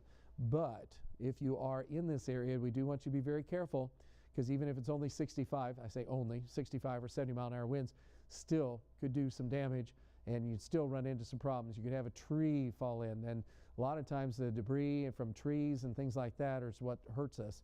It's not the wind, it's what is in the debris. So we want to make sure, or it's what is falling from the wind and blowing in the wind. So we want you to be careful if you're in this northeast corner, because besides that, you can see we have like a double line. So we have a severe thunderstorm warning north and a severe thunderstorm warning south, and then a tornado warning kind of gluing it all together. And let's look for velocity data one more time, and then any shear numbers that we could, and see if we have anything else showing up. Okay, good. We'll get to that in just a moment. So that is still hanging in there, moving just north and east of Miami right now. That is the area, and that will continue to track to the northeast. Not much for the shear. That's a darker green color.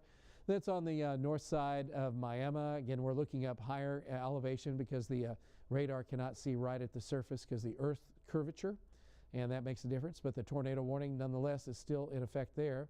Also, some power outages. Aaron, if you could punch me up on the latest update on power outages. Oklahoma City still stands out, and so this has been a pretty tough night across the state of Oklahoma. We're up to 68,000 customers without power. That is a lot of customers.